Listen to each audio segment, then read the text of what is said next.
And we're live, YouTube, Disco Elysium, let's go. I don't know what day we're on, but we're nearing the end of Disco Elysium. There's no reason we aren't. This game is... We just saw Joyce leave, alright. There is a war at hand. Possibly. Evrart and the Union could give... two shits about Joyce.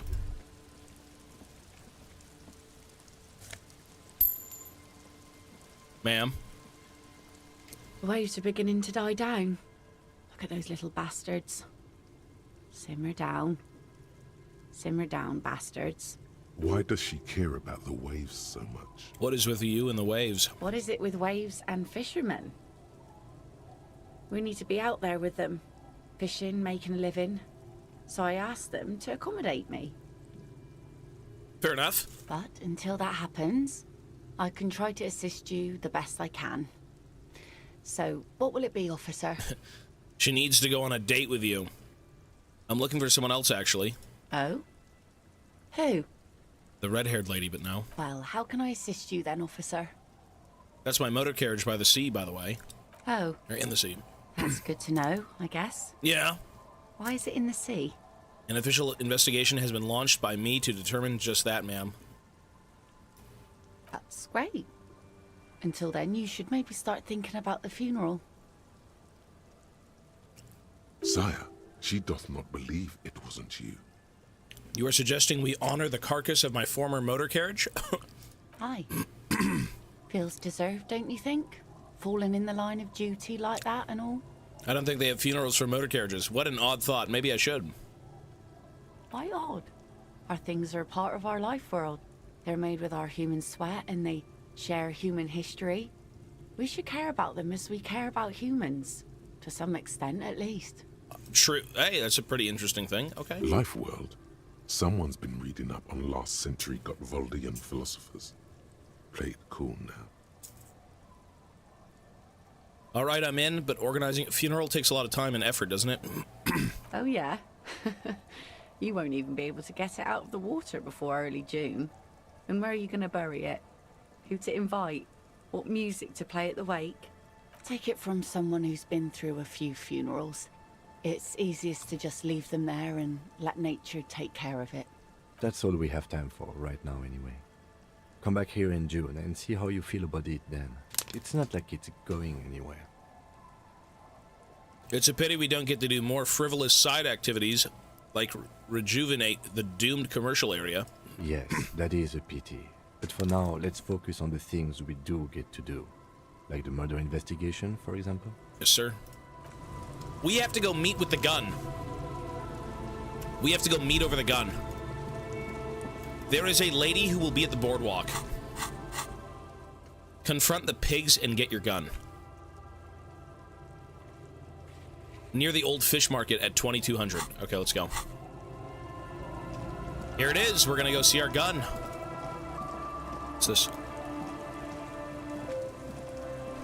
The door is closed for today. Time to put the kids to sleep. Kim, I don't like this. My gun's been found and Everard's been lying to me. What's new? And I shit myself. Thoughts? That is impressive. Maybe you should not shit yourself. True, but I got a lot of shit in my ass, Kim. It's gotta go somewhere. Well, this is where she's gonna be. 2200. The body's gone. Rotten and weak. There's some tear, an empty cigarette package, and a crumpled kebab wrapper in the trash bin. Well, any time now she'll show up, or he'll show up. All right.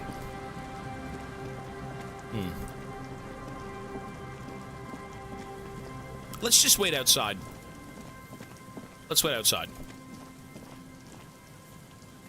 How peaceful is this game? The rain. Let's see here. A metal payphone under a yellow plastic dome. There's a bitter, caustic taste on the tip of your tongue as you look at the handset. You dial the number again, as you've done many times. You remember it well now. 001 41 44 47 11 17 361 451 67 451 Jesus. 451. Calling. Calling. Calling. Calling. Calling. Calling. And calling for who knows how long, but no one answers. You need to insert more money to call again. Oh.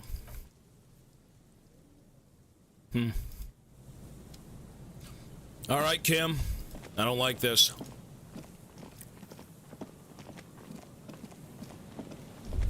Where is she? Boardwalk?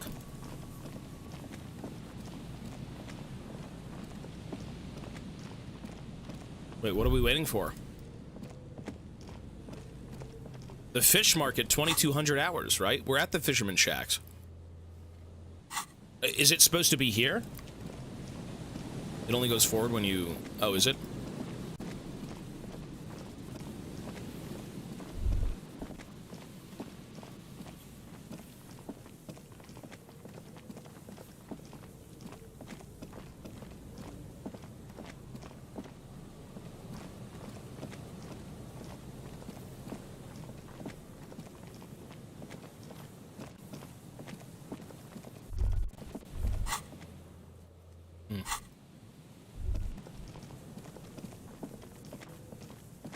Okay, so we just gotta get out of here and then we'll TP in.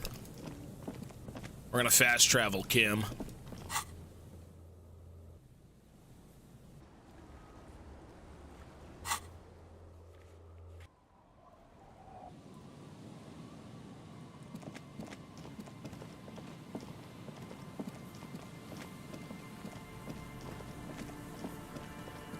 Get ready.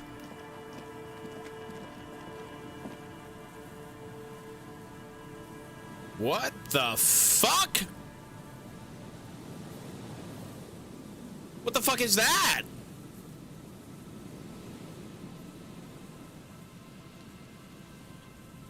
What the fuck is that thing? Kim? Put your hands where I can see them. Pigs. Put your hands where I can see them. The aging woman under a mountain of police paraphernalia mumbles to herself, then notices you and reaches for the megaphone. Show me your hands. This is the pigs. Show me your hands. Right now! Does she really think she's an officer? Show me your hands! Right now! Ah! Scavenged, battery-powered police lights protrude from her back. The flickering light show reveals a gun in her shaking hand. Jesus. Her hand is trembling from some sort of neurodegenerative disease. Madame, please drop the firearm immediately. Kim, we're standing right in front of her. I don't think we're supposed to be here. You shouldn't be here. Something's very wrong with her. She's completely out of control. Raise your hands. Easy, ma'am. Take it easy. Failure to comply. Suspected Kim, what are you doing? aggression. Officer, under duress. Officer, under duress. Kim! Okay, maybe we're supposed to be back there. I am the police. Don't move. Don't move. Hands on your head. Suspect is armed and dangerous. Ma'am, I need you to calm down. We just want to talk. I'm not moving. Suspect is on the loose. Suspect at large. Officer, administer street justice at our own peril. What the fuck? That one extra lick with a baton or extra knee strike above was what was actually required. Suspect is under control. Suspect is under control. Be careful, detective.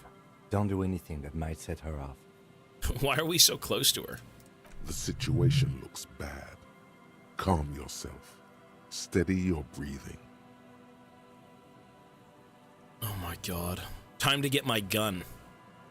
We can solve this peacefully. Please lower your weapon. Identify yourself, ma'am.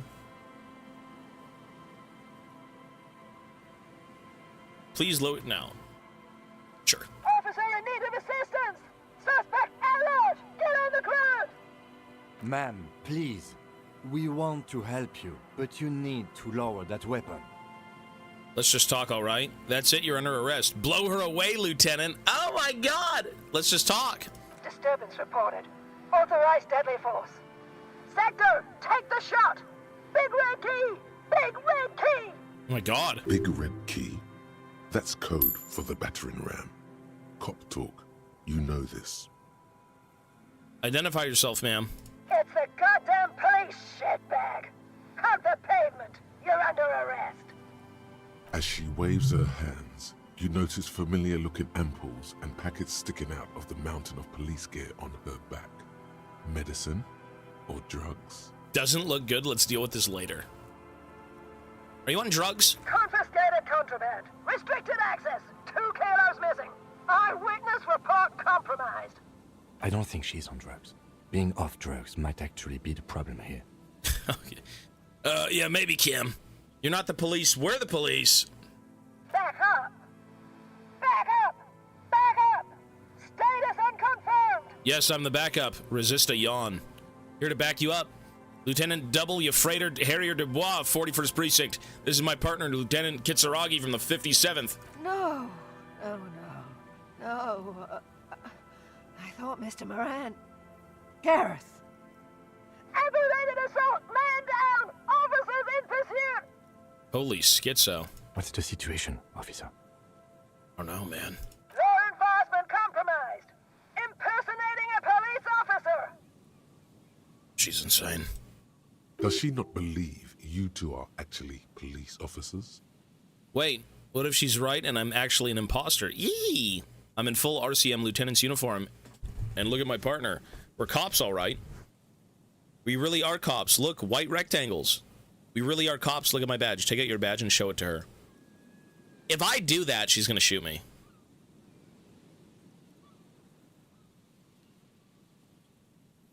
License and registration! License and registration! Come in, dispatch! Sector! Sector! Azimuth! It's not a code, just disjointed words. She's losing it. One twitch and there will be blood.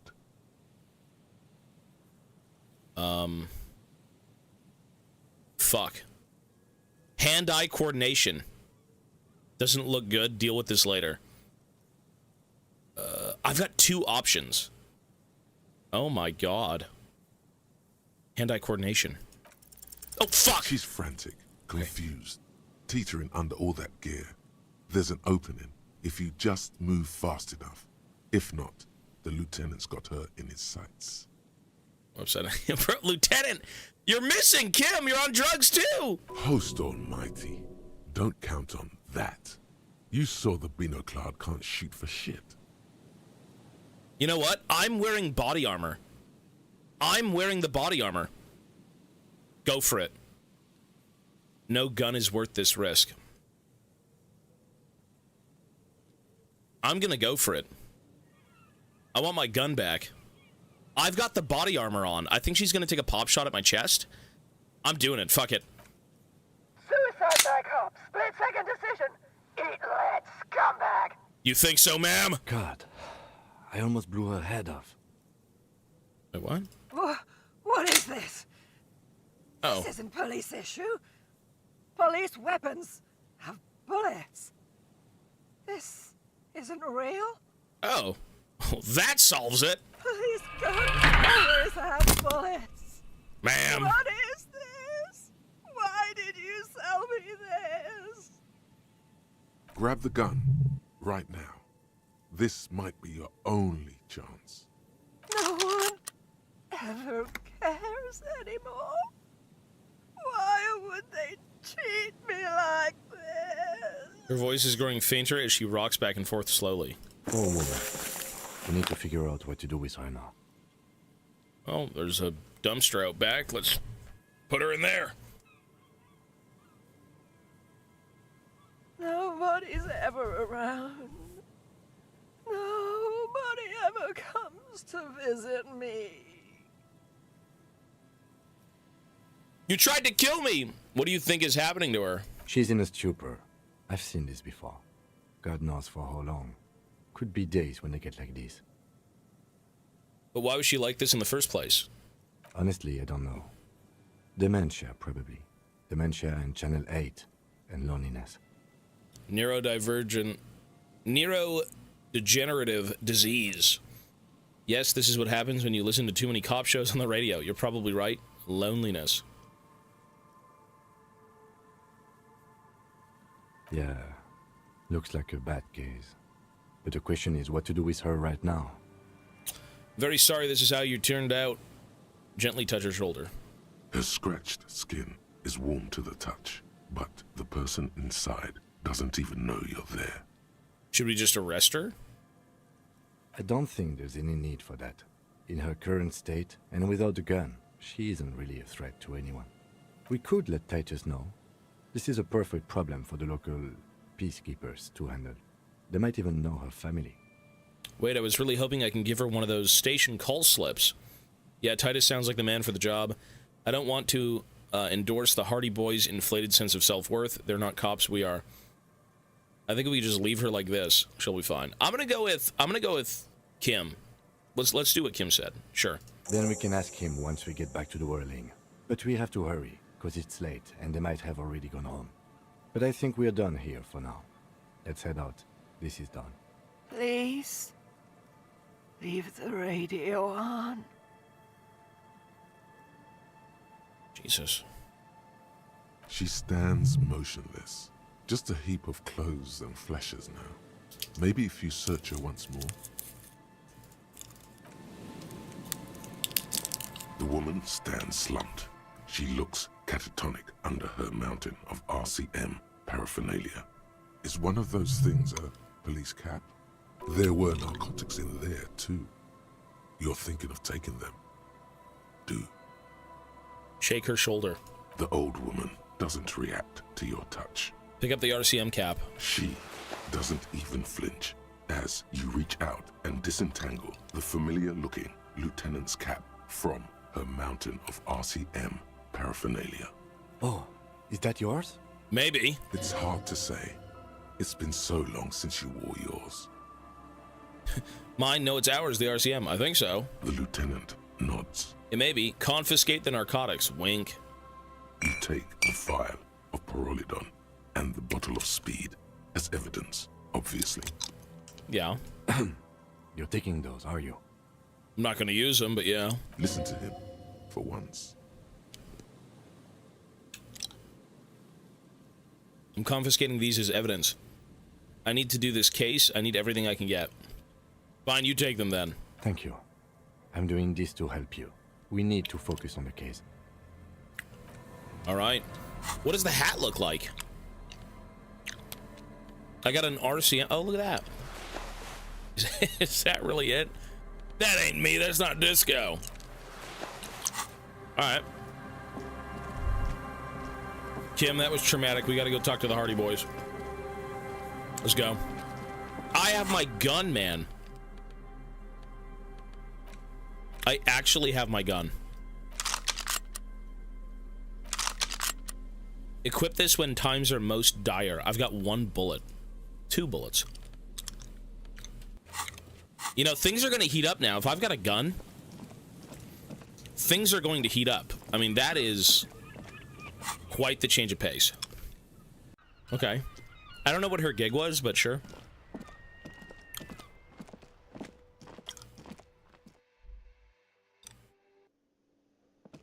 There they are.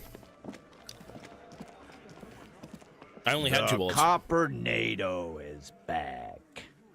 What do you want? There's an old catatonic lady in the old fish market on the other side of the bay. She needs help. What's that, Copper? You want us to help little old ladies now? She's your people, though, no? You're local law enforcement, aren't you? Helping troubled civilians should fall under your jurisdiction. Yeah. We'll send someone out. Who is? Wait. It's the pigs, isn't it? Yeah, it's her. God. Poor lady. Don't worry. We'll handle this. I think she got some family in Kurong or something. Bastards left her alone when she got sick.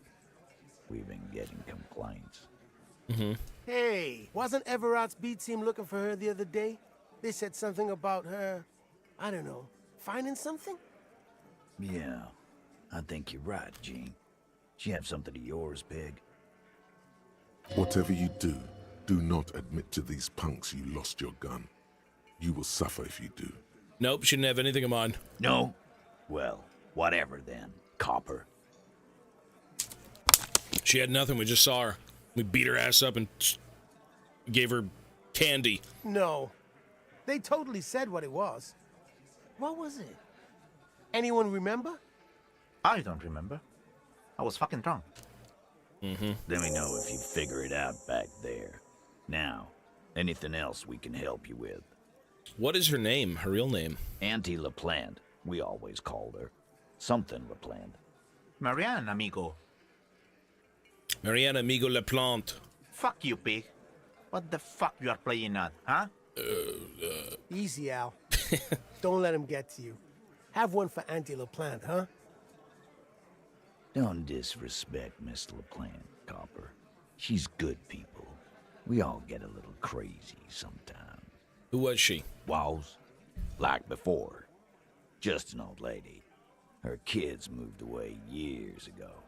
Never come to visit. Never took her calls. She gets out every now and then. She did right by lots of us when we were kids. Always was a little off, but still. I mean, the craziest thing is that she had a gun and she was willing to shoot people with it. That's a fucking problem. Us kids?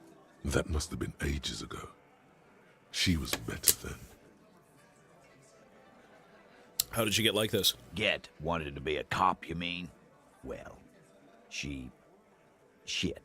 I don't actually know. Anyone know why she started acting like a pig? No fucking clue. It's gotta be the crazy. Who'd want to be a pig? Someone who wanted to set the world right before it ends, everything of that? More like, who wouldn't? Cool uniforms, fast machines, packing heat, sign me up. Law enforcement is a respectable occupation, sir. I can't but feel partially responsible for the unhealthy culture that poor woman latched onto. I'm sorry. No! It's a respectable occupation, sir. Sign me up. You are already signed up, Cerdo. This guy is seriously damaged. Fuck you. Nah, don't worry about it, Al. The cops want to dress up and play policeman. Let them. We'll keep doing the real work. Where'd she get all of her cop gear? Dunno. She lives by the water. Shit washes up all the time on the beach. Okay. Police paraphernalia doesn't just wash up on the coast, people. It's not like we dump it at night. She bought it, collected it. Thanks for helping us with this one, Titus. No problem, old cop man. We take care of our mentally ill here in Martinez. Ain't that right, boys? That's right! I mean... Sure enough, we're the real heroes on these streets. What about that complex operation out of Ruby's lorry? I think that's tied to another case I'm working on. Nope. Okay. Next question. I want to go over a few things regarding Ruby's disappearance. Yeah? What? Nothing? Anything else you want, Cobb? No, sir. Well, we're missing a few checks, but again, this game is all up to the player. There's no guaranteed anything.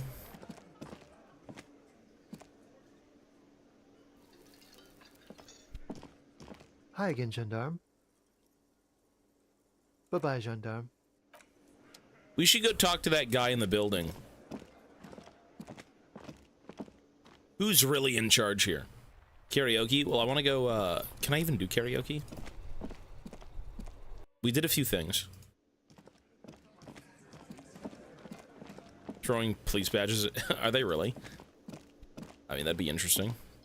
Hey, was there something you needed? No. Still can't do it. Okay.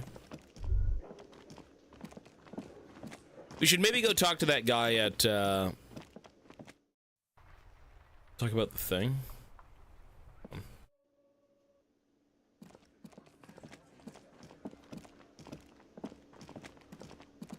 Hey, Was there something you needed? I saw another thing at the whirling. Another thing. Great. I love those. Gart, what if I told you I got into the back room behind the blue steel door? Oh, okay. Well, I did hear you make noise back there, so good for you. He's really holding himself back here. It takes a lot of willpower not to ask. Obviously, he's been wanting to know what's behind the door. Aren't you going to ask me what's behind the door? Okay, what is back there? Skeletons, a mausoleum of the dead, pinball machines, a pinball workshop. Ha! I knew it. I've always wondered where those machines by the door came from. And they told me there was some kind of pinball thing here, too. I knew it. Were there any back there? In working order, I mean. Why? Do you want to play? Because I might be up for a game. No, I was just wondering if you found pinball machines there. You want to sell them? Pinball arcade, use them. If you're thinking of selling those pinball machines, I want a fat cut. C-suite shit. Beat your chest. I'm a disruptor. No, but we could diversify the entertainment options, seeing as you've opened the door back there. The machine we have in the corner now is broken. It wouldn't hurt to get a little life in here. Other than the hellish karaoke machine. That one's always causing trouble. Sounds like he cares about the place. He's not going to be overjoyed to hear that it's part of the doomed commercial area. He should still know. You have to be forewarned about these things. I have to warn you, I may have discovered the whirling as part of the doomed commercial area. What? Yeah. Why would you say that? Because We're it at a is. completely different address from that whole thing. Oh. So he knows of the doomed commercial area and its address. The whirling is about this. The whirling is listed on the intercom outside as one of the businesses in the building B of the doomed commercial area. I've been working here for a long time, and that intercom has never been used by the whirling. Hold on, not once? Isn't that already a sign of decline? The whirling was once the East Delta Pinball Arcade before it failed. It's only a matter of time before the whirling fails. The whirling was once the East Delta Arcade which failed, though perhaps the whirling will escape the curse. Who knows? Does this look like part of a doomed commercial area? This pre-revolutionary tilework, these high ceilings, the nice rooms, well, most of the rooms. For There's 14 3 of them. years, man. That's how long I've worked here. I've kept this place up through hail and through sleet. Fuck me, if some doom ghost. You must really care about the place since you've worked here for so long. Who owns the place? Some real estate management company. They never come around here, just collect money from afar. Honestly, I think some money laundering might be involved. And who named it the Whirling in Rags? Well, it sure as hell wasn't the real estate company. It was you? You look surprised. What? It's a great name, I know. Cafeteria managers come up with great names too. It's from a song. It sounds like a pretty alright name, though. Hail, Holy Queen, by the Ateniers. Hail, Holy Queen of the Sea. You're whirling in rags, you're vast and you're sad. Good pick. You must really care about this place since you've worked here for so long. Yeah, it's slowly growing on me again. It's beautiful in its own way, especially for this neighborhood. I've been trying to keep it that way, even if it is part of the damn doomed commercial area. So you admit it? Yes, your police skills have delivered. I'm sure you'll get a commendation, maybe even a promotion. Damn right. Well, good luck to you in this place then. Well, too bad it's all doomed. Luck has got nothing to do with it. I need to think about where I'm going to place those pinballs. I have a feeling they're going to help. Against the doom, it's implied. So, if you didn't have anything else to tell me about my establishment, can we, wrap it up? Claudia in room 3, she nicked the phone line. Why? No, fuck it. I don't want to know. I don't want to know why these degenerates do what they do. I thought we had one good guest in the building. Yeah, you're looking at him. He really doesn't like it being classier. You have Lena. Lena is a good customer. Yeah, I bet you didn't want it to be her. Well, anyways, mystery solved. I don't like loose ends. Yeah, neither do I. Thank you for telling me, I guess. Good thing she pays for her stuff on time. I'll forward her the bill and be done with it. There's a peephole in the wall. What wall? What wall? Upstairs in the secret back room, Right next to Klaus's bathroom, or sorry, bedroom. I found it when I found the pinball machines. I'll have it fixed at once. Thank you for letting me know. I assure you, the Whirling does not abide spying on its guests. The color has drained from his face. What a shame. To fix such a good peephole. Are you sure you haven't been spying on the guests? Couldn't you keep the hole there? What if there are some hotties staying in that room? Wink. What? Absolutely not. Fuck you for even implying it. It wasn't me. It wasn't my staff. The establishment will look at it and ascertain what it was. Sir, he was only asking a question. It's his job and mine. See that it's covered. Yes, I absolutely will. Sorry, it's been a bit of a day. And now a hole in the wall. You've been notified. Thank you. I'll patch it up personally. Was there something else about the establishment? I hope not. That's everything, man. You're good. Yes. All right. Insect cage, Plaisance, dice maker. Determine where the shot came from.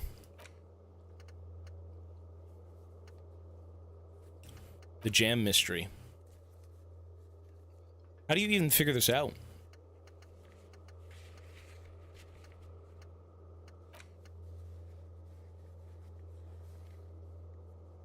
Well, we've already done that. We've already talked to the guy.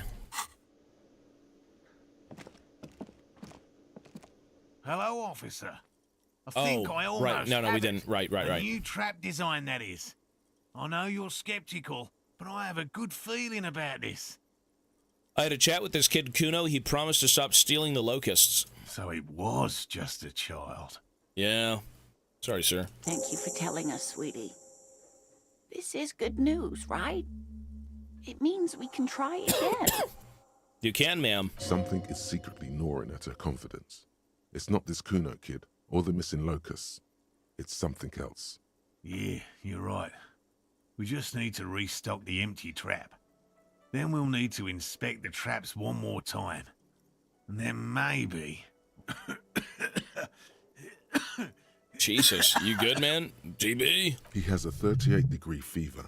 His resilience has given way. Damn. Darling, I told you to take it easy. You're getting sick. Maybe it's time to go home. You're right. We can come back next season, when it's warmer. And when you're prepared. There won't be a next season. Not for this. Find a phasmid or admit defeat, people. Man, I'm really feeling this is costing me some of my own investigation.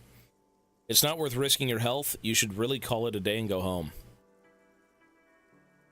I'd offer to help, but I have my own things to do. Damn it, I can maybe still restock the trap for you? We've come too far to quit. I'm gonna restock the trap. Let's do this. We are getting really carried away with this, aren't we? Fine. It's better than having these people get pneumonia on the coast. But after this... You're right, Kim. We gotta go. I know. Last one. Really? Yeah. It's too much, officer. What Morel means is we're grateful for your help. Thank you. No Here's worries. a fresh batch of locusts. Ooh. They should slide right down the funnel. And thank you again. We will definitely mention you, should this lead to a discovery. I'm not talking co-discovery, of course, but... Wow. Co-discovery. You'd be famous. You'd show them all. This does tingle the pleasure center. This would show them all. We need to get you on that list of discoverers. No question about that. All right. So the final thing would be to go find the Insulidian phasmid.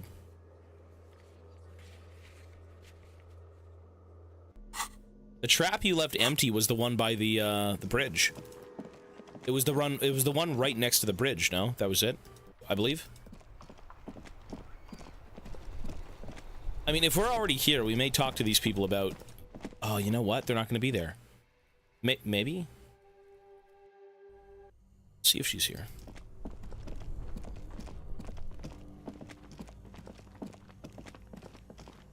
Let's go see if the dice maker's in. It probably is too late, but we can still leave through the other entrance. I can't fucking see.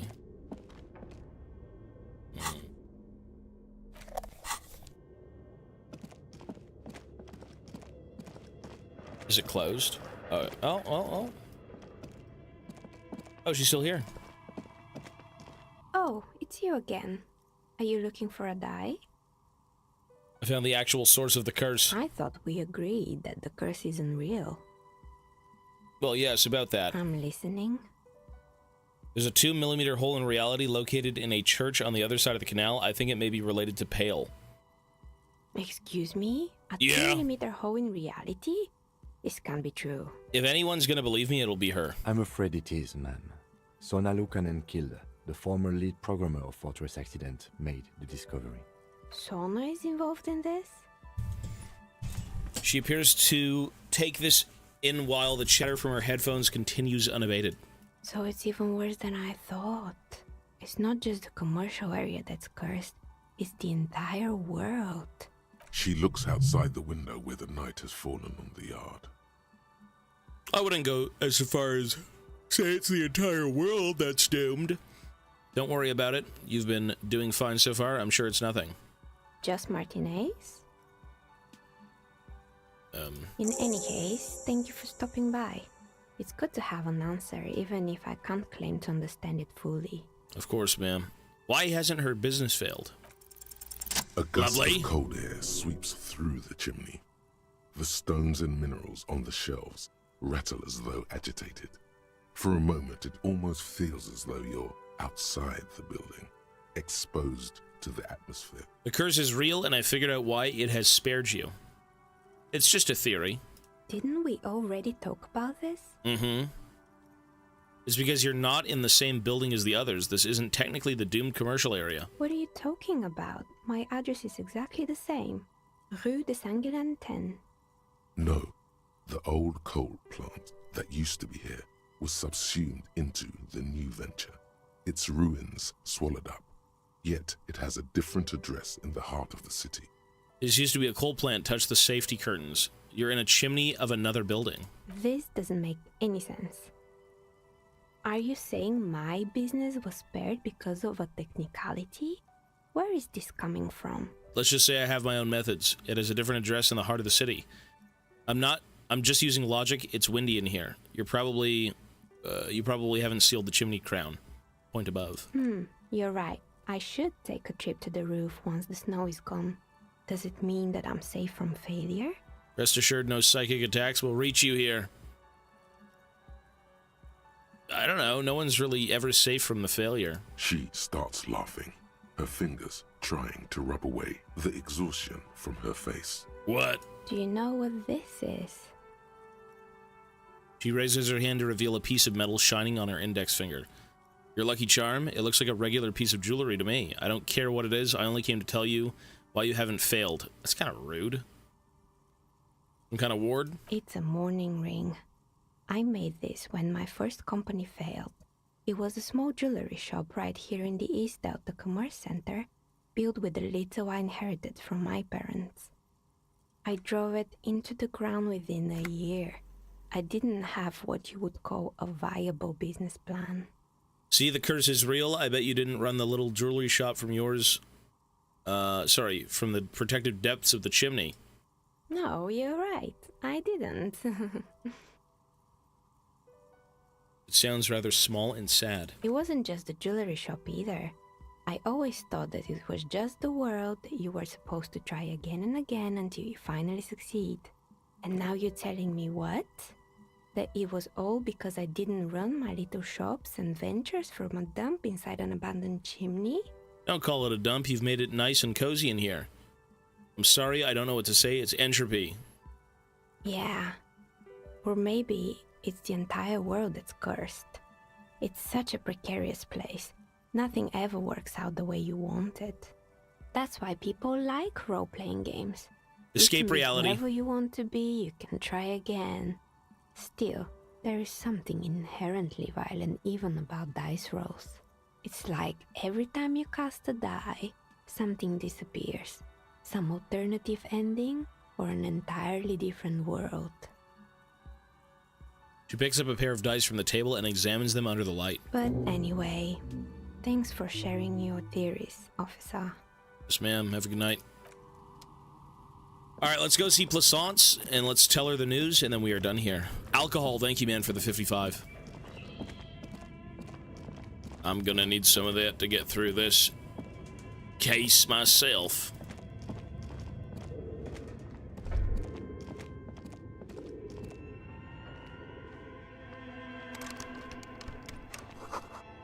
Store on the other side is closed for the night. Come back tomorrow. Oh, shit, really? Well, I guess the dice maker would be kind of up. She's on her own. Sure.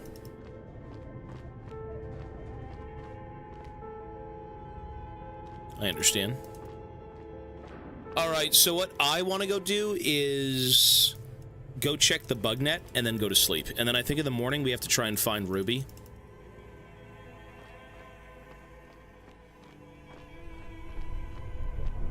Is that where it's over there somewhere?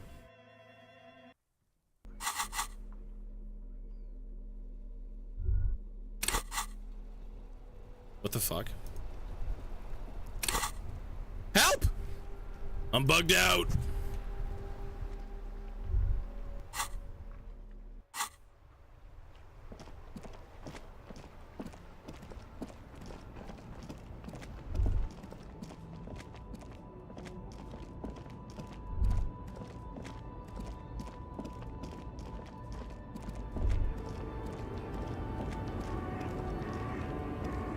Where is her lorry anyways? Ruby's lorry? Do we even know where that is?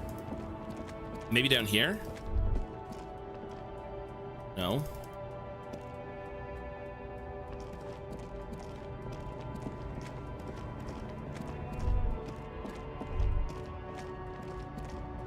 Money. A Stars Riker, one of the finest Zhimsk-made motor carriages ever. An oldie, but a goldie. Who drives these? Not many people outside of Grad, and Revachol West too, it appears. Bulky frame, heavy, hardy, looks like a tractor. Hold up, is this a tractor? Hey Kim, check this out. A Stash Raiko KK2. That's a classic model. Never thought I'd see another one repainted after what happened last time. What happened last time? An old case for my precinct. A couple of Zhimsk migrants saw a Stash Raiko stopped in the street, painted just like this, muddy brown. Murdered the driver on the spot. Jesus. They said it was an honor killing, Hussar style. The Zhimsk community protested the trial, flying the banners of some old king or whatever. 5,000 came to protest. Jesus. Messiah, thank you, man, for the 34. Kim Kitsuragi. Correction. 4,395. The fourth largest public protest of a criminal trial in Revachol. Hate to correct you, Kim, but only 4,395 people were on the protest. Who are the Zmesk community? What did they sentence the killers to? Kim, could our hanged man have been the driver of this car? Interesting. Before we proceed, I've got an opinion on the paint job. Yes, detective?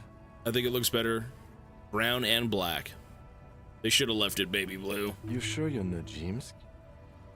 You don't like baby blue? Yes. You're sure you're not? Or, if you are, it's only in that Revacholian way. Oops. For maximum effect. Okay. I mean, I don't see anything over here. You think her truck's here? There's nothing here. There's nothing to interact with? Nothing to do. I mean, these are all lorry workers. This guy says he won't say anything. This guy won't talk to me, and I don't want to push him. Oh, he's not even here. Wait, the other guy's not even here then, too, right? This is too late. Yeah, they're all gone. Okay.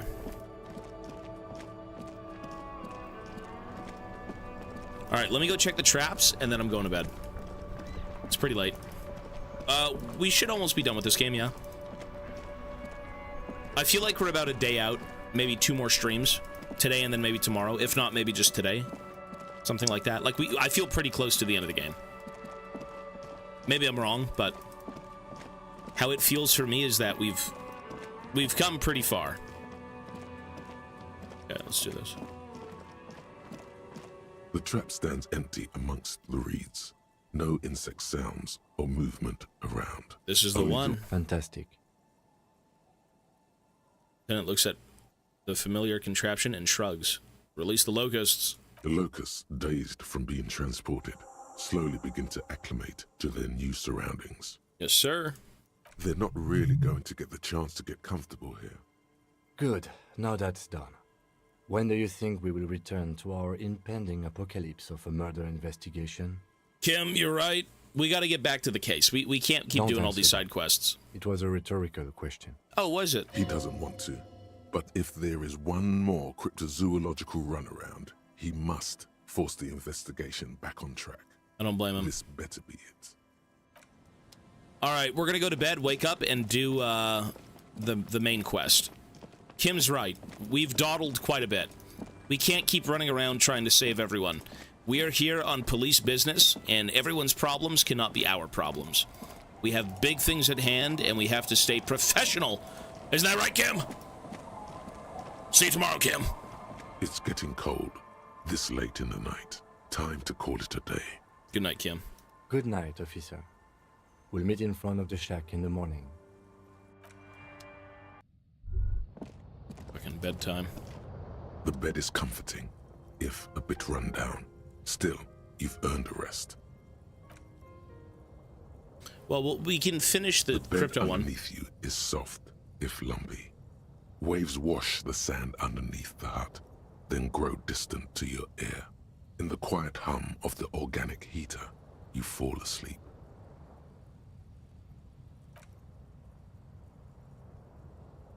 Like a deftly cast fishing net, sleep pulls you out of the world and into its dark shore. The rough mesh chafes, tightening around you, it digs into your brain. You're good, sir. Great. This is gonna be really chill. Dark shore my ass, I know what this is. How have things been going for you out there? Helped anyone lately? Saved anyone lately? Murdered anyone lately? This bastard isn't even listening to you. Because you know you are a murderer. A disco music listening psycho killer who offs poor people. And then forgets about it. I don't care, that doesn't scare me. Shut up, I just want to sleep! Hear that? Iceman wants to sleep. I do. He doesn't care about killing people. That's nothing to him. Black water under the bridge. The thing he's really scared of. My ex. Is much, much worse than that. What is it? Don't tell him, sister. It's too bad. They're right. This is their function. To keep you from it. Why are you doing this? I just want to sleep. I can almost see the dark. We're trying to help you. All these processes, these tortures, voices and tremors are all just distractions, flares and countermeasures to keep you from the last dream. The last dream? The last dream will be total annihilation. Cinders peeling off the fuselage. Jesus. We won't be there to help you anymore, Harry. We will be dormant. You will be naked and alone. And the air will smell of apricots. Her face forms in summertime. I don't want to anymore. I don't want to think either one of those things. Apricots. Of hell. An ancient sadness, brother. 10,000 years later, in front of the video rental, there is a warm breath on your face again. Everything is okay again. Everything is so okay. Doesn't sound like it'll be okay. Your eyelids flutter open for a moment. When you close them again, you sense the light of the room around you. You're back In 2 seconds, the alarm will ring. The last thought in your head before waking is, maybe you shouldn't have seen that stained glass window in the church. Kim!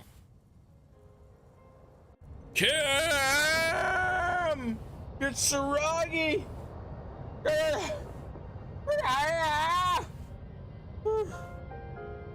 Kim! I'm insane, Kim. What's going on? I had the flashlight on in bed all night. What the hell am I doing? Kim? Good morning. Yes, sir. How you been? You well? That's good. All right. I need to... what was supposed to be done today? Find the Insilidian Phasmid. Report to Lena at the Whirling. Inform the Plaisance. I could go wrap both these up. Let's go wrap both these up, and then we have to go look for Ruby.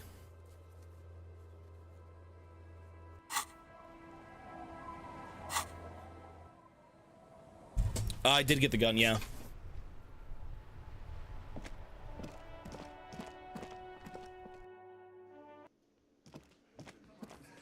We could talk to... Oh, he's gone. Hello, dear. It's good to see a familiar face. Where's Morel? I stalked the trap. Thank you for doing that, dear. Morel still isn't feeling well. I convinced him to stay at Gary's to get some rest.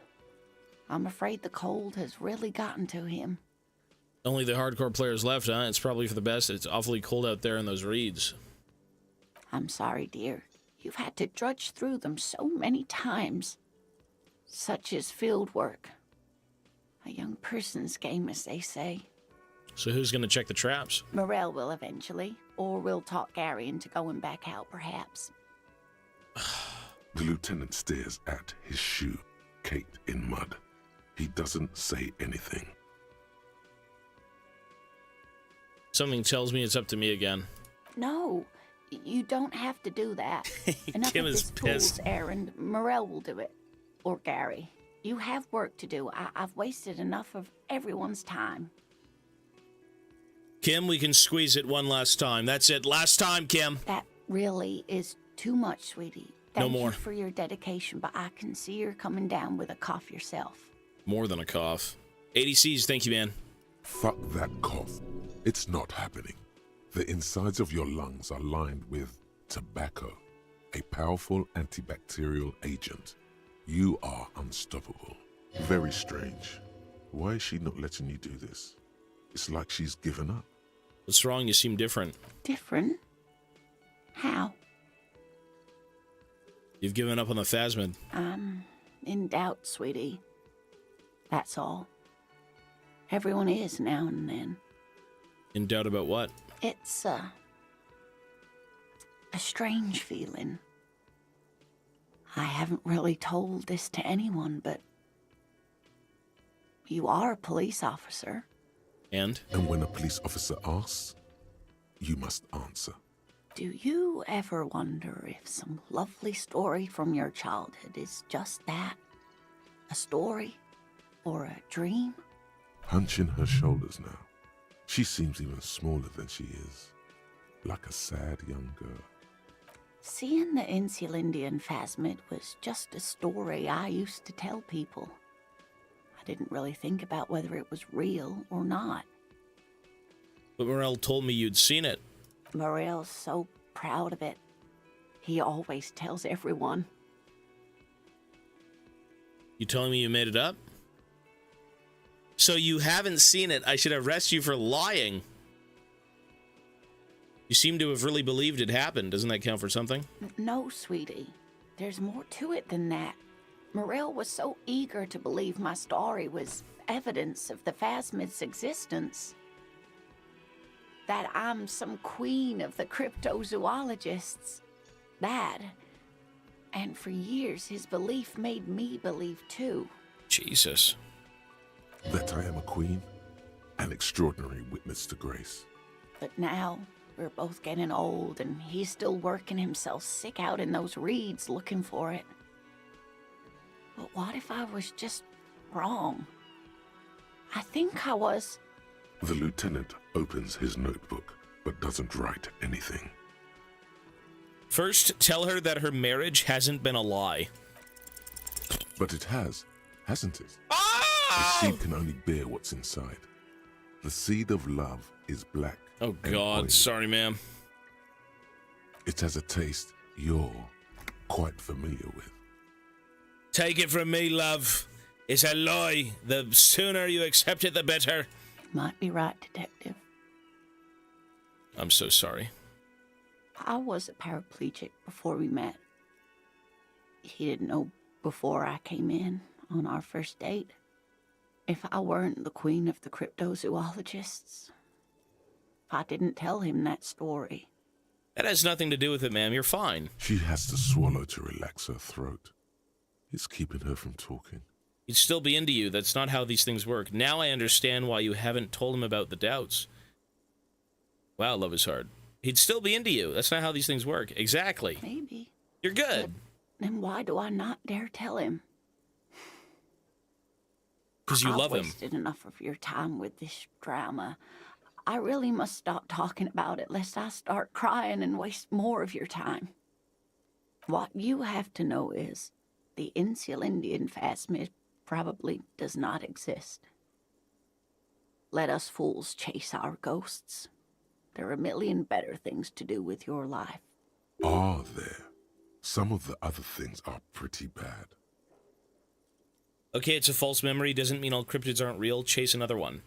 You're right about all of it, and I need to get back to my work. To hell with this. I still believe you saw the phasmid. A true believer. You did, ma'am. Sometimes I still see it, too. The real memory of it. How it was there. Not the memory of the memory, but it's so hard to tell the two apart. Either way, I should go. Poor Morel is running a fever, and I need to get him home to Jamrock before we overstay our welcome with Gary. Are you sure you don't need help getting to Gary's? Oh no, thank you, but I can get there on my own. This old thing is gas-powered. And then a taxi home. It's not so bad. You do that, I'll check the traps one more time. Really? We're over there anyways, Kim. Oh, sweetie. Please don't get stuck on a dream. Take it from me and Morel. Can I have your address just in case there's news? Okay. It's 1113 Tabernacle Road. Jamrock, but... The rest of it is pretty grim. Thanks for bringing some light. Be careful out there, Lena. It's been a pleasure, ma'am. Likewise, sweetie. Thank you for everything. Truly. Even though it turned out to be a... Sentence remains unfinished. A waste of time. A fool's hope. Say her lips moving in silence. Like that, she drives off. The gas engine putters quietly as she gets to the doors, then pushes them open. Outside, the cold coastal wind blows. She's got a strong wheelchair. Holy moly. We should go too. Kim, it's time to get back to business. Somewhere out there, a kilometer to the southeast, a gust of wind shakes the felled building, rattling dusty windows, beckoning with strange coldness, to ask the wind once more. All right, let's go interview. Kim, we're done. If we're over there, we'll check the traps, but she needed closure. We're gonna need closure one day, Kim. Hope you know that. We're getting old, too. All right, back to business. Back to the task at hand. We have to find out where Ruby is. This bitch. Looking for something? I don't think there's anything here about Ruby. It's about not... Change the topic. The way he says it makes it almost sound like a threat. This is, oh my, we already did this though. I just didn't choose these. You're a racist. We've already done this. If this guy's all the Occidentals have, well... Open your eyes. Haven't you? This concerns you, police. No. Also, go right. Lieutenant, not a lot of moral fiber on this one yet, he thinks. Wriggled out of it. We've already done this. What happened? Did Oh, it your was balls 4. shrivel up? You had plenty of chances to get off this road, but no.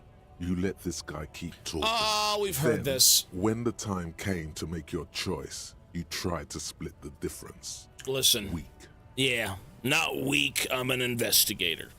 I knew you've been giving me the runaround. Fess up. Where's the lady driver? I don't know what you're talking about. He doesn't know though. Just tell me which one's her lorry. Listen up, fuckwits. You don't scare me. You cops don't run Revachol West. You don't run Martinez. You don't run anything. Actually, we do. No. He means La Puta Madre. A legendary, and not in a good way, crime boss from Jamrock. Controls what is probably the most powerful organized crime outfit in Revachol West. Looks like the lieutenant has a plan. Let him do this. Yeah, him. Yeah? Cross your arms and nod. What are you doing, Kim? Let me handle it. Then I presume you are familiar with his peonies. Yeah, they're his little bitches. He's got them all over the unions. Not just the unions. He has peonies everywhere. Some say he even has them in the RCM. Dirty fucking peonies who'd do anything for him. Multi-ethnic drug addicts. Wait, are we, what? Kim? You're not peonies. You wouldn't be investigating a drug thing if you were. No, of course not. We are not peonies. But if we were, and one of Madre's drivers were to be stealing from him, then it's a good peony's job to find out who that is. Fuck. It's not a hard job. It won't take a long time. It won't make Padre Madre angry. But a stupid fucking racist is standing in the way, protecting this fucking thief. Damn, Kim's going in.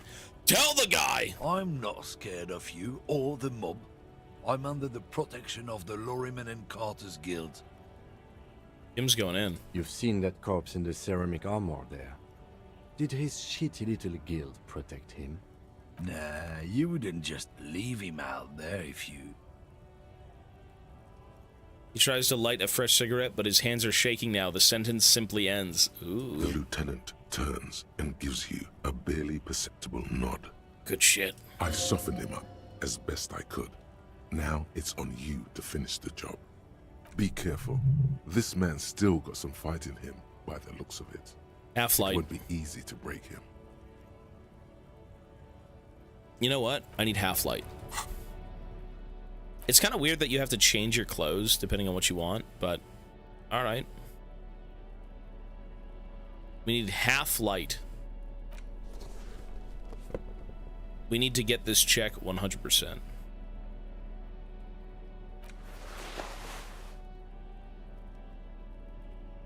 What the hell was this? The 8-eyed Terratorn tie?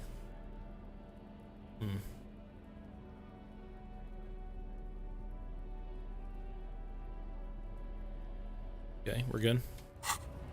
That's the cryptozoologist gift, yeah. Something? Yeah, you. Men like this only respect two things: strength and fear. Time to turn up the volume. Show me her lorry right fucking now. The lady driver's lorry. Where is it? Fuck you. I told you. I'm not gonna... I'm gonna grab your nuts and twist them. Have my dog eat them. There. His voice grows smaller as yours. Kim, I'm gonna fuck you for the rest of my life, you understand? I'm gonna fuck you. I'm gonna put you in a cell with a giant... Okay. You're gonna be bleeding... dick. You hear me?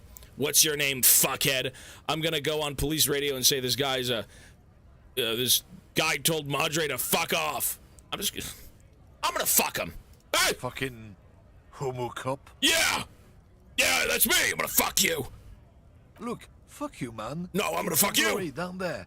Green banged up thing. I don't fucking know who she is. Okay.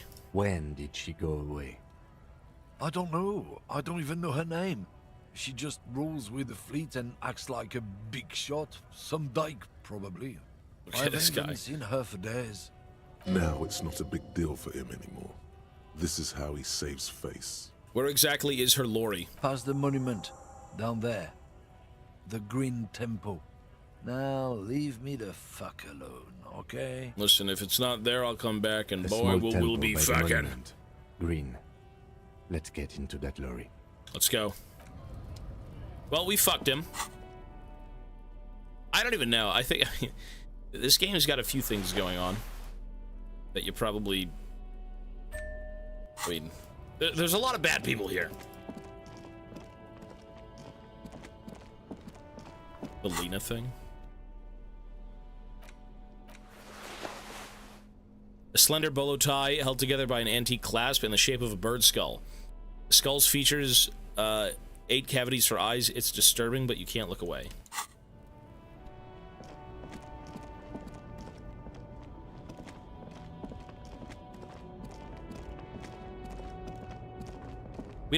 We actually don't drink. Well, we sometimes drink milk in bags, but we have cartons. There it is, Kim. He wasn't lying. This green found, A to Z, contemporaire, is parked in the shadow of the ruins looming overhead. It's seen better days. Maybe I don't have to go fuck him. This must be the one he told us about, unless he was lying. Try to peek in the window? The glass on the side windows is tinted and covered with dust. You can barely make out the shape of a seat and 2 steering levers. Posters cover the small windows in the back. You can't make out what's on them. Try the door handle. The door is locked. The handle looks shiny, like it's recently replaced.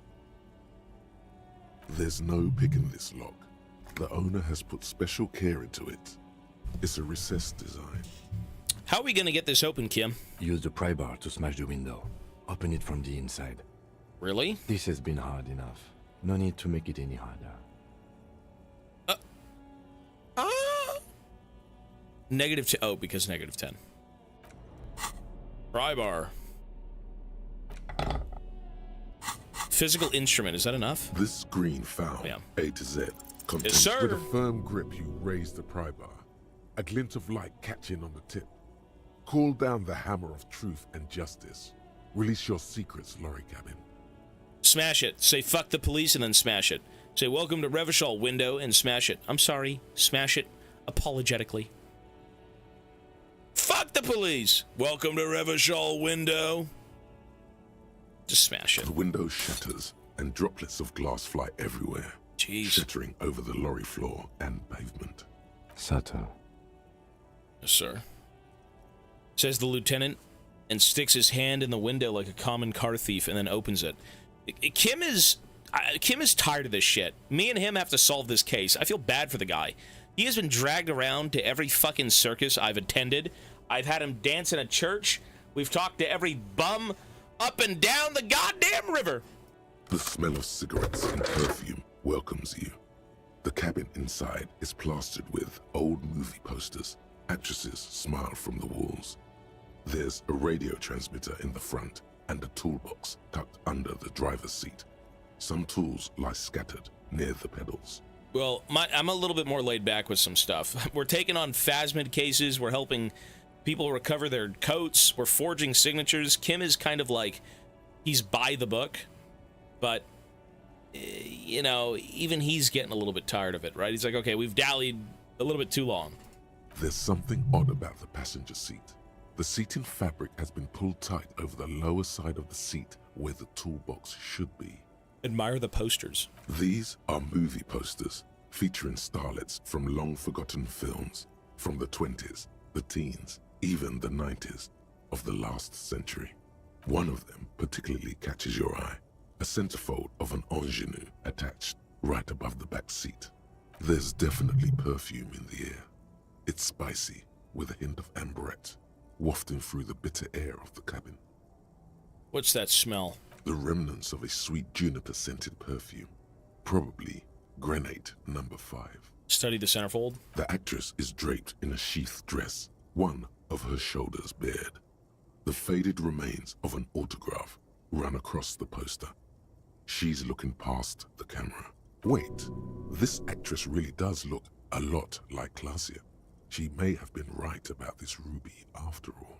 Hmm. This is Tijon, a starlet from the dawn of cinematography, less known for her talent than her tragic, untimely death. What happened to her? She wasted away in a drug den called the Door to the River, not far from here, on Boogie Street. A mixture of cocaine and morphine. Jesus. She was afraid of the world, and the camera, too. Enough of the posters. The actresses and the rear actor all smile you a warm goodbye. A radio transmitter is attached to the dashboard, and a toolbox sits under the driver's seat. Examine the radio. Looks like the frequency dial is absent.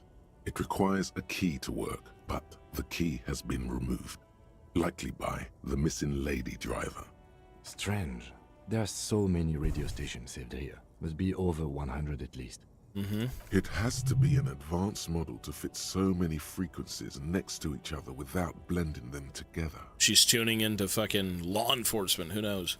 Why would anyone need so many radio stations? For contacting an entire fleet of lorrymen, for example. Mm. This is all shortwave, UW and UKV. Okay. Looks like we are dealing with an impressive organizational tool. The nerve center of a huge operation, with quite a range too. A 20-kilometer radius at least, perhaps extended by an attachable antenna that's not here right now. Is there anything we can do about the radio? Doesn't look like it. It's completely inoperable without a dial key. What else is here? The ghostly actresses, and the rusty toolbox under the driver's seat, and the oddly bulging seat cover. Check the pedals. You wedge yourself under the steering wheel to get a better look. Seems like the few tools lying around here, a hammer, a pair of pliers, a rusty wrench, have been casually thrown there by the disorganized driver.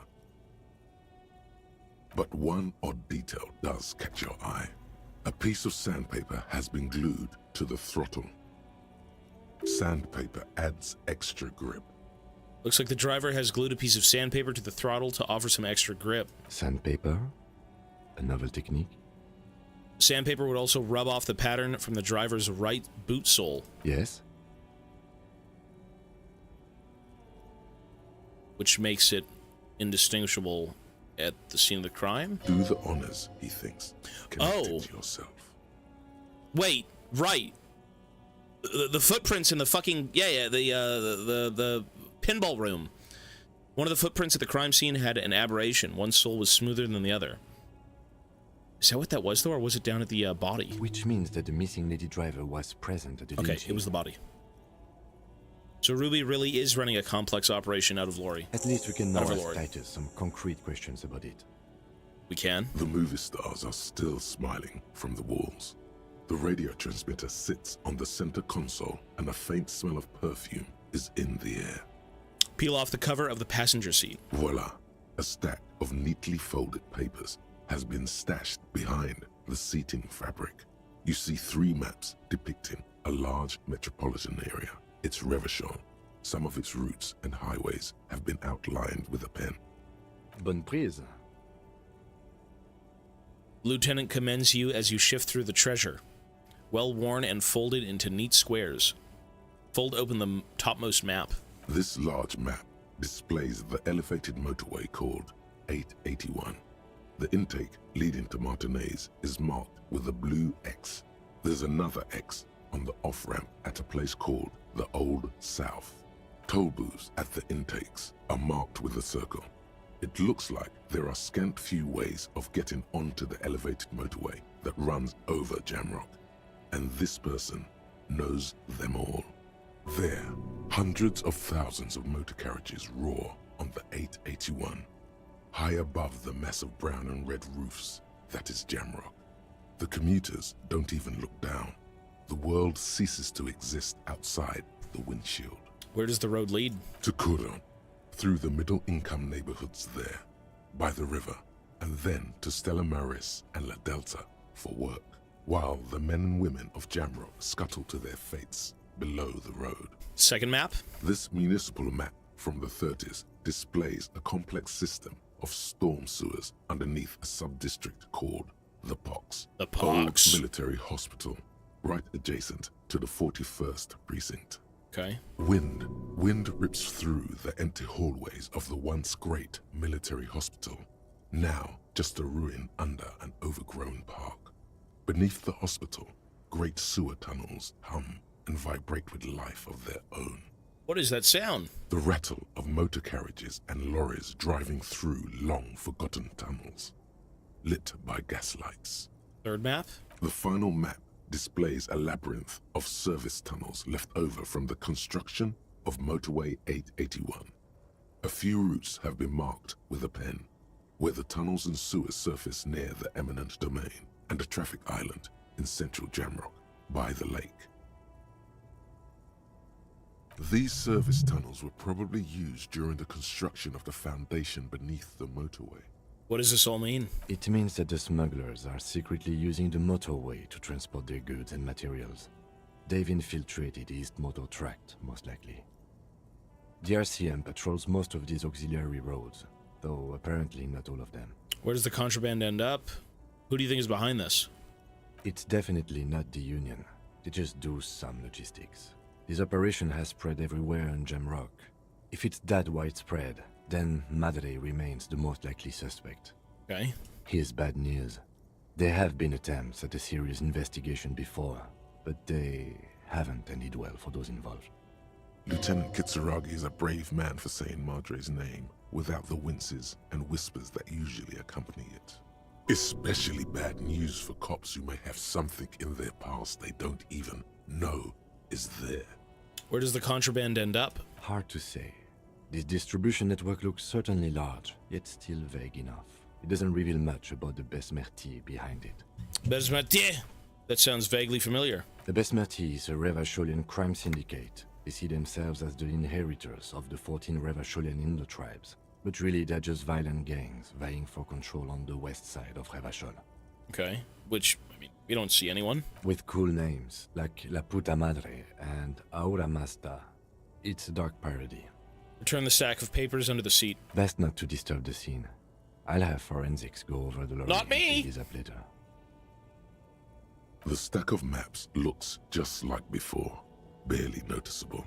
The movie stars look silently by, and the pull-out toolbox has a rubber handle, worn from years of use. Pull out the toolbox. A metallic drawer slides out from the seat. It's empty, except for a folded newspaper. Unfold the newspaper. It's an issue of Périphérique from last Wednesday. A piece of paper falls out from its pages. Pick up the note. It looks like an article ripped out from a radio enthusiast magazine. Complex mathematical equations explain the basics of something called the Ulan frequency system. Al-Ghul. The Al-Ghul frequency? These formulas look oddly painful. Maybe it's the hangover, but they give you a headache. The Ulan frequency system? I've never heard of that before. I know of FM, AM, UKV, but... A new frequency. Who's on it? Push in the pull-out toolbox. The pull-out toolbox slides back into its nest. The rest is as it was. Posters, a radio, dust on the windows. Okay. Close the door. You close the rusty old lorry door. Great. I think we got everything. A word, detective? Before we return to Joyce? Yes, sir. Return to Joyce. Joyce is gone. Before we return to Joyce, Joyce is gone. All right. We've finished here. Let's quickly debrief and go over what we found, so we don't do it in front of the company rep. Seems like something police would do. What do you think all of this is, Kim? Honestly, I'm quite worried by what we've seen so far. The evidence seems to point to a rather extensive and well-organized operation. This is the drug trade one, right? Well, how early would you have to do this? I'm especially intrigued by that radio transmitter, particularly the sheer number of stations it can connect. Looks like this alleged drug trade casts a wide net. Formula, thank you, buddy, for the prime. Appreciate it. Day 2? Fucking hell. I'm not sure what the Ulan frequencies are all about, but they may hold some significance. Perhaps it's a better way to connect between fleets while avoiding frequency bleed, or maybe it's used to tap into RCM networks. Listening in on your calls between you and your station, a worrying prospect. Oh, and the maps we found. They reveal the geographical extent of the operation.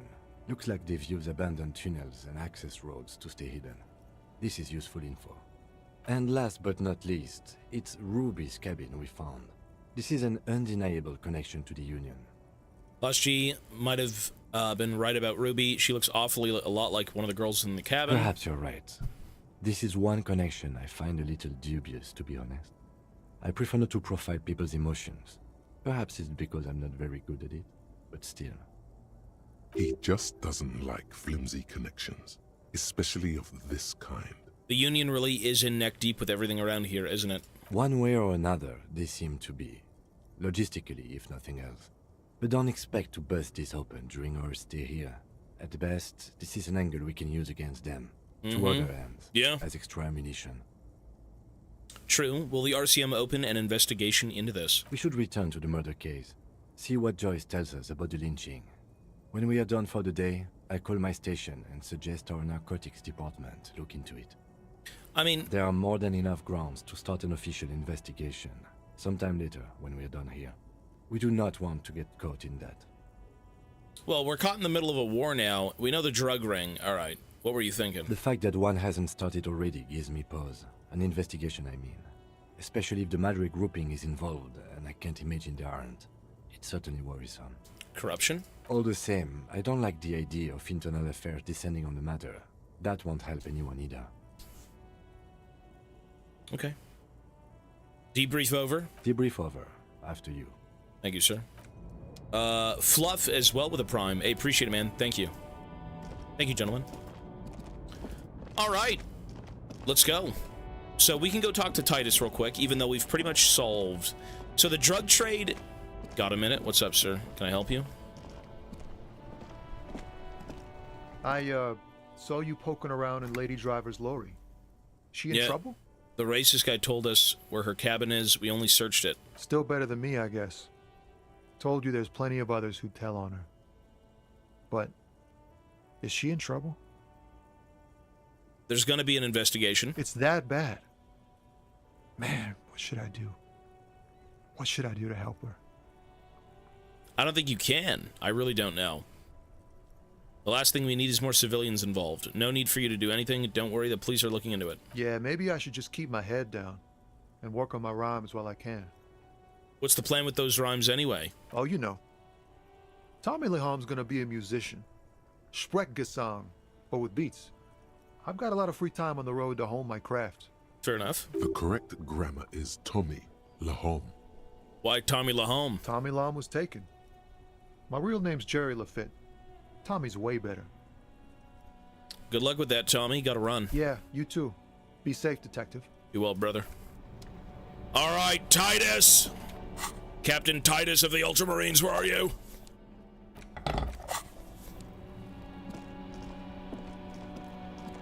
Well, the library quest we'll get back to.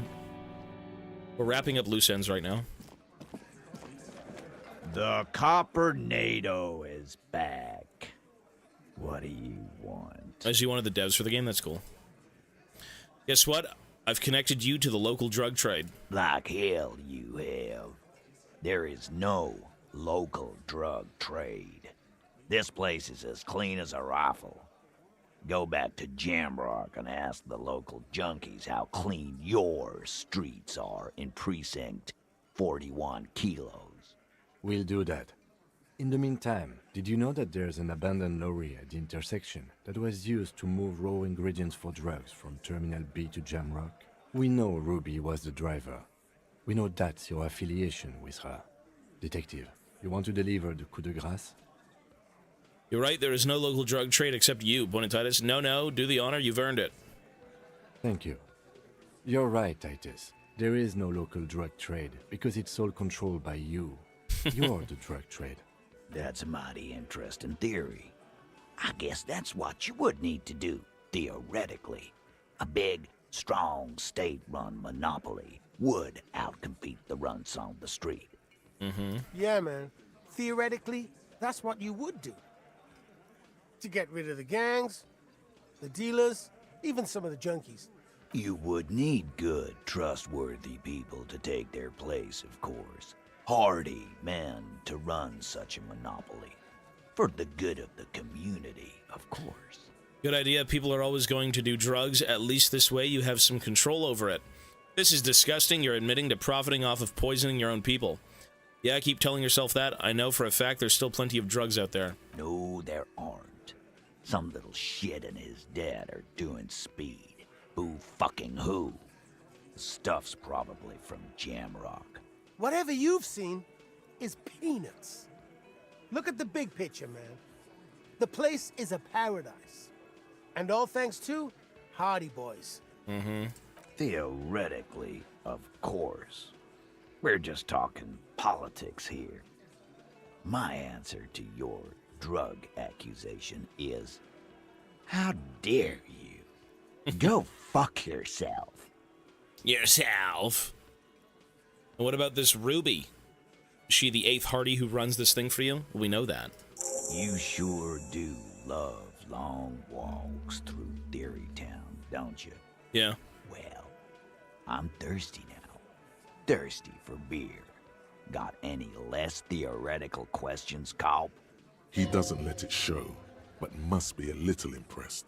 You've put a lot of things together, fast. I'm gonna take off now. Alright. Well, that's another loose end. Everything's closing in on Ruby. Inform Plaisance. We could check the... There's a few other things we have to do here first. Let's go talk about the library card. Inside, you see a set of steering levers, a radio microphone, a pull-out toolbox. This is Precinct 57. How may I assist you? Public library. I'm afraid they're closed. It says here that the library is open from 10 a.m. to 6 p.m. We should try again during... Anything else? I'm done. 57, over. In the cabin. Copsa, thank you, man, for the 34. It's very good, sir. Thank you. Hey, what day is it today? You guys know more about what day it is. What day is it today? I need some air. I gotta do a little walk around. Is it Friday or Saturday? Sunday? Tuesday? What day is it? Where's my phone? The 16th. What day is it?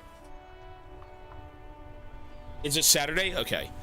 Folks, give me 5 minutes. I'm gonna run some ads. Let me just take a walk around. Let me wash my face. I will be right back. Hear me, folks.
Oh, we're back. Okay. So, let's go talk to Plaisance. Hey!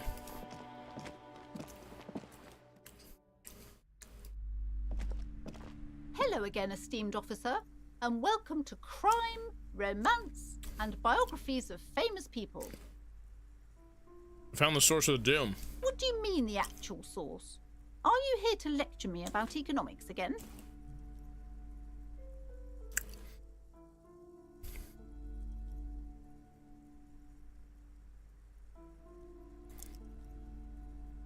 My investigation has led me to discover a 2mm entroponic hole in reality. Entroponetic.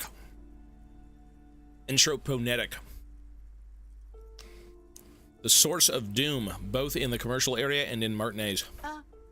What? A tiny hole in reality. It may be connected with Pale, an origin point of sorts. It would explain why historically so many things have ended in failure here in Martinez. Ma'am, what he's saying is true. We found an anthroponetic anomaly in the small Pinewood church down the coast. I don't mean to be an alarmist, and more research is needed, but it's not looking good. But that's not in any of the ancient texts. How am I supposed to protect my bookstore from that? You can't protect it, not against Pale. Close up the shop and try to get as far away from this thing as you can. You can protect it with hope by refusing to give up. That's what people have done in the past by building a church, a place of worship around this thing. Maybe. I mean, yeah, maybe. You're right, officer. I mustn't lose faith, especially now that Annette is finally settling in at school and making friends. No, we can't just leave. Besides, didn't I have some Sailite hope catchers round here somewhere? Okay. I must find them. Everything will be all right if I can just find them. Well, maybe not like that, ma'am, but you know. Thank you for your help in any case. You're welcome back here anytime. Thank you. All right. Another loose end done, gentlemen.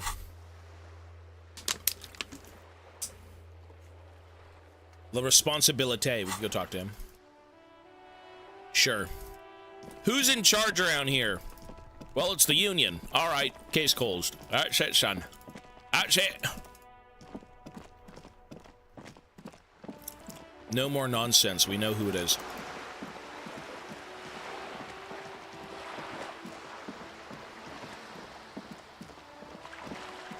It was the political one. Yeah, I don't really want to do it, honestly. I'm just like, Now that I know Everard is in charge of everything, I think myself, we don't need to know this.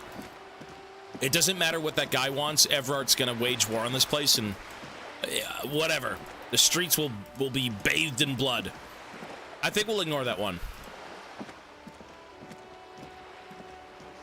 But we will watch it on YouTube.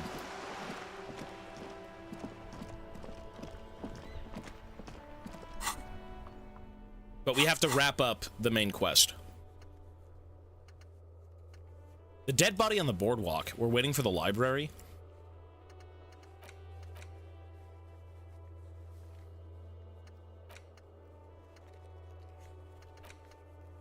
Find booze and drink it. Oh, armor. The numbers on the armor. We can do that. Inside, you see a set of steering levers, a radio microphone. This is Precinct 57. Armor! Yes. It took some convincing, but I got the mercenary's name and a few biographical details. Are you ready? Yeah. The lieutenant leans in to listen. I was born ready, baby. That suit of armor was issued to an Oranese citizen named Ellis Kortenaer. That's E-L-L-I-S K-O-R-T-E-N-A-I-R. Exact date of birth, unknown. He was signed into the Lelystad County Neonatal Care Unit on 28th of February, 09. National Care Unit? He was found as a newborn in a leaf compactor near an abandoned farm. He spent 4 months in the neonatal unit, survived apparently, and was assigned to a foster family at 2. This is what the ICP knows about him. He was raised by foster parents, entered the East Brand Military Academy in Vredefort at 17, then served in the Oranese forces till he was honorably discharged in 41, just a year before the Seminole conflict. Oh, he never made it. Then the armor followed him to Seminine, or at least I assume it did. And that's it. There are no records of his employment in Crenel, or any of its other incarnations, or him even entering Ravashon.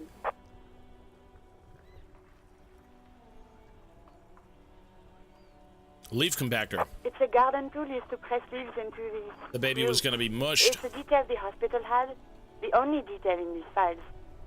So I thought it would be good for you to know. Okay. It is. Thank you, Alice. Any information on the foster parents? None, officer. Sorry. So all we have to connect him to Krenel is the armor. Even that is a small miracle. These organizations usually double-check their inventory. Thank you, Alice. Great work. He's doing good. No problem, Lieutenant. A compliment from Lieutenant Kitsuragi. Not bad. We have his name and service record now. The name. This is very good. Elise Cortenard. Sometimes police work is about human dignity, about giving back names to anonymous victims. I'm glad the inquiry was helpful to your investigation, officer. Did you have any other questions? That's it for now, ma'am. 57th, over and out. In the cabin, you see a set of steering levers.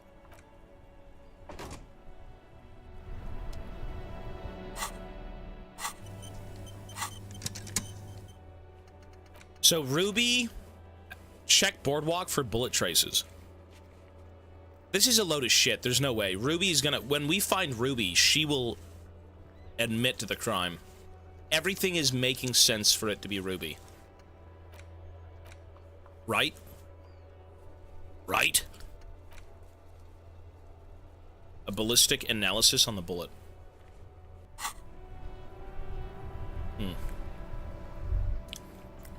Well...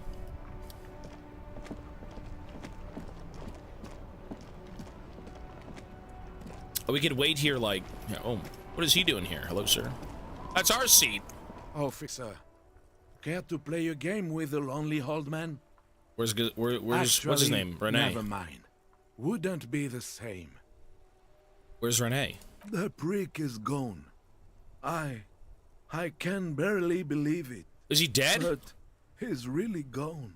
He died? He is trying to retain his jolly facade, but the underlying sadness casts a deep shadow over his wrinkled face.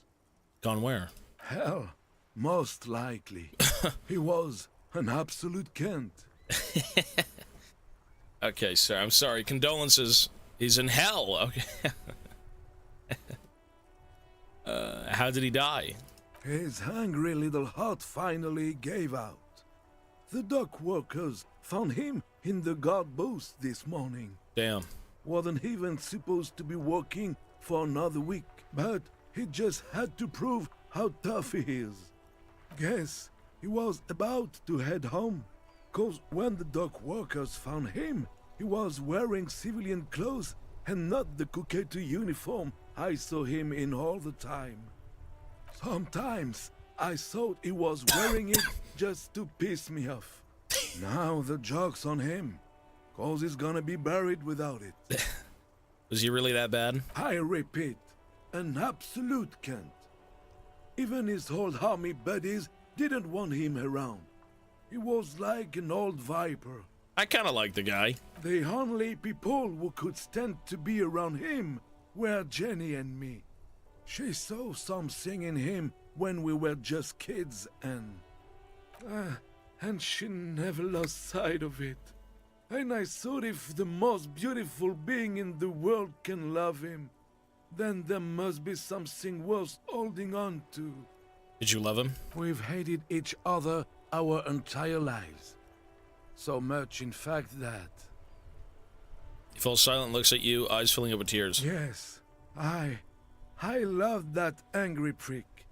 He didn't deserve it, but I did. You know what his last words to me were? Tell me. In Guillaume's time, you'd have been shot without trial. Okay. That's what he said to me. He lived a cunt, and he died a cunt. Let's leave it at that. Okay. Here's something to remember your friends by. Give him the photo of Renee and the girl. Let me see. This was 60 years ago. We all went to that parade. Young René looked so happy, and Jenny... I'm sorry, officer. I just... Thank you. Thank you for this little memorabilia. It really means the world to me. Of course. That was nice. A small thing for us, but invaluable to him. He probably didn't even know René had the photo. Alright, old people die, you better get ready to conclude. I offer my condolences, sir. Yes. We are both very sorry for your loss. It's kind of a rude one to click. Why would you click that last one? It is what it is. Part of life, really.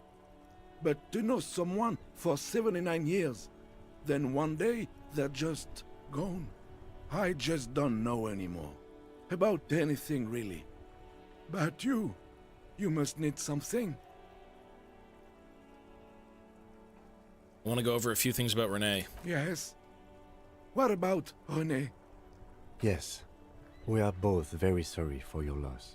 It is what it is. But I just don't know anymore. The Union. Officer. Just nothing. I just can't do this right now. The Union, it just doesn't matter anymore. Understood. Goodbye for now. Damn, René passed away. He was kind of a dick, but like he was fun. Revachol! Revachol! I wanted to sit there though. But now I can't even sit there. Ask Ruby, ask about Ruby in the village, determine where the shot came from. Ask her about Sunday. We can't. When Kim's not around to stop you, I can't.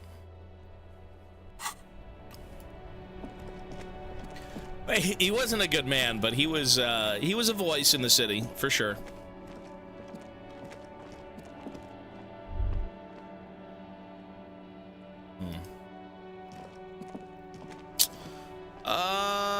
What do we do here?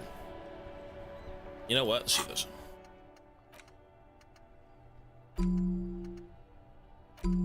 Oh, shit. We can do the... Okay, we have all the rest of them. Actually, no, we don't. Date of birth generator. The precarious world. All red checks fail. Seems like the point of the game is victory, the absence of defeat on all fronts.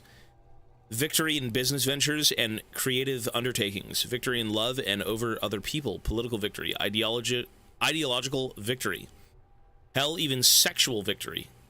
Definitely a lot of object-based victories too. Having things and not losing them. One problem though, not a lot of victories in sight. Everyone's mostly losing. Why is that? And how do you not lose?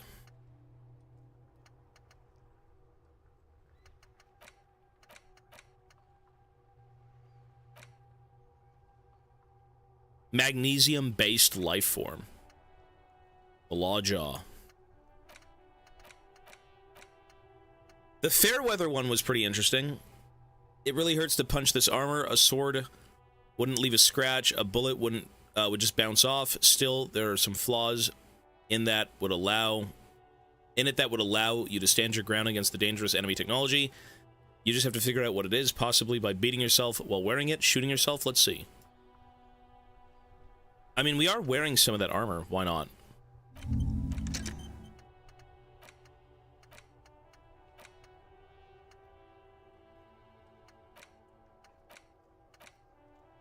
Apricot chewing gum. You have found a trace of entity who's been stalking you across the plains. The Gloomstalker, the conglomeration, the shadowy organization behind your downfall, possibly connected to the dreaded X something. Granted, it is impossible to determine its true identity, but you can remember where you first smelled its treachery. Yes, use the Tutti Frutti gum wrapper. Reconstruct the day you first breathed in her untrustworthy atoms.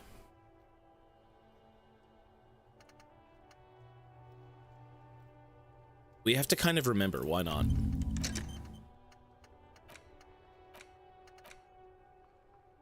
Someone's been walking around in your dreams lately looking for something. Tidying up, rearranging, storing away all the unrealized dreams, putting old pains in boxes, the worst nightmares you have settled down for a while, a spot of light on the bedroom door after the dark. The fluttering of eyelids in the spring sun, a thought that arises only to disappear again, and yet there's a pattern emerging. Sure. Honestly, all of this stuff is just random, though. You don't know what it gives you, so you just wing it. You say sure.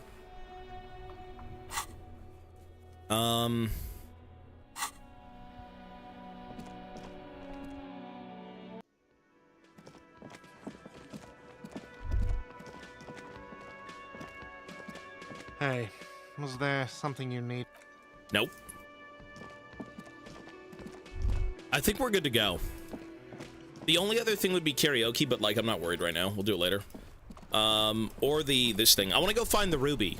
I want to go talk to people on the coast and find out where Ruby is. We've waited way too long doing nonsense. We have to do the main quest. We have done so many side quests that Kim is ready to kill himself. I don't blame him. No, it wasn't there. Kim, we have to get back to business. I agree. Good. After we check this trap. The trap is full of locusts, but they seem weak and unhealthy. A few lie on their backs with their legs twitching. Still, no phasmid. Okay.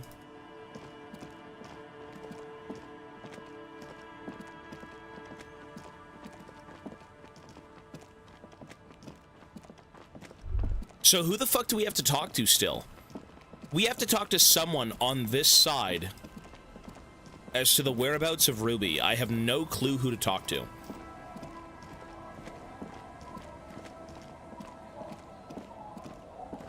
Who's missing?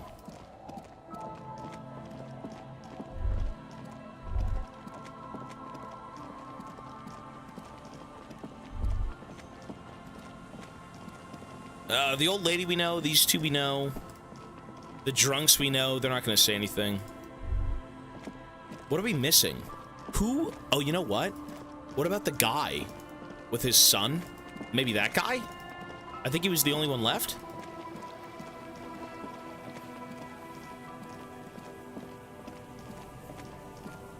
I think he was possibly the only one left.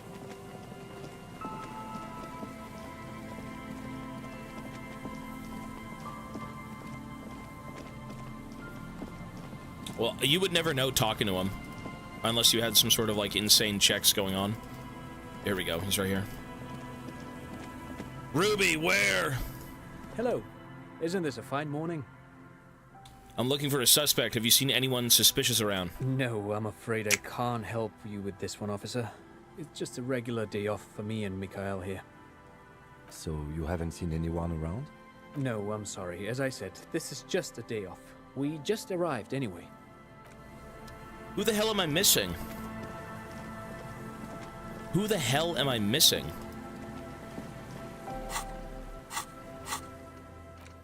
Ask about Ruby in the village. Ruby left the village and went up the coast. Explore the coast for signs.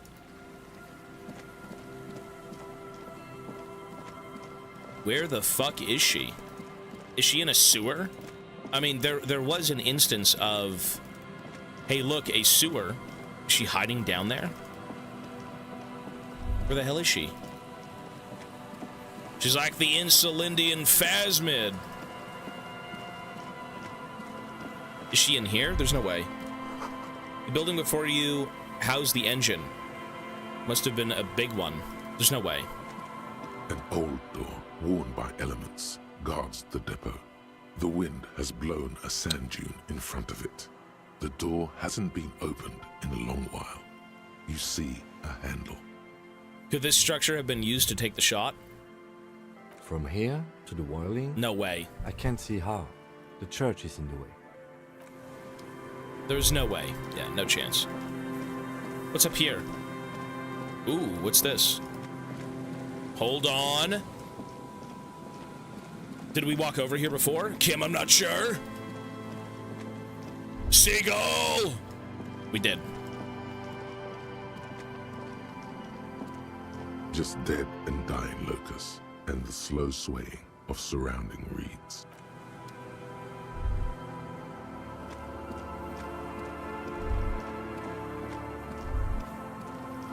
Is there something here that would indicate a sniper used this place as a nest for taking the shot? Just some urban detritus, a bottle, and a dilapidated old comms tower. Maybe on the comms tower? The wind picks up. Fine sea foam lashes your face. It feels like needles. You can take it. Just raise your collar, detective. In the distance, you can hear the breakers roar. I don't see it, Lieutenant W. Freitor. I don't see a person take a shot here and hit something there. In the whirling in rags. Maybe the campfire was used by the perpetrator. Maybe the assailant climbed the comms tower, took the shot there. What about the cigarette butts? Look over the water. Tower? It's not possible to climb that ladder. And even if it were, why? There's no platform up there to aim from. He looks like he's cold out here at the tip of the coast. The jacket is warm, but not for this weather. Kim, you look cold. Maybe a thicker coat. I'm okay. You, on the other hand, Freitor, you look like you're about to turn into a popsicle. What if I want to be a popsicle? You're right. I should look into this situation after I die of hypothermia. Don't be silly. No one wants to be a popsicle. Maybe I do. Maybe the campfire was used by the perpetrator. To warm his hands before pulling the trigger? Perhaps. But anyone could have made this. The coast is specked with fires this time of year. He looks around. Truthfully, this seems like a very poor choice to take a 1.2 kilometer rifle shot from. Visibility is awful. There's water vapor everywhere. I think we can rule out... Biddable Prime, was it? Cigarette butts. Those? A smoking assailant who favors Tumutiri to Astra or Joanne? Cigarette butts are everywhere. This is a common brand for all men. Tumutiri was a Revacholian colony on Ilmaran. The Suzerainties population was mostly Ilmaran Areopagites, up to 97%. The region was known for its tobacco export, hence the name. I want to know a lot more about this. Oh, you do? The butts you saw had a silhouette of a boy wearing a coffee hat, a tobacco picker. This boy is the Tumutiri brand logo. Contemporary Revacholians prefer Juan, a local blend from the southern islands, or Astra, a legendary cigarette from Grad. Tumutiri is favored by older men who like its old-fashioned paper filter tips, insane amount of tar, and the sweet smells of colonialism and halva. Look over the water to the whirling in rags. There, 1.2 kilometers over the cold water of the bay, blue from the distance and the air, you see the smallest rectangle, barely visible. A glowing light on the third floor of the whirling in rags. With binoculars, you would see a young woman's shape move behind the glass, her limbs long and slender, smoking, drinking, being happy and elated, without you. Because you're here, freezing in the wind, aren't you? Doing your detective work. Where the fuck could this Ruby chick be, man? I'm so...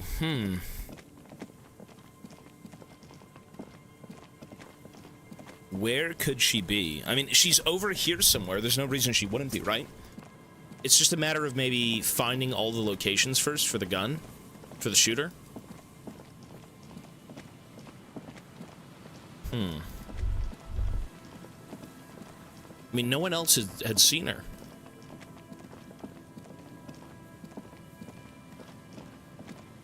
Yeah, we'll see. I'm not sure.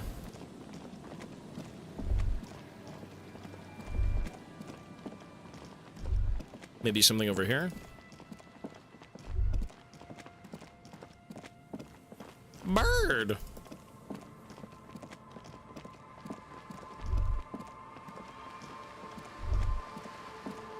We are investigating. Kim, where the hell is she?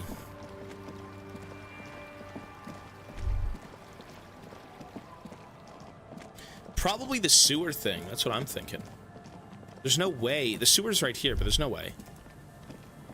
There clearly is something below this area, though, right? It's just a matter of, can we get down there? Does that matter? Is that a thing?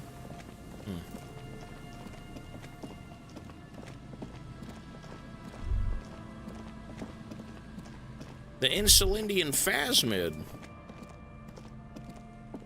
The trap is filled with dead and dying locusts. Most of them aren't moving anymore. You still can't see a phasmid anywhere.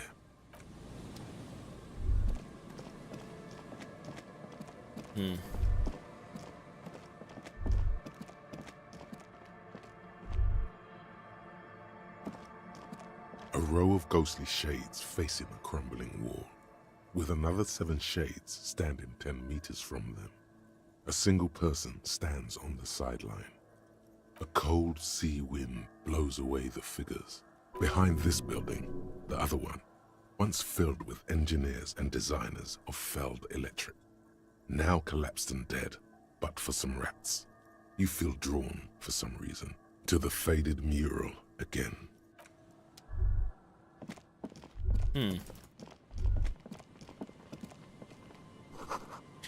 A door, a building, a hiding place. Could the instigator be inside? Maybe. Instigator. Well, I mean, look, there's nothing here, though. Kim, I'm lost.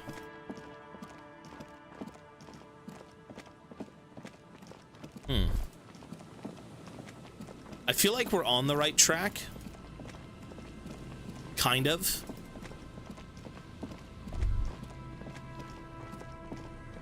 A few locusts trudge along the wall of the trap. The rest are piled in a heap in the corner, dead. No phasmid anywhere.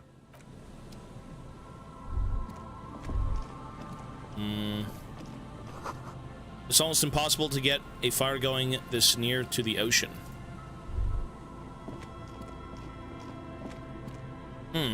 You know what? I don't know, man. I don't know.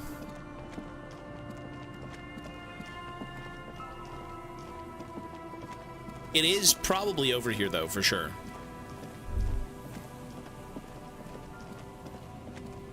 You see a once bright mural towering above you. The signage has peeled off over the years, but you can still make out Feld Electrical R&D, a slogan used to intertwine with the loops a long time ago. Now, only a shadow of peeled letters remains. It says, "Tomorrow is just a whisper away." Above the mural, a collapsed roof, broken windows set in walls that are cracking and will soon also fall, and the coastal breeze rustling and sighing in the remains of the edifice. Feld Electrical, you only know them as a small company that makes ink cartridges. Looks like they used to be big. There's something in the wind. Sometimes the only way to go forward is to fail first. Why do I feel like I know this place? Indeed. Somehow you knew it was here.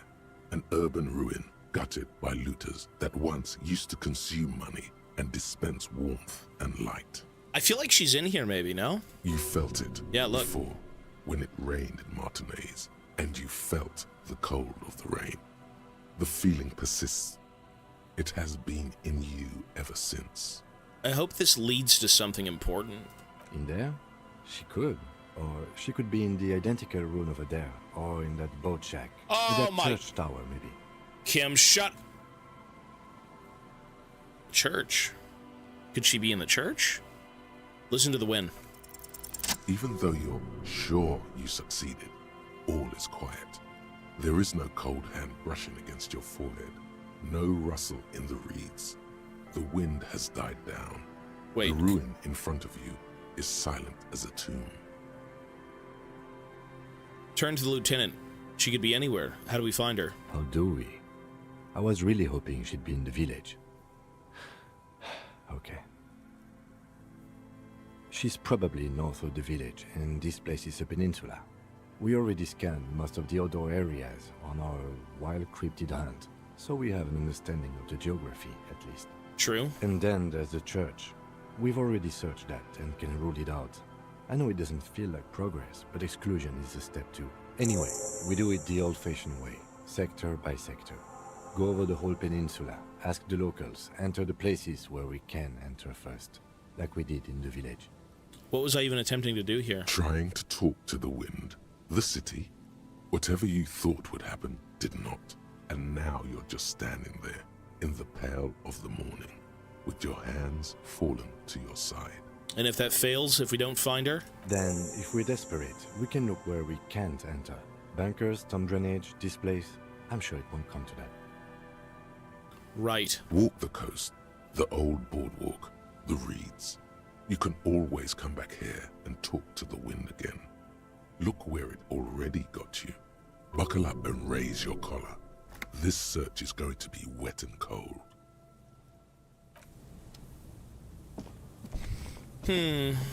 Kim, I am lost. He's not wrong, though.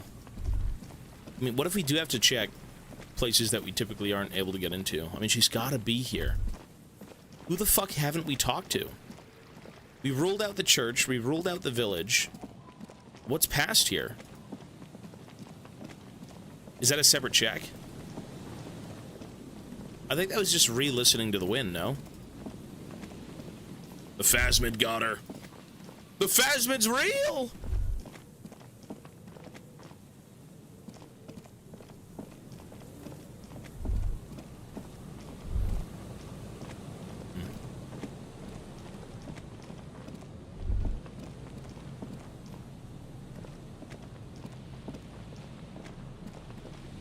There's some tear, an empty cigarette package.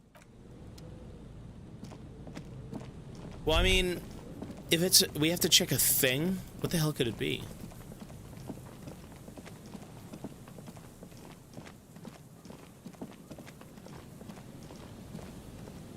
Yeah, she showed me. It was very good. It's not done, though. I think what she did was the sketch. That's pretty rough. She's good, man. I told you. She's good. Okay. Let's do this. We could do this check again. The once bright mural towers above you, saying, Feld Electrical, R&D. Tomorrow is just a whisper away. Listen to the wind again. Suddenly, there's a sigh, carried on the molecules around you, moving, flowing from high pressure to low pressure, like that of a woman emptying her lungs.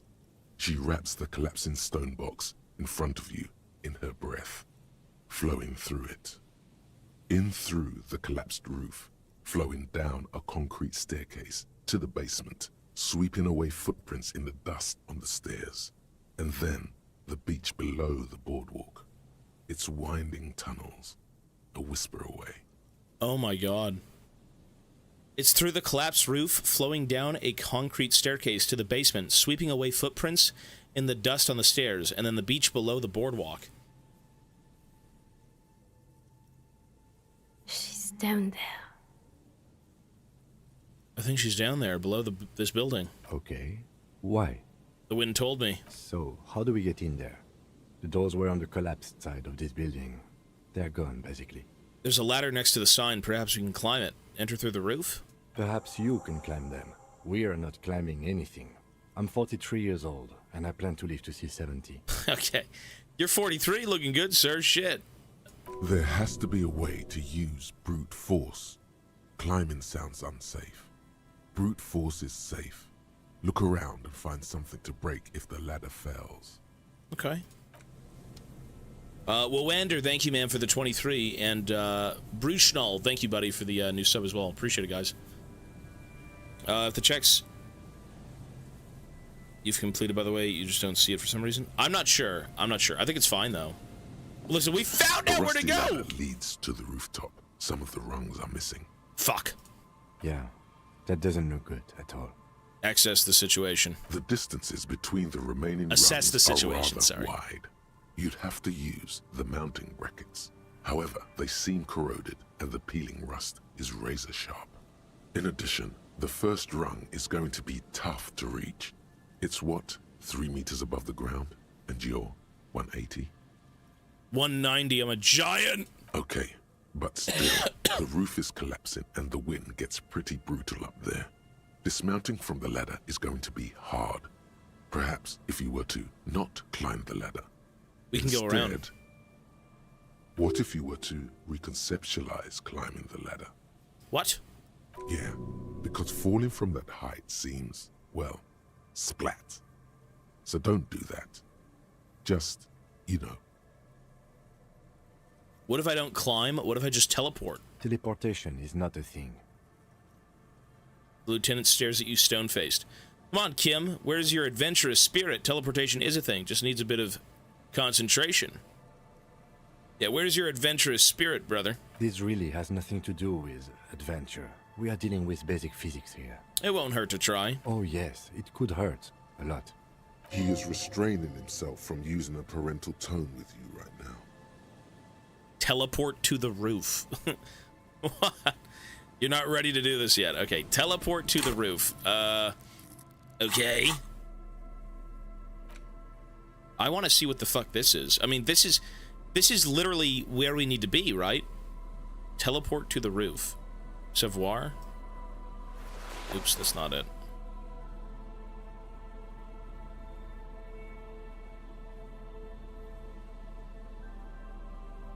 Are we missing...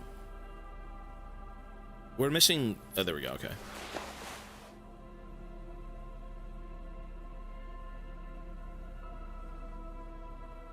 +1? Kind of terrible.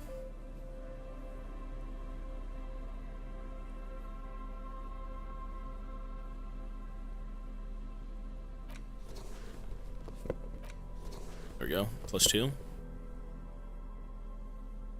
Let's do it. Let's try. The rusty ladder leads to the rooftop. Teleportation! All yes, you need sir! to do is close your eyes and concentrate. Darkness enfolds you. You can feel the distance between the bench and the first rung of the ladder. All you need to is... do it. Zoot, zap, pow, crinkle. It's like magic. You feel yourself disappear. Atoms fading out of existence. Oh my god, I can't believe it. Oh my god. Bam! You find yourself on the roof. What the hell? Mastered the art of physical displacement. Kim, I teleported! What the fuck? I'm super cop! And I'm on some super fent! What the hell? I did it, Kim. I teleported. I just saw you climb the ladder. Oh. You just climbed it, like a regular person. No, I didn't.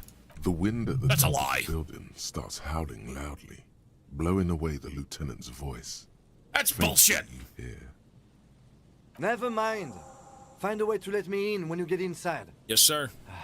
Don't go adventuring with a backup, especially if we think the suspect may be hiding here. I've got a gun, Kim. Don't worry. I don't know how to use it, though. It's been a while. I've got a gun, Kim. Maybe I should equip the gun. The central support beam has been destroyed by artillery fire.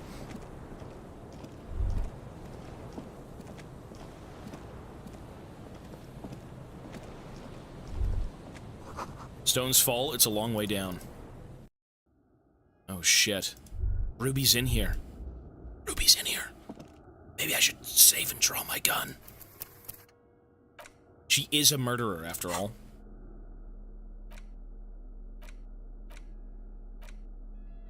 Where's my gun? I'm fucking around. Holding the gun feels natural and satisfying. It's like an extension of your arm, the polished wooden handle almost fusing into your palm. I think my hand recognizes it. It reminds you of the day you first held it, with fear and respect, hoping you don't have to use it in vain. The sun was out in Jamrock.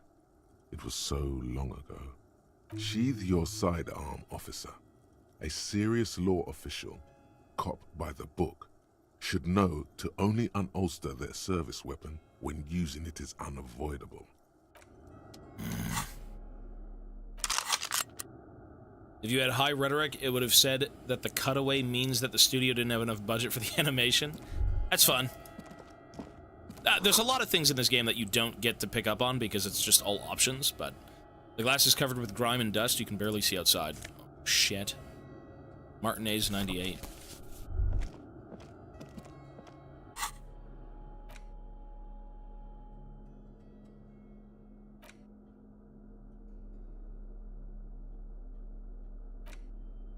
Faded picture postcard from the end of the last century shows Martinez as it was before the revolution.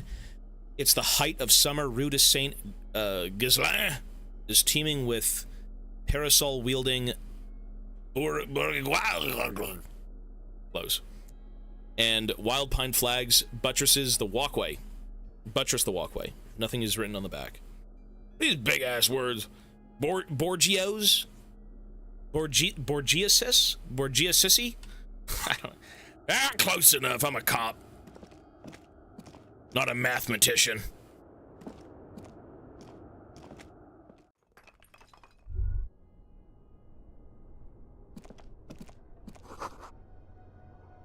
Antiquated office furniture. Last century, maybe? You should take out your flashlight. How about my gun? Borgios. This collapse nearly sealed the basement. One can barely squeeze by. Kim. This overturned table is covered in orange mildew, crawling with something. My babies! Old file folders in the cart, documents silvery with mold.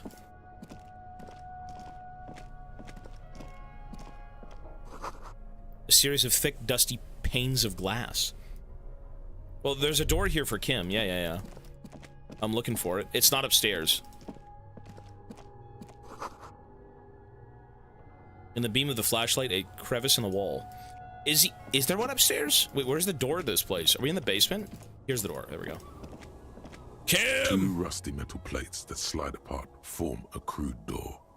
It's been here under the boardwalk for a while. Who's there? What do you mean, who's there? It's me, Kim. No, it's Stop not. playing around and help me get the door open. Yeah, okay. Who's there? Oh, it's Kim! Hello, sir. The doors seem to be on rails, but they've gotten jammed.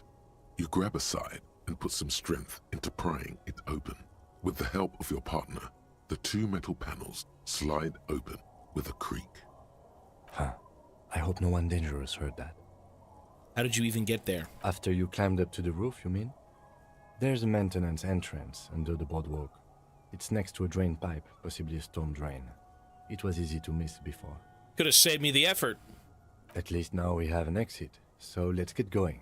It's time to investigate these passages. Let's do it, sir.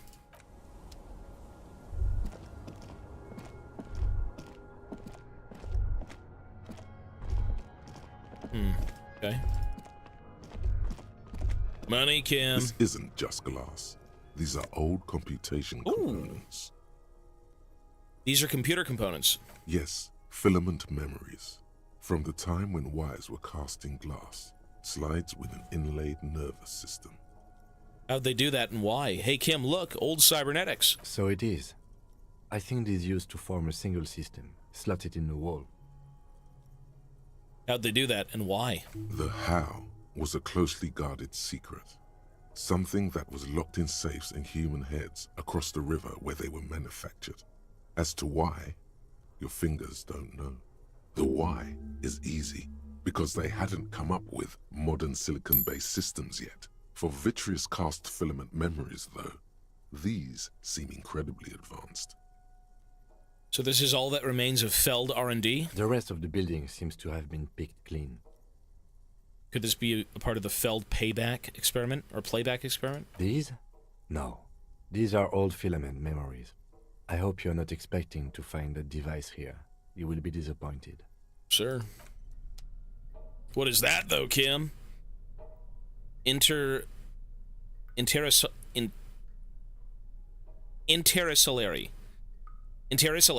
Suit jacket. I can pronounce words. Intericillary. There you go, intericillary. Okay. A muted brown suit jacket, perfect for a day at the office or an evening at a cafe. The red rose at the bottom of the left breast pocket is slowly wilting. Holy shit. Look at that. That's not me, but okay. That's not me, Kim. We'll pawn it later. Look at this. She's been living here! Stale fabric smell and dust. No one slept here in months. Maybe years. Oh, never mind. Inter-Isolary. Revolutionary propaganda on the bunk bed, ancient flyers, and brochures. These pots and plates are full of dust and spider webs. A mustachioed and mutton-chopped man, amateurishly depicted, gazes at you with sad eyes. The plaque reads, K. Mazov. There is a spider web in the lower left corner of the portrait. Look, Kim, it's Comrade Mazov. Brush the dust off the portrait. Years' worth of dust is shaken off. The full head of hair, matched by an ample moustache and sideburns, look a bit silly. Someone crouches, heels digging into wet sand. Hands sweep across the sand. Grains stick into the frayed skin of the fingertips. An old man sits on a slab of concrete and taps his fingers against the glass of a scope. You shudder. It's Comrade Mazov! Yes, I can see that. Looks like some communists were hiding out here. They left a long time ago. The lieutenant does not seem to share your enthusiasm. Did someone have stopped through here recently? Could it be connected to the Mazov bust we found in the student's room? Millions of depictions of Mazov have been produced. They're not all connected. Besides, that looked like some student. The youths always go for this kind of stuff. How long ago? Half a century. This was probably part of the network of defense posts the communards built against the amphibious landing. I think the purpose of this bunker was to produce propaganda. It would have had radio equipment back then, but that's all been looted. What's with all these secret weapon caches and secret bunkers? We have found a lot of those lately. I guess what most people think of as history tends to linger in rundown neighborhoods. Martinez being what it is, no one has gone through the trouble of cleaning out the old bunkers. Maybe I should move in here. Seems cozy. Oh, no, I'm good. You mean like Ruby? No, I think we've stumbled on a piece of history. He looks at the dust. Oh, revolutionary's hat. +1 to Mazonian socioeconomics. Mazovian. What the hell? Oh my god, Nikolai. What the hell are we doing? And Yushanka, with the Mazonian logo, a pair of deer antlers on its silvery white front. Your ears feel cuddled and cared for by the state. Get this thing off me! Cramping my style, that is. Here we go, Kim, get ready. I see boot prints. Might be Bigfoot. If he wore boots. Bootfoot. It's Bootfoot, Kim. Big boot. The tunnel collapsed. You'll have to find another way around. Okay. Boot. There's something in the air and unnatural buzzing. Boot prints in the sand. One of the soles appears more worn than the other. It's her. She's down here, Kim. Get ready. Draw your weapon. Draw your weapon, Kim.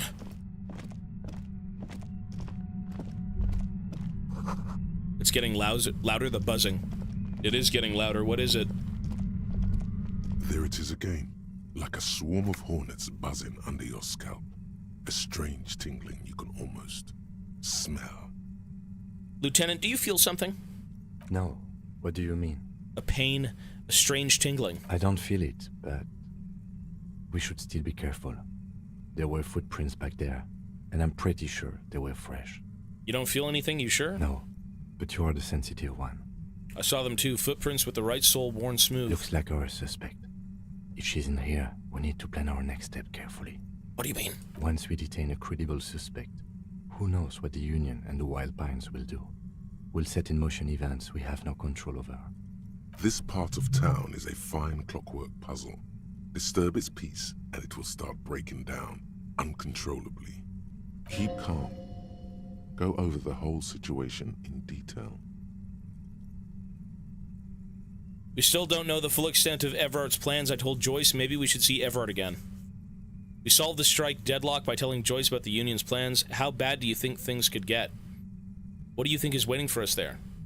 Everard? I leave that to your judgment. You already know what I think about cross-pollinating information like this. It's dangerous, but... He just can't be sure. Maybe it will yield something useful. We solved the strike deadlock by telling Joyce about the Union's plans. I still don't think that was a good idea. But yes, our affairs with the Wildpines are in order, since she isn't in Martinez anymore. Someone's been a very busy boy. Good on you. How bad do you think this could get? Well, we are not responsible for what we can't predict, are we? I don't think the entire city will be razed to the ground. I think so. He smiles in the dark. If you can't predict it, there's nothing you could have done. What do you think is waiting for us there? I think I see a cavern. Maybe more cellars? I think we've been careful enough. We still have the element of surprise. Or maybe not. Either way, once we go deeper, there will be no turning back. So this right here, if we go deeper, there's no turning back. This is the end game. I've only save scum the dance, and I save scum giving kids drugs.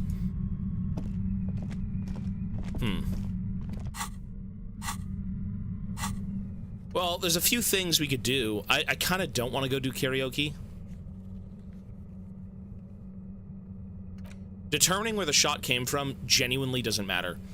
Genuinely doesn't matter. We know this woman killed her, or close enough. Can't do this one. Don't want to do this one. The library was like the last one to really look into, but that's such a minor thing now. Bro thinks he's a genius. No, we've done everything.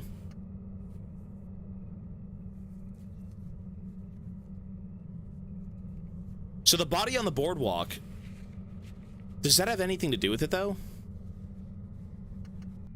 I mean, we could go back. Now that we know there's no point of return past here. Okay, let's go look into... Fine, we'll go look into that one. Kim, you're right.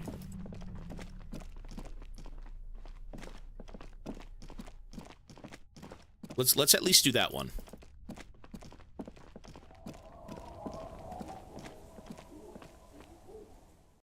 You don't get locked out of everything? So how do I pass 30 minutes? Sorry. How do we pass 30 minutes in time? Where the fuck even is this? Oh, you go left. Read a book. The Damaged Ledger.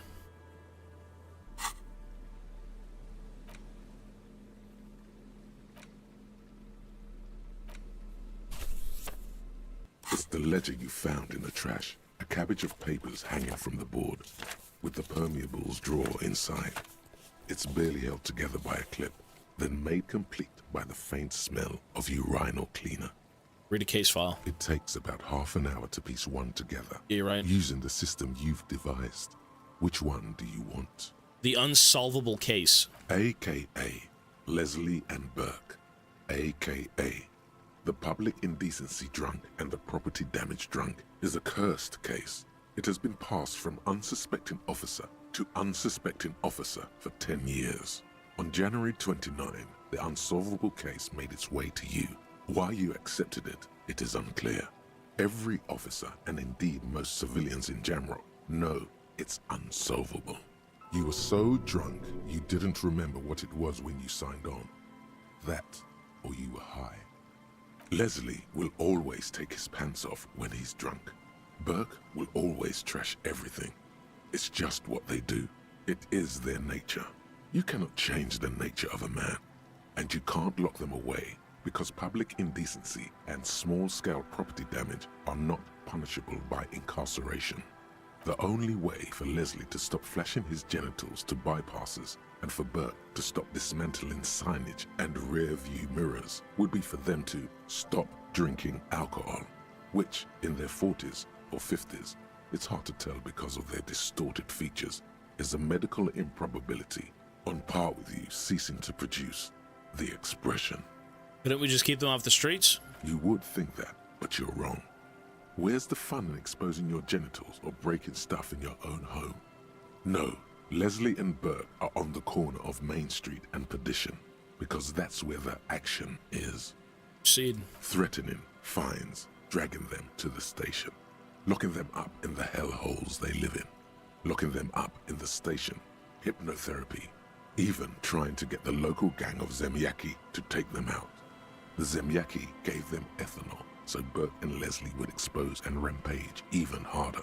You tried it all, and still the complaints wouldn't stop, as they hadn't stopped for 10 years.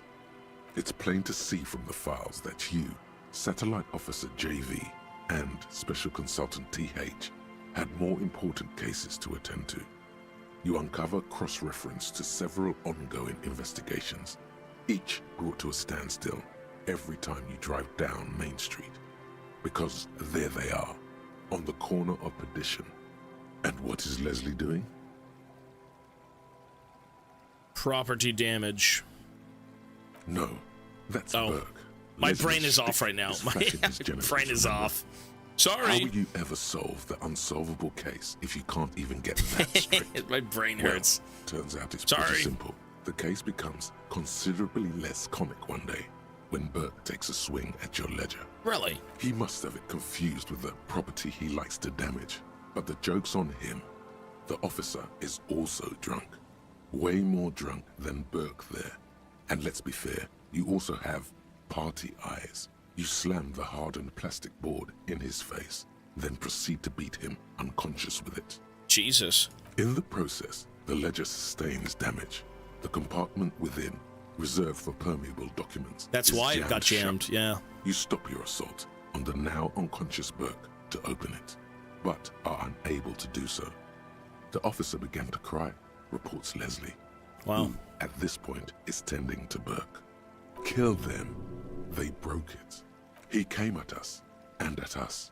I think he was trying to kill Burko. While trying to kill Burko, you slowly come around. The permeables compartment is open. You've smashed it open on poor Burko's kneecaps. The good news is, Burke can't walk anymore. Can't get out of his apartment, an invalid. With Burke to tend to, Leslie cuts back on the indecent exposure. Maybe he flashes his genitals to Burke. Who knows? But both drunks are off the street. The complaints stop. The unsolvable case is solved. Which is also why the officer responsible narrowly escapes a disciplinary hearing. The end. Do you want to read another one? That was lovely. I can revisit this later. Not much has changed in the meanwhile. A bunch of sodden papers still sags from the clipboard. Okay. We gotta go do a call. I mean, if we're in town, we can check out the disco thing, but like, I'm missing steps. We're missing stuff.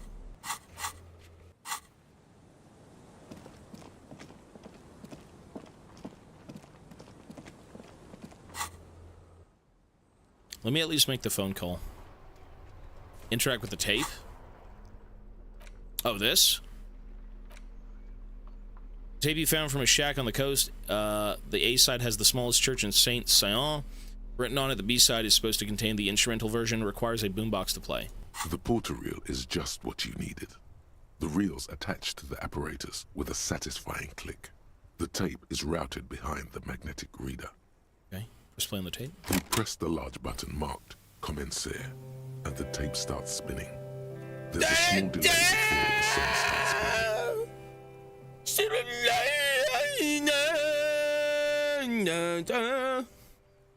Oh, it wasn't karaoke yet?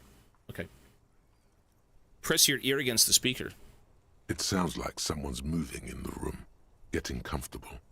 Then the organ starts playing a simple, melancholic tune, echoing in the hallway. A lone singing voice joins in, telling you about the tiniest church in Cessons, surrounded by even tinier yard. You almost feel the seaside mist on your skin.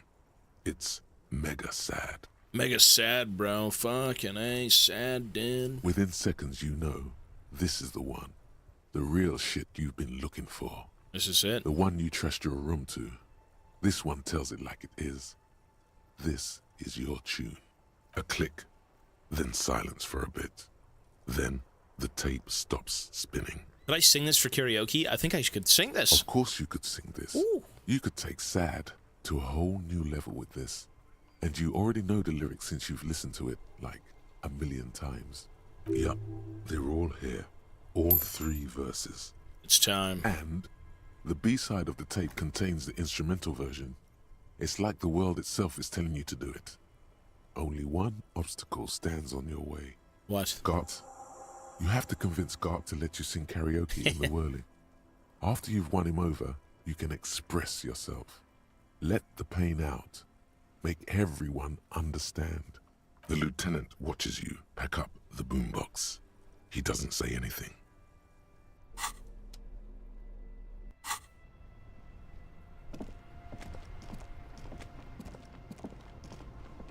Inside, you see a set of steering levers, a radio microphone, a pull-out toolbox. This is Precinct 57. How may I assist you? Hold on, officer. Jamrock Library.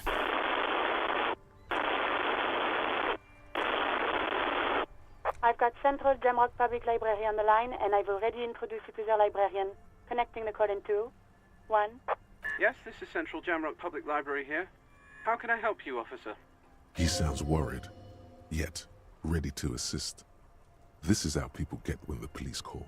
I'm looking for any information that you can provide on Billy Majan, a reader. Billy Majan, you said. Give me a moment, I'll have to check our database. On Moreau Drive in central Jamrock, in a darkened hall lit by orange desk lamps far away from the noise outside, a middle-aged man taps commands into an old radio computer. A printout falls on the desk. Behind him, a lonely reader scours some dusty bookshelves, looking for a paperback. Yes, hello, are you still there? I found Billy Majan's home address, is that alright? No phone number, unfortunately. Home address is fine. I'm not really that good with addresses. Here we go, sir. Rue de Saint-Ghislain, 33B, apartment number 20. It's in Martinez, I believe. Cape Side Apartments, it says. That's all. You have any other information on Billy? It says here that they returned their last book just a few days ago, but I wasn't at work that day. Do you know someone who was? Marie? Marie? Do you remember a reader named Billy Majan? They returned a Tybalt book the other day. Maurice, what? A woman yells. Then, yes, okay, if it was the police. She starts explaining something. Yes, it was my colleague Marie. She said that it was Billy's husband who returned the book. He also asked for this new sci-fi release, Lowe's Radio City 87, but we don't have it yet. Billy Majan is a woman, not a man. How did your colleague know that it was the husband? Marie knows Billy. She's been working here longer than me. Sometimes her husband returns some books for her. And then goes for a little drink later, on the lookout. Do you know the husband's name? Sorry, no. Marie only knows him by sight. Can Marie describe to me what the husband looks like? Marie! She said it was an older man, and that she's pretty sure he'd had a drink or two the last time she saw him. What was he wearing? 1 second. Sorry, Marie wasn't really paying any attention to that. Thank you, that's all for me. I have no other questions. Happy we could help. Goodbye, officer. Anything else you need from me? That's it, ma'am. 57, over and out. In the cabin, you see Room 20, Seaside Apartments. So that's where Cindy the Skull is, right?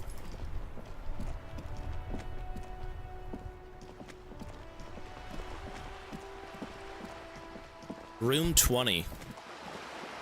So we'll do this quest, and then we have the karaoke, and then we'll take on the end of the game. And then it's probably only Pure Cinema, if I'm not mistaken. Okay.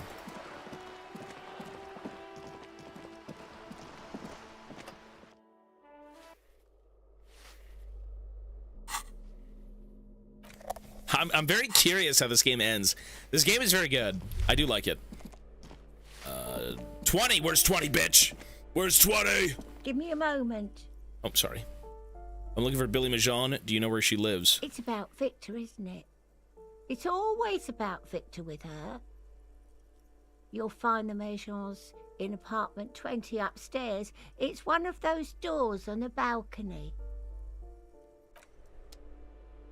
That quest in particular, I have no interest in. It's How I view it is you're talking politics and all this shit when the union's just coming in to take over. The conversation we have with that guy, I think at the end of the day, wouldn't matter much. Even if it was good, even if it was cinema. I'm gonna say, for my playthrough, I'm gonna pass on that one. There's his room. Wait, room 20? It's not up here, is it? A weathered brown door. Oh, it is. The number reads 20. Something smells good. Soup à l'oignon. Soup à l'oignon? The lieutenant motions to you to go ahead and knock. This is the door. You already know it's the right door. This is going to be so hard. Get yourself together. It's just police work. Hold on, Kim. We should discuss this before we move on. What should we expect? You're right. Let's talk this through. He looks at the apartment door and lowers his voice a bit. You hear some light footsteps and what appears to be a daily weather forecast playing on the radio. We have our first preliminary identification. In all likelihood, the deceased is the husband of Billy Méjean. We need to confirm this, as well as deliver the death notification to Billy herself. Now, delivering a death notification is never an easy task. There's a reason why it's often called the most stressful part of our job. This is why it's usually done in pairs. You got this. I'll be monitoring reactions, ready to act if necessary. Do you have any advice on how to tell her he's dead? Just don't say that you know how they feel. You don't. Good advice. What if I don't want to do this? Kim, I don't want to do this. Let's turn around. All right, I think I'm ready. The lieutenant motions towards the door. Hello? Who is it? Your husband's dead! And someone turns down the radio. Look at the lieutenant first. He gives you a short, encouraging nod. Is this Billy Méjean's home? This is the police. Please open the door. The police? A moment, please give us a moment. You hear shuffling inside? Tidying up. Nervously. There's fear in her voice. Come in. The door is open.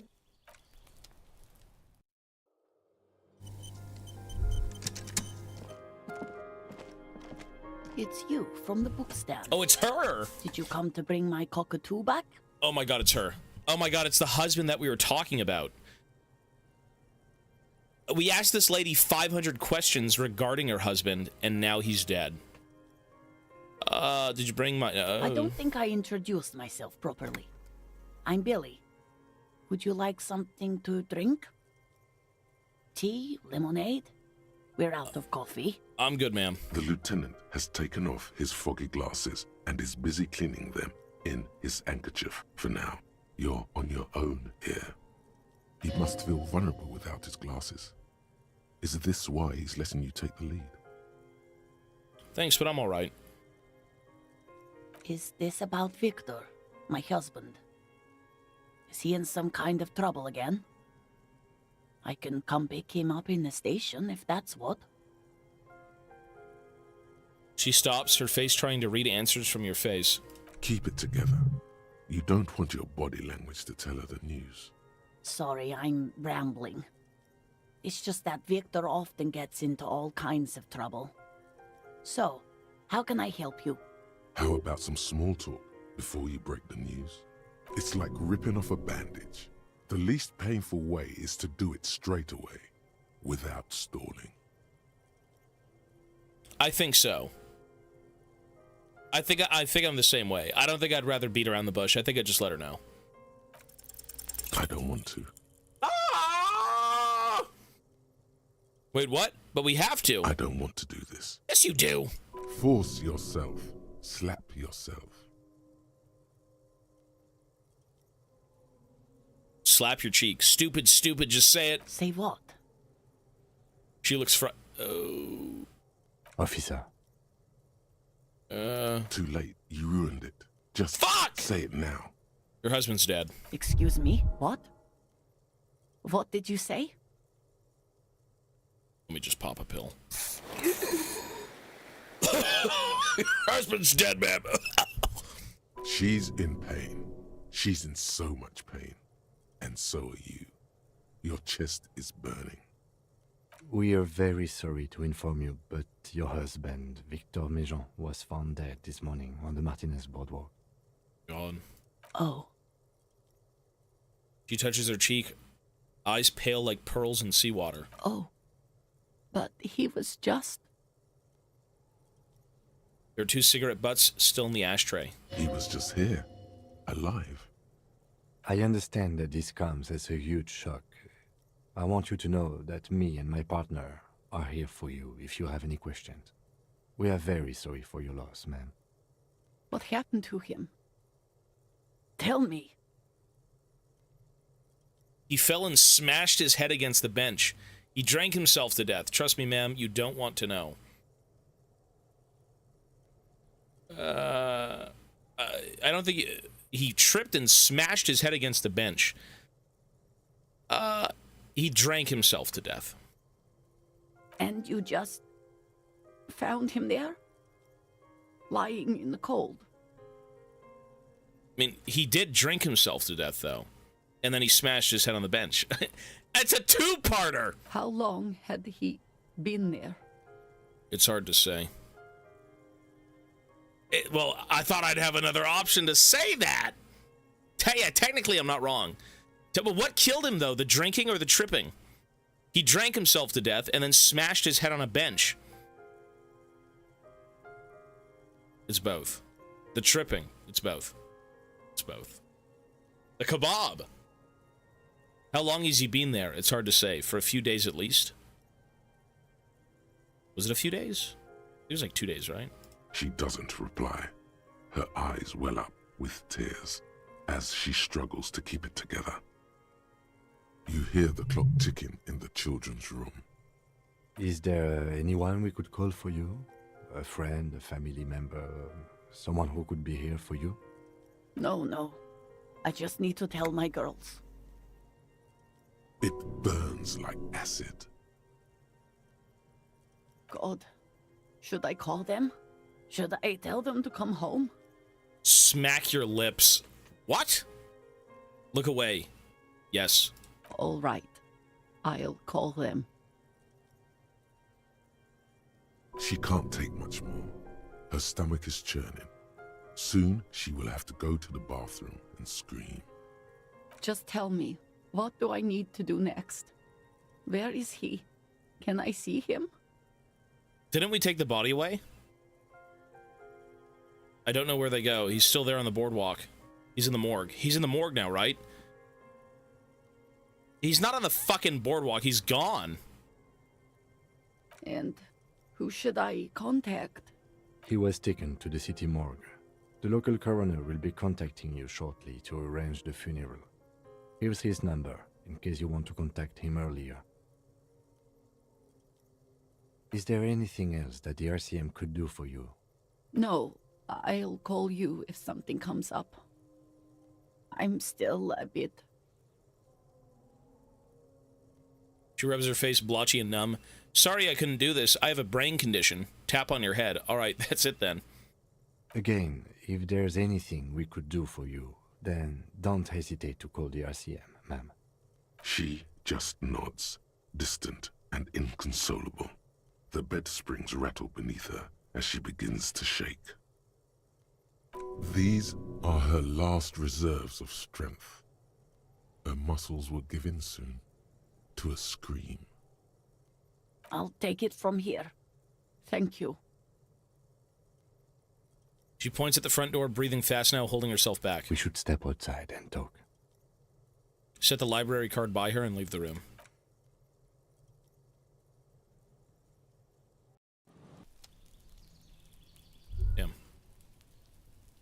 Kim. So, the death notification. He's avoiding your gaze. This is the time to say how sorry you are about how things went. That did not go. Well, no, it didn't. I'm sorry, Kim. I know I fucked up. It's all right. Don't worry about it. I'll call the station when we're finished with the day and let them know the name of the deceased. What about her and her kids? There's not much we can do for them anymore, I'm afraid. They have to. It's not your place to live their lives. That's it? That's it. We should get back to our case. There's nothing more we can do here. All right. And, officer, I've seen worse. This wasn't the worst I've seen, okay? Now let's go. I really have, he thinks. She was strong. She made it easy for us. You know, I'm surprised. I'm very surprised it was that simple. He literally got drunk, slipped, and died. Was it really that simple? Wait, where'd Kim go? What the hell? Kim! He's a phasmid! Take on la responsabilité. How long is that quest line? I'm just curious. This door is made of metal and appears to be reinforced. Someone here really values their security. No one answers. He's not even in there. Let's go. There's nothing to do here for us anymore. No one answers. He's gone. Let's go. There's no... He's gone now. I think we're late. Well, at least let's go do karaoke. We're never going to be able to get all the content in this game, and that is never the goal of any playthrough. The goal of every playthrough that we have on this stream is to play the game at our own pace and to experience it with what we want to experience, but do as much as we can reasonably. A reasonable amount of time. I think we've played this game for about a week straight. I think we're at like, what, 50, like 30 plus hours? 30, 40 hours of gameplay?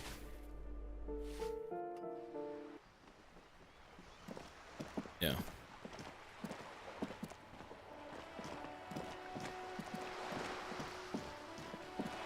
No, there's no way. 49 hours before today. Okay, so we're almost at 60 hours, and this is a casual playthrough. This is like a standard one-and-done playthrough of, like, your average person who wants to play a game. Like, of course, we're reading things and thinking about things, but, like, we still also have to do a day of YouTube videos as well. Is this more full? Is it? I feel like this is what you should be doing. I feel like I'm being thorough enough, but, like, 30 hours, really? Hey, was there something you needed? Dart, I need to sing karaoke right now. I just told a woman her husband had died. I need this! No, you don't. It's not happening. Ah! Tequila sunset be upon you! He tries not to look at you. It's dangerous to acknowledge the karaoke man. Yeah, but look him in the eye. Johnny Law is about to tear it up. Sad style. Why do you even have the PA system if no one's going to use it? It's part of my quest for self-discovery. Help me. This is my way of apologizing for the trouble I've caused. Please let me say I'm sorry. Yeah, why have a PA system if no one's going to use it? It's for no one. It's a prop. I'm not letting anyone use it after the great karaoke catastrophe of 44. What happened in 44? A lot of people got killed because some arsehole wanted to sing karaoke. It's not a prop, it's for your clients. I know it's used. Okay, yes, it's for some clients. That's me. I'm a real client. I've paid my bills, and I have the right to use the karaoke machine. Okay, fuck me then, just fuck me! Ha! Well, we don't have any tapes. They all got stolen.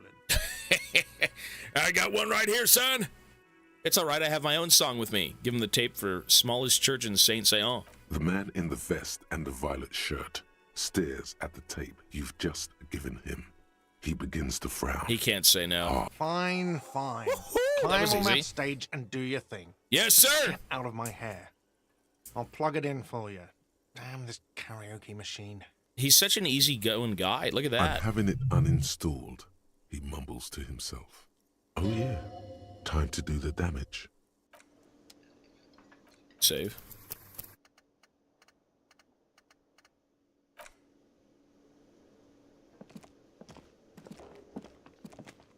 The stage is all set up for your performance. Feels silent.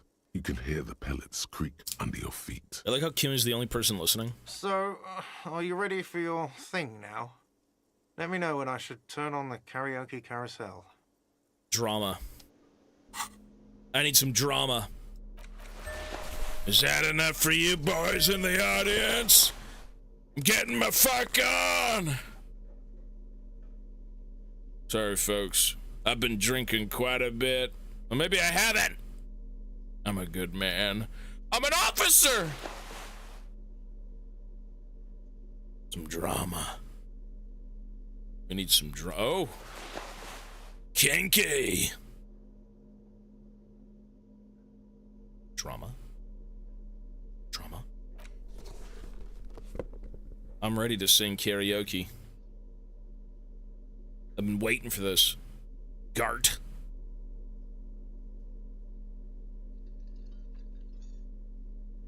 Let's go. I'm ready.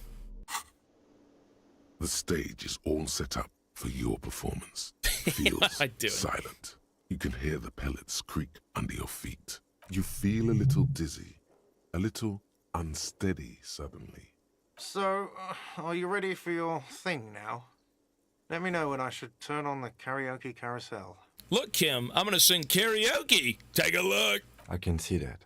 You like it? Put your lips against the microphone, test it. Immediately, a loud feedback startles the room. You feel like an amateur. How are you supposed to hold the mic? Should you just sing into it? Where should you stand? Hands. Where do you put your hands? Does someone feel like throwing up?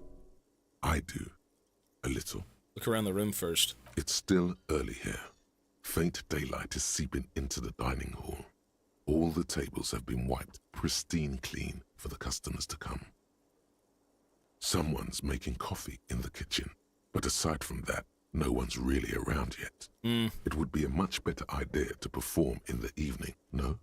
True. Yes. You can always do it in the evening. It will be less scary with a lot of people. Yeah, okay. Sure. Kim, I gotta go rest. I got no clothes on. Help! So how do we go spend time? Do we just find a bench? But isn't fucking what's his name on the bench?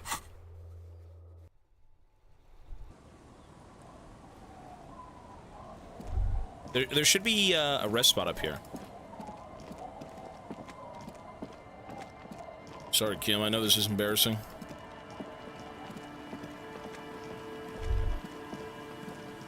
Is it up here? Where is that rest bench, by the way?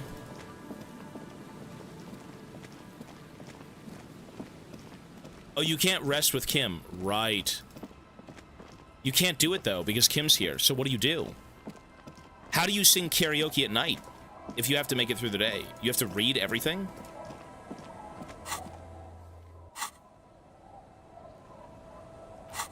Like, go buy a book and read?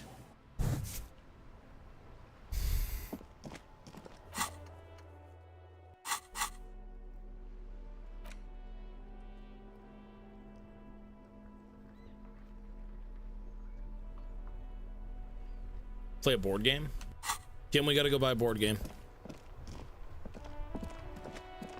I'm feeling extra spicy, Kim. Let's play something. A small mountain of colorful board game boxes. There are numerous types of games for all ages. A lot of shelf space seems to be taken up by Wirral-related merchandise. Let's do the Whirl one. 25 bucks? Sure. If you say so, but you better stay away from those immoral occult rituals.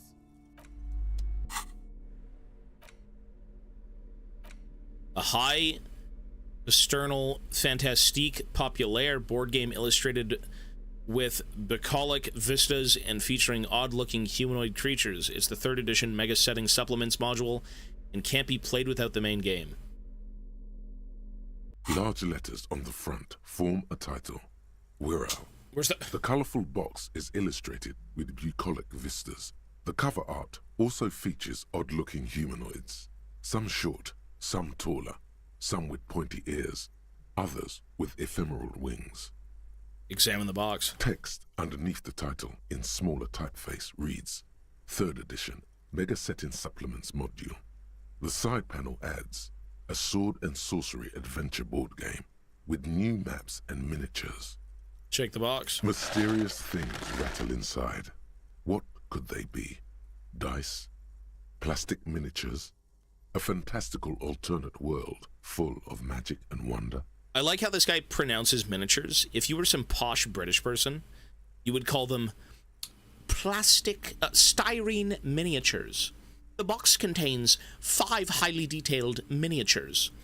Like, no one says that! None of that witless man from Heimdall, fascist dross, hidden behind faux realistic allegory. Wirral is no cliché-ridden apologia for colonial violence. Wirral is pure imagination. Yes, the Wirral setting is known for its complicated system of political alignments. But if you're not into that, you can just hack your way through dungeons in search of loot. That's what most people do. Look at the back. A blurb on the back reads, "Tired of the tedium and toil of modern life? Escape to Wirral. Leave behind Isolas and nations with their petty squabbles. Discard electricity, magnets, and boring technological widgets. Succumb to a world of high pasternal fantastique. Unleash your imagination and create an adventure of endless possibilities. Discover the terrible secret threatening Wirral. Can your band of adventurers save the world?" We're ready to take on the challenge. Exactly. That's the spirit. All you have to do is read an intricate rulebook, study an assortment of maps, unfold the illustrated game board, and start rolling dice. In no time, you could be romping through grasslands with low-level characters, hunted by Iskala riders, or battling unspeakable monsters in endless dungeons fraught with danger and despair, conjuring up forceful magics to aid your quest. Don't forget heated arguments escalating to physical confrontation with your friends.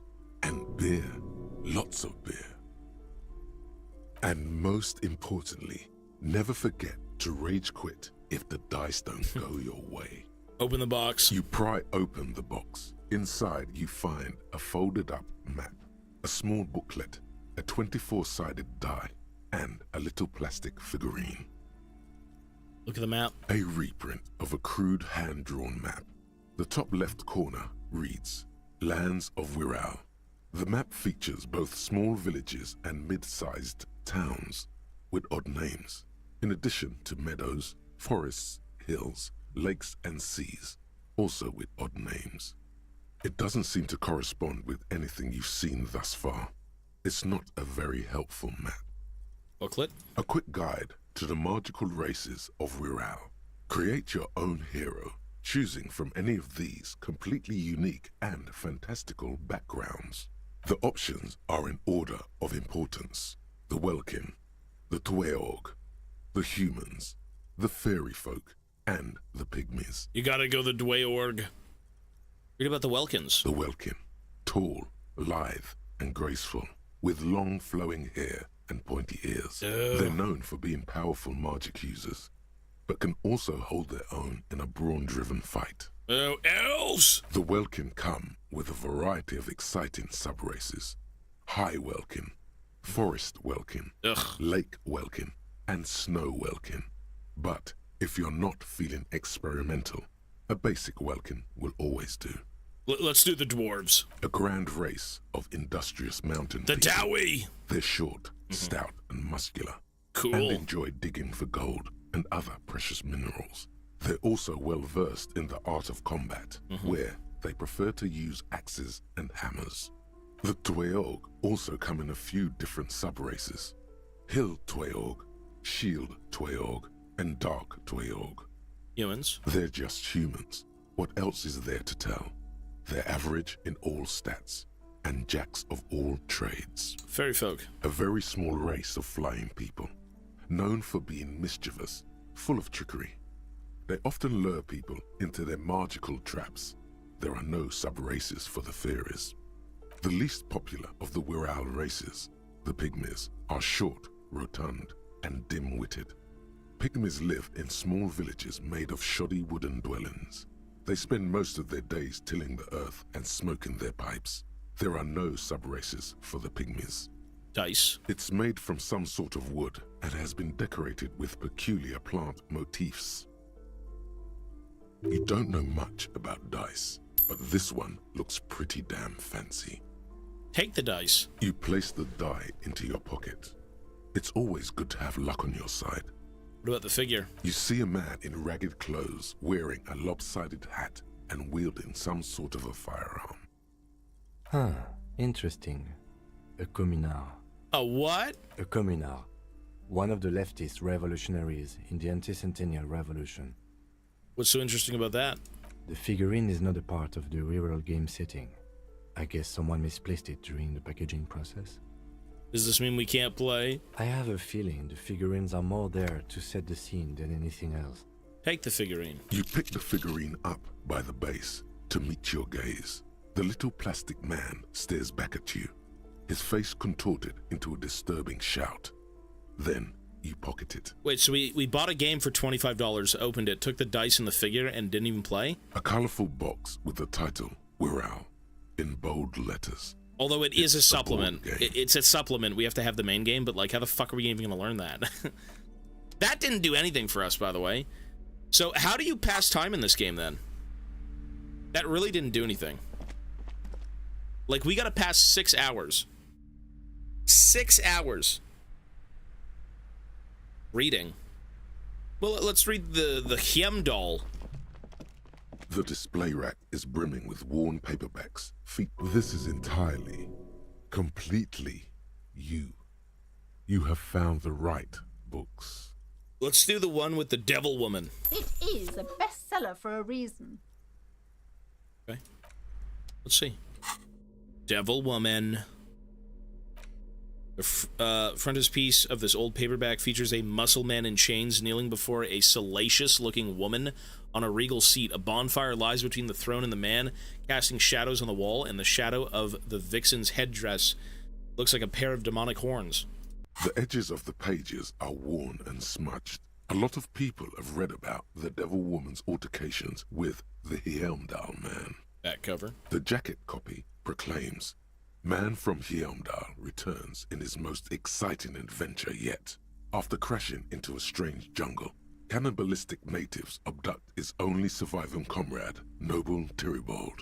Before Man from Heimdall can mount a rescue, he is ambushed by a tribe of female warriors and taken to the ancient citadel of Cloud City, where a mysterious and wicked queen rules supreme. Will Man from Heimdall be able to escape his dire situation and find his missing friend?" Time to flip through the book. You open the book to a random page. Death by snoo. Man from Heimdall, wielding his two Zweihanders, is carving through a sea of savages, his visage fixed in grim determination. Mochi, what's up? You okay? What's up, little Mochi? You alright, little buddy? His arms, whirling like windmills, are soaked with the blood of his enemies. Jesus. Mangled corpses litter the battlefield. Good God, this is some retrograde stuff. When was this shit written? You flip to the copyright page. This book was written in '38. Gritty and heroic. Berserker rage burns in his azure-hued eyes as he brings glory and honor to his long-lost Heimdall tribe. From the village of Heimdall, the ivory giant roars like an ice bear, and the winds of Gatla howl out his name. Give me more! Man from Heimdall rides on a gilded griffin, his golden mane billowing in the breeze. Both Zweihanders sheathed on his back. Really? He is off to war. Will he conquer his enemies? Onward! Will the steel muscles of Man from Heimdall gleam in the humid jungle air? Yet the man does not sweat. In meditation, his soul drifts in the frigid Northlands he calls home. Holy shit, this is so me. Really get into the book. A passage reads, "The man from Heimdall looks up, his eyes blue as the mountain lakes of his homeland. He rarely speaks, but now his voice booms in the darkened throne room. Do not try to sap my masculine essence, wicked temptress. Son of Heimdall will never succumb to your seductive wiles. Thine spells are no match for purity and strength of will. Brothers of Heimdall, stand above the vices of flesh, for it is weak and corruptible, yet mine is forged in gore and strife." Queen Lydiana just laughs, a sultry and salacious sound, then says, I have grand plans for you, man from Hyundai. She gestures her diabolical hand toward an array of potions and unguents. First, you shall please me. Then lead my armies against the vicious cannibals. Whoa. Not a muscle moves in the face of the man from Hyundai. Yet inside, there is turmoil. Wow, this is goes against epic. all he holds sacrosanct.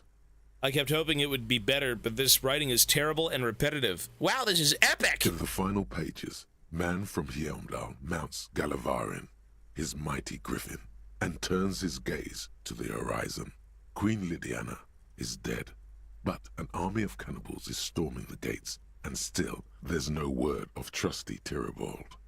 To find out what happens next, you'll have to pick up Man from Hyundai and the Three-Eyed Skull. Available in fine bookstores everywhere. Spring 39. Wow. That was awesome. Kim, do you like that? Fairweather T500. The armor. Remember that weakness you were looking for in the ceramic armor? Like, maybe it can only stop small, fast projectiles, but a large, slow-moving pry bar would shatter it? Or, if I run an electrical current through it, maybe it will melt. Or, personal favorite, frequency something something radio weapon? None of that would work. You need to shoot the part of the enemy that doesn't have Fairweather T500 on it, because the armor itself is invulnerable. Good news is, so are the armor pieces on you. Oh, shit. 2+ hand-eye coordination against enemies in FT500 armor? Oh my god, mercenaries are coming in. Wait. Oh my god. There's gonna be more mercenaries here, decked out in this shit, isn't there? Yikes! Okay, that's not very good. That's kind of a spoiler. Why is that in the game? A small mountain of colorful board game boxes. There are numerous... Wonderful choice, sir. A wholesome family game. Kim, we're family. Let's play. Woohoo! A civilization-building board game where you get to choose a nation and set off to colonize and exploit other cultures. Family! A star-shaped note on the box proclaims the game now includes a completely new genocide option. We gotta play this! In your hands, you hold a brand new copy of the game, Suzerainty. It's snugly wrapped in a skin of plastic. The cover features a charming illustration depicting a mass of grinning laborers loading goods onto a ship, while a richly dressed administrator oversees their work. The exact location and time period are left deliberately vague, but it's clearly meant to represent the economic relationship between the Revacholian suzerainty and its many vassals. Who the fuck shakes the box? The box has a nice heft to it. You hear the rattle of individual wooden tokens and feel their weight shifting back and forth. Even before you open it, you can tell that this will be a meaty game of grand strategy and complex player interactions. Plastic wrap? The plastic wrap rips off as easily as a bodice in a tawdry historical romance. Open the box. There's a hiss as the lid slides off. Inside, you find a thick, full-color rulebook and more than a dozen pouches of various wooden components. Tojimon, thank you for the 8 months. It's very good. We're liking it so far. Thank you, sir. Savor that new board game smell. A mix of wood, paper, and ink, all wrapped in the sweet must of cardboard. Read the rulebook. Welcome to Suzerainty, a game of economic strategy for the whole family. The rulebook is sumptuously illustrated and thick as a Gradian novel. Finally, a proper game to teach children about the importance of trade and global economy. The colorful illustrations depict cheerful workers picking apricots, hauling marble sculptures out of crumbling temples, and harvesting a strange magenta-leafed plant. Everyone is smiling.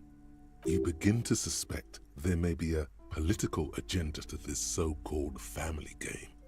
Only one way to find out. Kim, what the hell are we playing? Let's see. Keep reading. The instructions are opaque at first. and introduce many concepts you're not familiar with. Fortunately, there are many diagrams and examples throughout. You soon figure out the basic conceit. Each player represents an administrator for the suzerain of Revachol. Your objective is to increase the suzerain's wealth and renown by accumulating victory points. How do you accumulate victory points? Fuck the suzerain. What about my wealth and renown? Yeah! There is no path to wealth and renown but through the suzerain. As one of the suzerain's trusted administrators, your very function is the glorification of Revachol. That's where the suzerain's vassals come in. The game features 4 vassal nations, each one home to an economically important resource.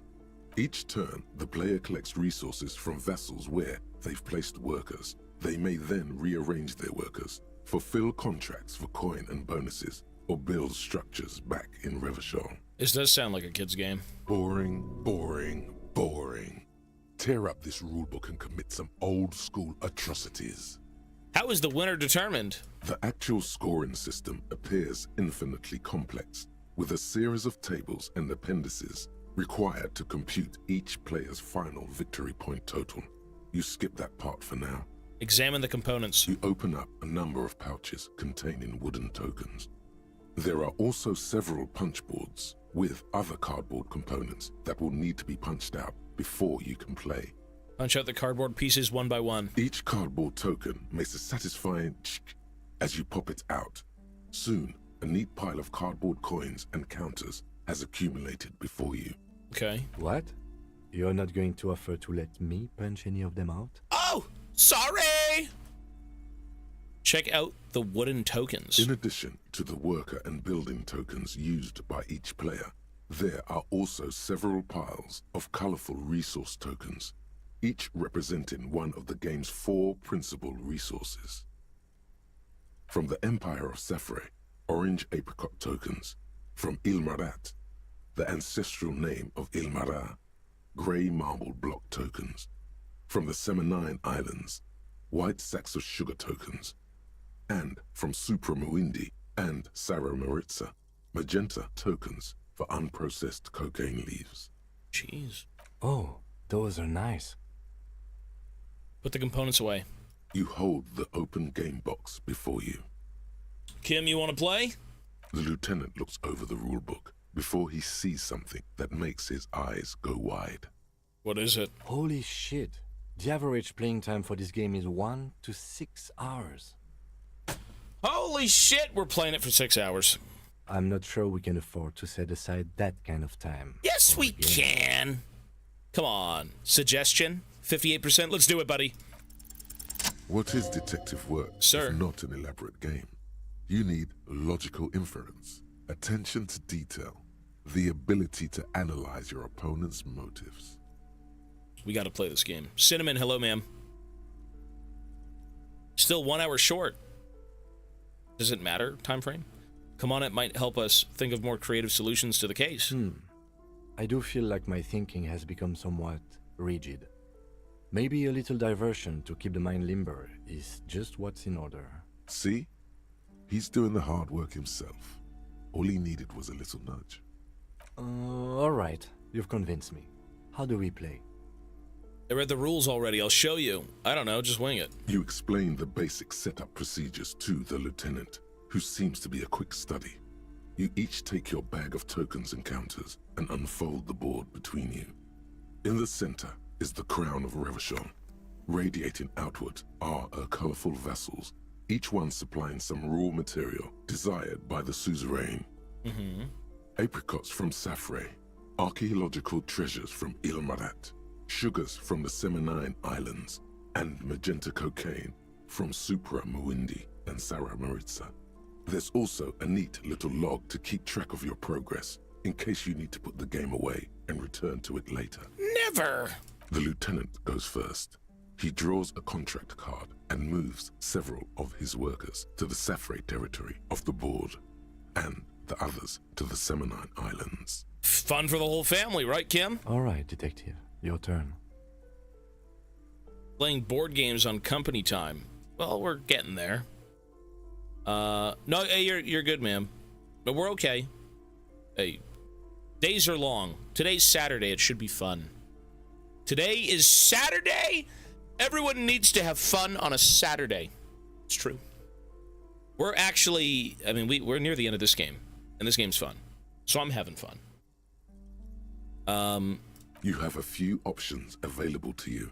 Will you try to fulfill contracts right away, or rearrange your workers to maximize production on future turns? Maximize production! What? It's the very beginning of the game. Your workers haven't even done any work yet. Oh wait, sorry, that's not what I meant. Make them work a little, but not too much. Whoops. That's more like it. You produce a handful of archaeological treasures and a smattering of other resources. Meanwhile, the lieutenant spends 2 of his sugar and 1 of his apricot tokens to complete his contract card. He is rewarded with 4 coins and a round wooden token that he places in the center of the board. That's a market. It's worth 2 victory points. Hey, why don't I get one of those? Kim, can I do my first turn over? I think I messed up. Come on, detective. Come on! Don't be a spoiled sport. You'll have plenty of chances to earn your own points. Oh, Kim! We're bros. We touch tips. We're bros, dude. You don't remember that? What is that patronizing tone? Someone needs to put the lieutenant in his place. Yeah, we do. I'm not even sure what points are. That's part of the problem. Points are nothing. They don't exist. They're just an arbitrary convention that games use to reward or punish players for certain behaviors. Am I getting points right now? There are some paranoid types who believe the moral intern keeps detailed score sheets for everyone in the Real Belt. But that's obviously nonsense. I agree. Otherwise, no. There are no points, just your actions and the consequences of those actions. That's terrifying. That's reassuring. That's just the way it is. Lieutenant doesn't seem to find much value in dwelling on the subject. Now, I believe it's your turn. It is. Glancing over the board, you see several possible strategies. Pressing more workers into service would increase your economic output and help you to survive a possible conflict with the lieutenant. Or you could ignore your labor supply and focus on fulfilling contracts for points and resources. Okay. Those aren't your only options.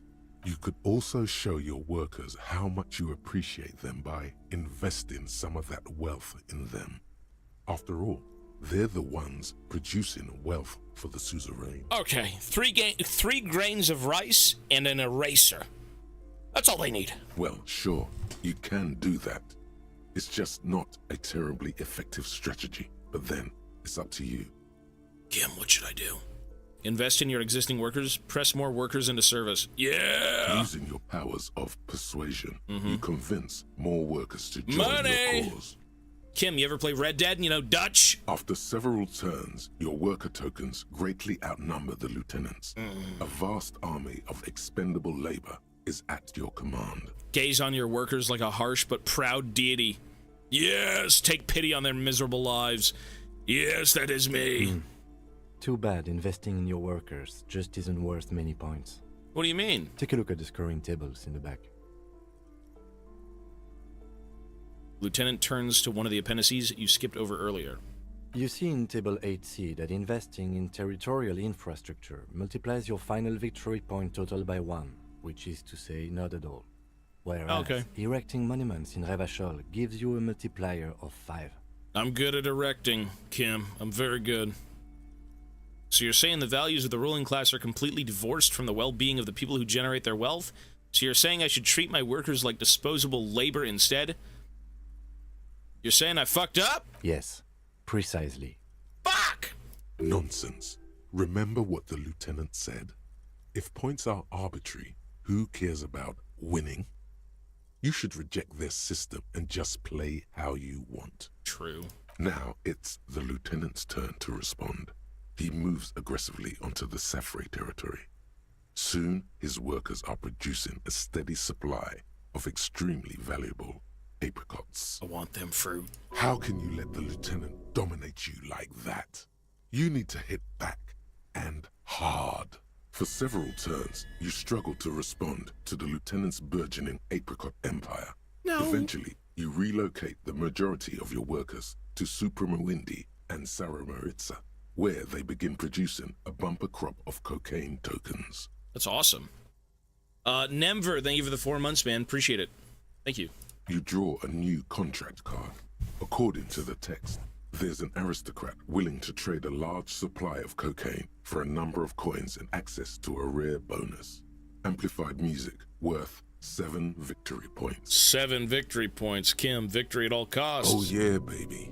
Cocaine and rock music go together like cocaine and rock music. I like the sound of this, Kim. You know, this isn't unlike the situation the historical Revacholian suzerainty faced in Safre in the middle of the last century. Tell me more. Well, the suzerain was looking for new markets for all the cocaine it was producing, and it settled on Safre. By introducing cocaine into Safre under exclusive contract, the suzerain created an extremely valuable captive market for an extremely addictive product. That's fucked up! If you could somehow get the lieutenant's workers addicted to your cocaine, you could not only make them less productive, you would also force the lieutenant to pay you for your cocaine tokens. You even do that? Yes, you can. It's right there in the rules. Now's your chance. Show the lieutenant what happens when he patronizes you. You've reached a critical strategic juncture. How do you respond to the lieutenant's aggression? Rock and roll, baby. Give back the workers. Sorry, Kim, you're not going to like this. Introduce the lieutenant's workers to cocaine. Attack the lieutenant and steal all of his resources. Cocaine! Lieutenant's face goes stony as you take your turn. He does not appreciate you going... Or sorry, he does not appreciate you getting all of his workers addicted to cocaine. With each passing turn, you slowly bleed the lieutenant of coins as his own workers become less productive and more dependent on your magenta cocaine tokens. As a matter of historical fact, this is almost exactly what happened in Safre. To this day, fully half of the former Safre Empire remains dependent on international aid in exchange for a steady supply of cheap produce. Isn't this what they did in the Apricot suzerainty in real life? More or less. Lieutenant says, but he's thinking less about matters of historical wrongdoing and how to get out of the jam you've put him in. Realizing victory is slipping away, the lieutenant launches a desperate gambit. Protectionism. By erecting tariffs on your cocaine, he hopes to starve you out of the market at the risk of incurring the suzerain's disfavor. Not the tariffs. The end game is upon you. Do you escalate the trade war with the lieutenant in hopes of crushing him with your economic might? Yeah. Or do you ignore his aggression and focus on building the mighty victory column structure in Revachol herself? All-out war. Alternatively, you could throw the whole game away by trying to build a public education system for the children of your workers. That'd be lovely. The choice is yours. Launch a trade war. It's on Kim. The lieutenant nods gravely as you erect tariffs against his apricots and sugar. This is going to get ugly. With every turn, tariffs are raised until neither you nor the lieutenant are producing any income or generating resources for the suzerain. Well, shit happens. Even in the best of cases, it's impossible to really win a trade war. But this is far from the best case, and the lieutenant's apricot-powered economic engine crushes yours. No! Soon, your coffers are empty, and the map lies strewn with your worker tokens. I hope you learned your lesson. Yeah, never get involved in a trade war. Insuline. Yeah, never play board games. Never fuck with Kim Kitsuragi. Oh, shit! That's cold. Okay. Fuck! I can't even be mad at that. I said, don't fuck with Kim Kitsuragi. Damn. Holy shit. Giga Chad, Kim. Okay, sir. Okay. All right. You win. Hey, you got that one, Kim. Good man. Now, let's tally up the scores, shall we? Damn. Okay. Computing the final scores is almost a game unto itself. You each spend an inordinate amount of time making stacks of coins, consulting tables, and struggling with basic addition and multiplication. Am I washed? I can't even beat a guy in a board game. After double, then triple checking your maths, you have your final score. Hold on! -5 victory points. You'll be lucky if the suzerain doesn't have your whole family executed for such a pitiful performance. What? Probably not that bad. What do you mean -5? Listen, if my family's gotta go, they've gotta go. It is what it is. How the fuck do you get -5 points? I'm not that bad. I've got 15 points. Oh, fuck you. Yeah. Laugh it up, bud. Don't look too glum, detective. There's always next time. Figuratively, I mean. There's no way we have time to play this game again. True. Now, let's clean up and get back to work. You hold the open game box before you. Wow. Fucking Giga Freak Kim. Don't fuck with Kim Kitsuragi. Gum-scented one. August 2nd. Early late summer. You're getting off the streetcar in Le Jardin, east of the river. Her father and mother are middle class. The nylon of her little jacket rustles next to you in the dark like autumn leaves. Her heels click on the pavement. You're walking up to the gate in front of her parents' house. She takes out her chewing gum and you kiss her. A feeling like electricity flows through your whole body. Immediately, you know that you've entered a completely different world. Perception, betrayal lingers everywhere. Cleaning out the rooms. Oh, this one too. What if you didn't lose your memory? What if something in Martinez came and stored it all away, for you to slowly open one box at a time, so you can choose which parts to keep? Keep almost none of it. Only the flowers on the windowsill. Only the distant sound of a radio. Lose all the actors, the dark shadows. Leave only the still lifes. The blissful distant wash of waves. If everybody knew, you never did. She'll be coming soon. That is all. Suggestion, Inland Empire, and Rhetoric. Well, we're completely cranked out of our mind. So we have to go sing karaoke, but it's not the evening yet, so no one's gonna be there. So what do we do to pass more time? Those bonuses are good, yeah. So what are we supposed to do? I mean, we can still sing karaoke. Skim through the cases. So what time is it supposed to be for the evening? 20? So we're 5 hours out? We could read stuff. 19, so 4. Oh, that's cool. That's a fun bit. Oh, can you read the same book over and over? Can you really? Oh. Well, that's fucking convenient. I mean, I'll do that. Sure. If we're gonna just pass the time, why not? Okay. It's the ledger you found. It takes about half an hour to piece one. Murder. Joseph Mill. Okay, yeah. No one. Mill. See. Smoke. Yeah, they were cigarette butts. No. You didn't have some. Yes, they were cigarette. No. You didn't have time for that. Murder. Joseph Mills didn't. Okay. Yeah. No one. Mills has no. See? Smoking hookah. Murder. Joseph Mills. Okay. This is so stupid. No one entered. Mills. See? Smoking hookah. Murder. Joseph That's Mills. so dumb. Okay.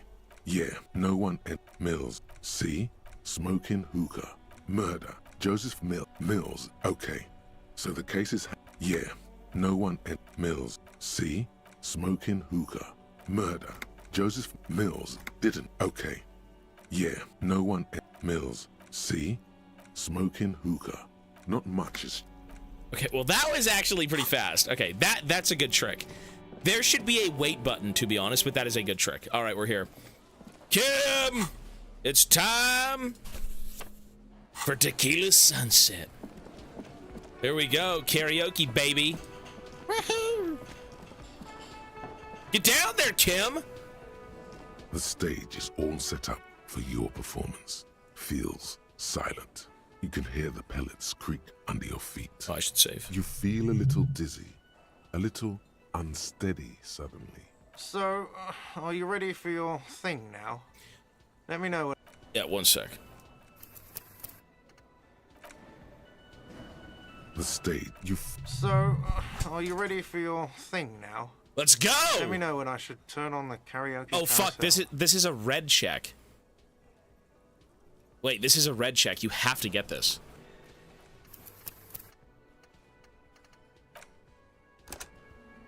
You have to get this. The state, you feel a little dizzy. You know what? What is this? Drama? Let me just level up drama. I've got a few points. I've got 4 fucking points.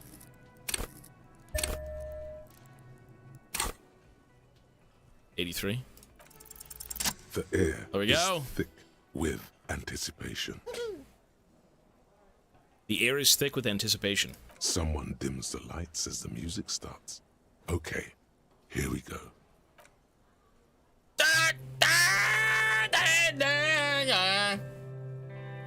What am I gonna say?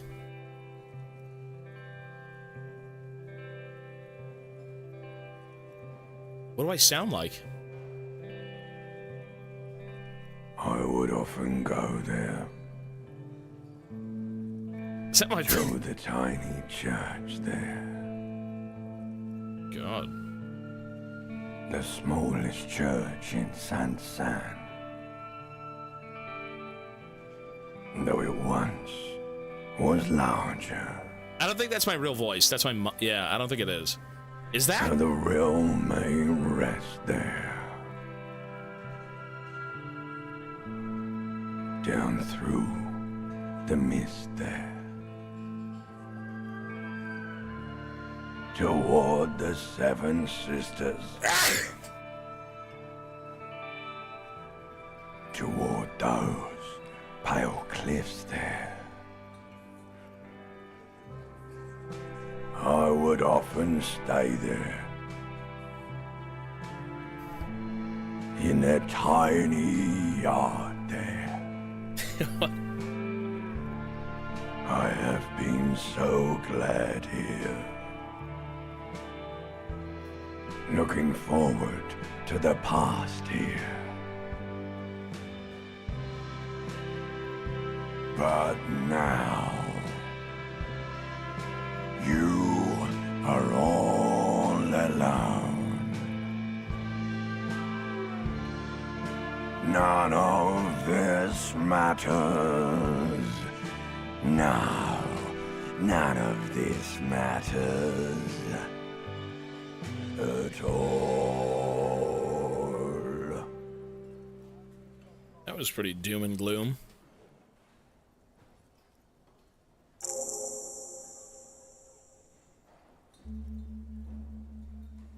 Reptilian brain. I would often go there to the tiny church there, the smallest church in Saint Saëns, though it once was larger.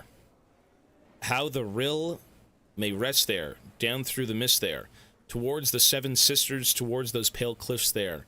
I would often stay there in the tiny yard there. I have been so glad here, looking forward to the past here.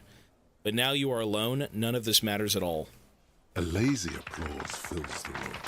You feel your hands shake as awareness of your body returns to you. Thank you, ancient reptilian brain. I want to dedicate this song to whoever wrote me that fucking letter. I still love you. Thank you very much, asshole.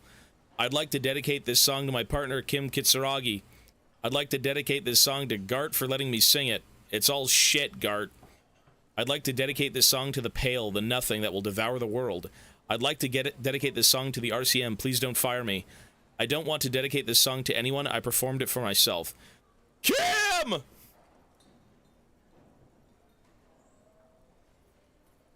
Thank you, ancient reptilian brain. We could should we dedicate it to Kim?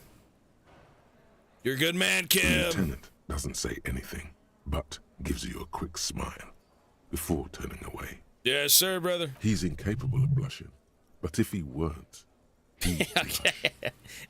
Good. Are we ready? I want to unplug the microphone now. Last words? Thank you, Martinez! Leave enigmatically. Thank you, Martinez! Time to go do drugs! All right. Kim, it's time. Upstairs, my room, 2 minutes. I'll see you there, big boy. Actually, sorry.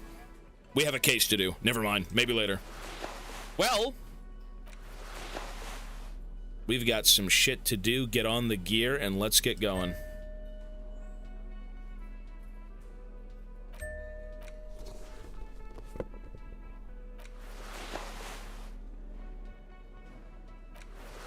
I'm ready. I can talk to people, yeah. What'd you think?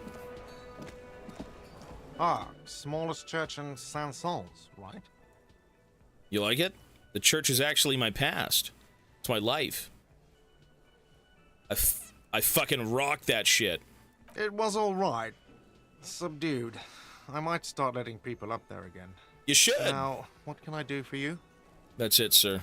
Glad you liked it. What about you, son? Hi again, gendarme. No. Bye-bye, gendarme. You don't like it? Well, fuck you then. Titus, son. Did you like it? The Copper-nado is back. What do you want? What do you think? Oh, that's it. You can't do it. Well, folks, it is time to face oblivion. It is time for Tequila Sunset and Kim Kitsuragi to solve this murder. Holy shit, we've been in Revachol for 90 years. Let's go. Kim, that was fun.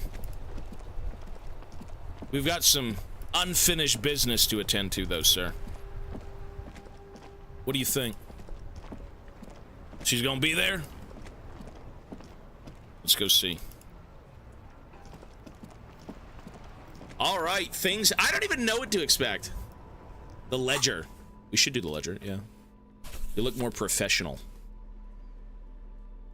Empathy and Inland Empire. We've talked to the punks at the car. Buy the boots from Selang. Are they really that good? The speakers below are banged up and worthless. The sneakers triumph over them. Hand-eye coordination. Show here. Super cool! Now the premium lifestyle is yours, officer. The sneakers seem to vibrate in your hands with an almost mystical energy. I don't want your speakers. Sure. The junk is yours, officer. Happy listening. Try not to hurt your ears with that Samaran garbage. You know what? Hand-eye coordination. Do we even have one of those? Ooh. Sure. I'm a little bit scared. The fact that I just leveled up a perk that says whenever I'm fighting people who are wearing the exact same set of armor, I have better hand-eye coordination. I'm a little bit concerned. What the fuck does that even mean? Like, I know what it means. It's as clear as day. But that's a bit concerning. Hand-eye coordination.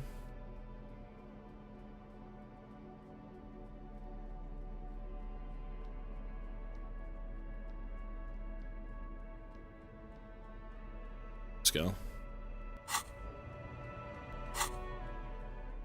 Detective coat.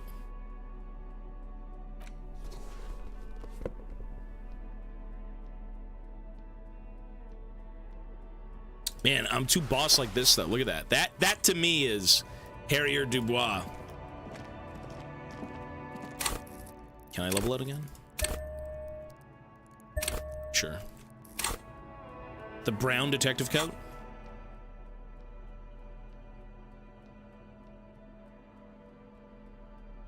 Oh. Look at that. Holy shit, Inspector Gadget. This is not me though, man. That ain't me. Nah, I don't care about stats. This is more me. To me, this is my character. This is the shit he's been wearing all game. This is just him. It's like changing your outfit on Arthur Morgan. I mean, the gloves are really fucking stupid too. I don't like the gloves. And the gloves are only interfacing, which I don't really care for, I think. Yeah, there we go. It's a detective game. Come on, Kim. Kim! Keep up, son. I'm a little bit concerned. We know who's in charge of the drug trade. We found Ruby. She's backed into a corner. It's the point of no return. Press 1 if you're ready. I played the Undead Nightmare. Yeah, I didn't think it was that good, but I played it. Press 1 if you're ready. If you're ready to see where this game goes, press 1. The beams are splintered. The bridge didn't collapse on its own. Artillery broken. Dude, I'm pretty excited. I don't know what this is going to be. I'm a little bit concerned. All right, let's do it.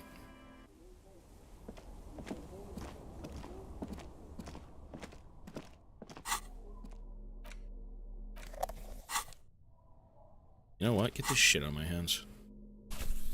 Actually, do it. This is it, Kim. Stay close. Hand on your holster. Trust me.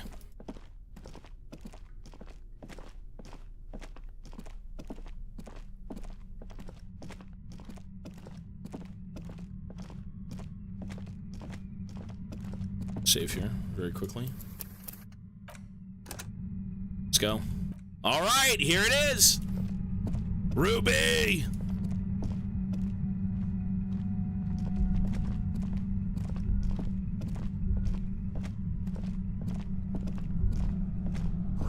It feels strange.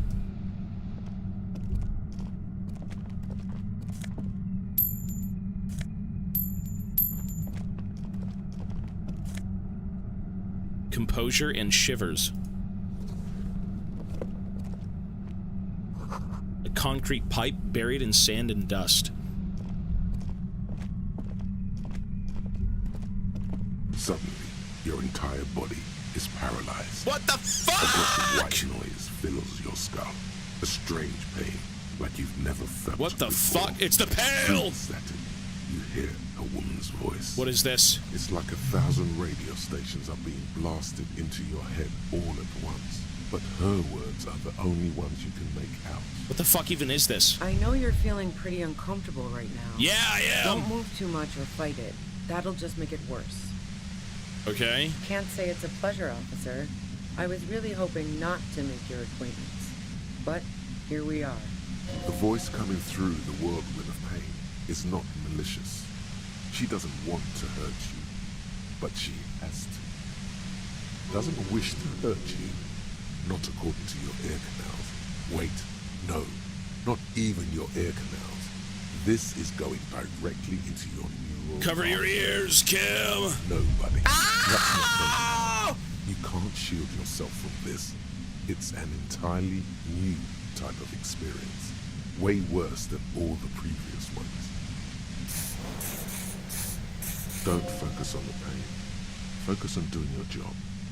Tell her she's under arrest. Yell through the static, you're under arrest! Help! Kim, help! My brain's on fire! The torment Lieutenant Kitsuragi is experiencing is worse than your own. Really? Fuck. He's trying to resist, but there's no way of knowing when he will recover. I'm using a pale latitude compressor. You and your partner have been caught in its field. Okay, you freak. The explosion of static you're hearing is the ULAN frequency. I saw your equations. It's the ULAN. You're using one of those devices used to send signals through the pale on me. It's the ULAN frequency! Saw my equations? You've been sniffing through my lorry, right? I expected as much. I am a bit surprised you knew what you were looking at. Yeah, I was...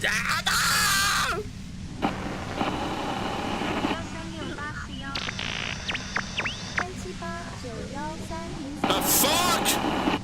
Kim! Right behind you, officer. A pale latitude compressor is used to sort of make the pale more manageable. With a lot of these, you can force a radio signal grid on the pale, literally crunch the distance across it. Signals are relayed across a series of repeater stations fixed to buoys.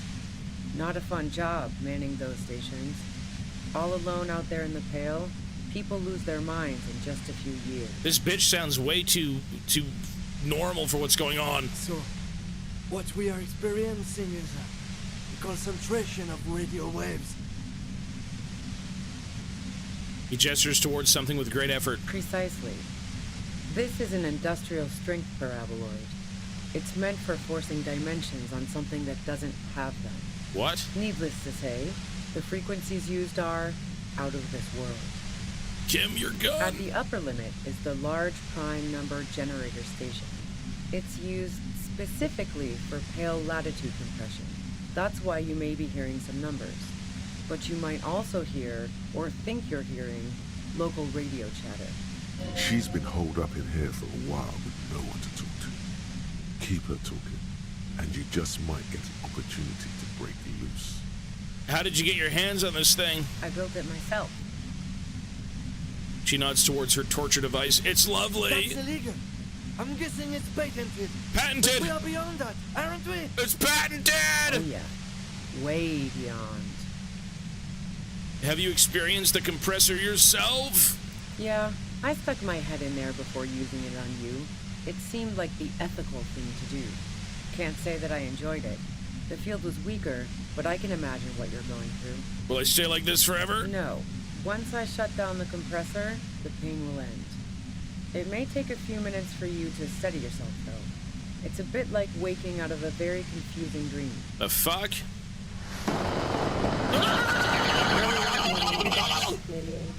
This is all great, but let's talk about the man who was killed! Yeah, let's not talk about that shit. We have to! You were hunting me and fell into my trap instead. Fuck yeah! That's all there is to say about it. Kim, the thing that is my brain is now leaking out of my ears. Not cops, and of herself, merely as prey. Please, could you just turn it down so I can ask you something? If you've got something really important to say, you can do it through the white noise. Oh, fuck off.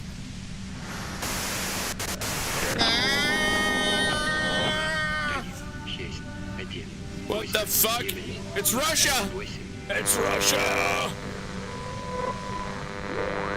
You're looking for a deal on mattress. No, I'm not.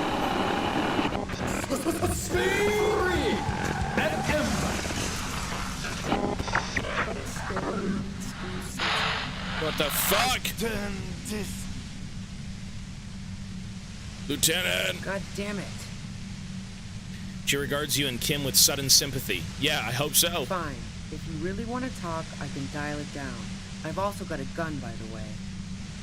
Oh, we know you have a gun. She's carrying a 2-barreled front loader. Remain careful. Well, it doesn't feel much better, but she can form sentences now. Thinking doesn't seem to hurt as much. Just keep her talking, and you'll get through this. Pain threshold, holy fucking gigachad. How did you know we were coming? I heard you in the passages, and I've been preparing for quite a while. By hiding bullets under floorboards? So you found my shack, huh? I'm not surprised. Her tone is bitter. She thinks she's been betrayed. She didn't rat you out, by the way. Isabel, the washerwoman. So nice. That's one knife I didn't want to find in my back. Why hide the bullet, though? This could have turned out pretty bad for me if you hadn't walked right into 25 bands of ultra-high frequencies. This woman's a freak. That's her admitting the bullet was an emergency exit. Did you shoot Lely? No, I didn't do it. I only helped stage the lynching. What? So I doubt that makes much of a difference to you. Bullshit! Who ratted me out, by the way? Was it Titus? No, he wouldn't have broken first. Thought she was the first to share her suspicions. Oh, I knew the kitten had claws, but not like this. But she couldn't have known I was on the coast. How did you find me? Your own boys told us where you were on the coast. Your first guess wasn't entirely off. Titus and his boys, man. They told us you were on the coast. Kim, I thought you were dying. Well, fuck. Those guys liked me, I know it. If this is what happens to people whom people like... A dull despair is creeping into her voice. How the fuck did the rest of you get by? Wait, wasn't it you who called me a human can opener? It's not personal, I open them up. I do it by asking questions, and I have some for you. Honestly, I don't know how I do it. I just stumbled in here. Can you please explain this shit to me? What shit? I told you I didn't do it. Sounds pretty simple to me. A strong moral compass. She still wants the opportunity to make a case for herself. Would you say that Lely was a likable person? I didn't like him. Hardened mercenaries aren't particularly likable types. You don't feel sympathy for Mercs? It's hard work. There's nothing more personal than what you had against him, perhaps his way with women. Did you feel protective of the Union? You think I was envious of his conquests? Look, pussy's not a problem for me, and definitely not a reason to off someone. See her confident gaze, her toned arms. Yeah, she wouldn't have had much trouble in the intimacy department. You don't feel sympathy for Mercs? Plenty of broken people who don't come with that kind of body count. Besides, they're paid well for what they do. Did you feel protective of the Union? Yeah, sure. And I didn't like Wild Pines sending in those foreign hirelings. Me and a fuck ton of other people around here. She didn't hate him, okay? I have other questions. I'm listening. Do you have an alibi for when Lely was shot? Man, I was with the boys the whole night. I hope they at least bothered to impress that upon you. This is, I don't know, bullshit! There were 10 minutes they couldn't count for. You mean the length of a toilet break? That wouldn't even have been enough time. Hold on, no one takes a 15-minute leak? Look, fuck you, man. I might also have stopped by the bar. Well, fuck you, maybe you didn't. You've got urinal tract problems. She speaketh truth. Our investigation, winced from the pain, has shown that 15 minutes was just enough time to commit the murder. Wow. Now I'm curious. Please, explain. You play pinball? No. Not since I was 14 and hanging out in the only diner in Dardun. Haven't been into low-risk, no-reward games since moving to the city. Why? There's some mysterious pinball machines in the pretty mysterious rooms in the Whirling. Yeah, and probably some ghosts from the time of the suzerain. I'm not really interested in supernatural mysteries. Wait, wins from the pain? What kinds of mysteries interest you then? What about elevators? Do you like elevators? What the fuck do elevators have to do with anything? Do you or don't you? Not particularly. Fuck! Not even grab your head quaint old rickety ones? I'm not really into old shit for old shit's sake. Fuck! God damn it! Listen, I'm trying to get answers out the bitch! Look, there's a secret way from the ground floor to the Whirling roof. Don't know it, but also... She's lying! The shot couldn't have come from the roof. Or we would have all heard it downstairs. That's a good point. Kim, she has a good point. She has a point there. She's got a point. No one mentioned. She's got a good point. That didn't go super well. You've got to lay something better on her. You have a gun? And? Where did you get it? The gun store. What gun store? Trigger Happy Jacks. That doesn't sound like the name of a real store. What did you think? That I'm going to squeal on my gun supplier? Fuck you! Sorry, I'm not that kind of gal. I see it's a front loader. Do you have another gun somewhere? Sure don't. A breech loader? Breech? No. Kim? This is such a wipeout. I can't quite tell what kind of gun it is. Help! A Nachtway 80. That's a lovely gun. 2-barreled. Not really what you were looking for, I'm guessing. Wince, there's other evidence I want to ask you about. Yeah, evidence. You liked Claus G a lot. I considered her a good friend, yeah. A girl like her is peeping one of your hobbies? What the hell, man? Yeah, why Okay. not? I've gotten worse. That's great. Is peeping? Wow. Pissing, pinball, and now peeping. I'm just not following your insinuations, Detective. There's a hole in the wall you can see into Claus G's room. I wouldn't blame you if you were. It's just the hole in Claus G's wall is pretty suspicious. If I want to stare at a pretty girl, I can pick one up at a bar. Or, worst case scenario, look at a naughty photo. Okay. Who has time to go skulking about the Whirling? Can you drilling turn this holes on? in walls? Claus G looks like a girl in one of your posters. That seems to be your type. So you haven't been watching Claus G through a hole in a wall? Nope. Look, she has an effect on people. That je ne sais quoi that makes it impossible not to look at her when she walks into the room, and very difficult to look away. But travel enough and you realize, for the same reason that she's everyone's type as an object of desire, she's not irreplaceable.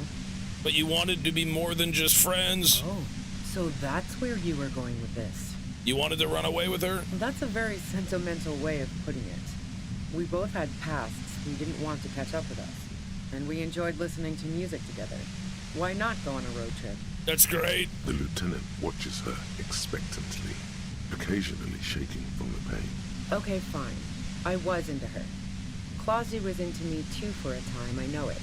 We even fooled around once. And yeah, after that I thought maybe we could make a go of it. Wait, what if Clausy is the witch in all of this? Clausia only said they maybe kissed.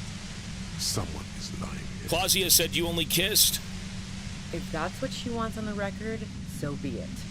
I'm not about to go into details for you to jerk off to later. Why not? Seriously, just move on. But I do want details, actually. Cringe from the head-splitting torment. Really? We need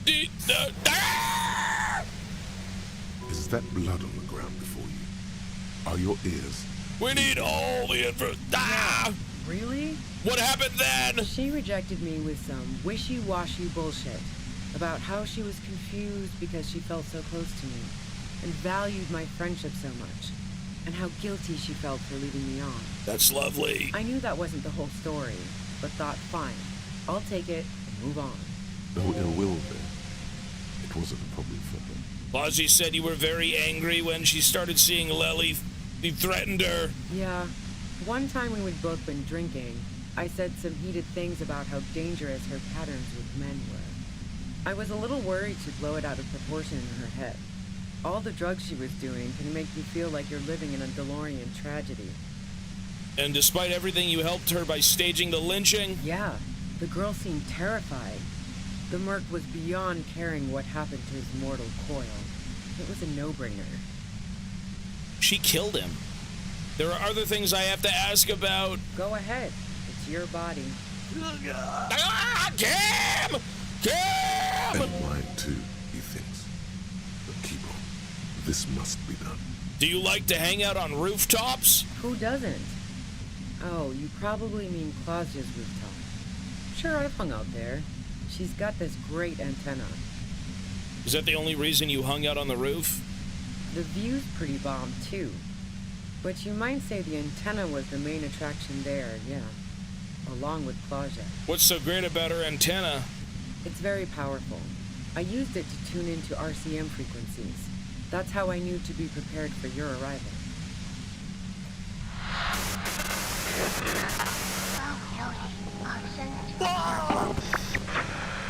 So you're sure you didn't shoot the merc from the roof? Yes, I'm sure. Bullshit! And anyway, as I said before, the shot had to have come from afar. You're running drugs for the Union. I've been through your lorry. So, Heart of Gold Tommy fucked me over too. Never trust a musician. What? That really comes as a blow to her.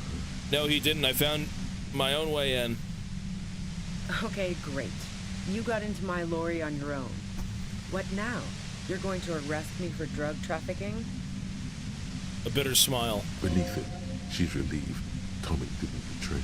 You're a criminal. I can't trust anything you say. That's your prerogative.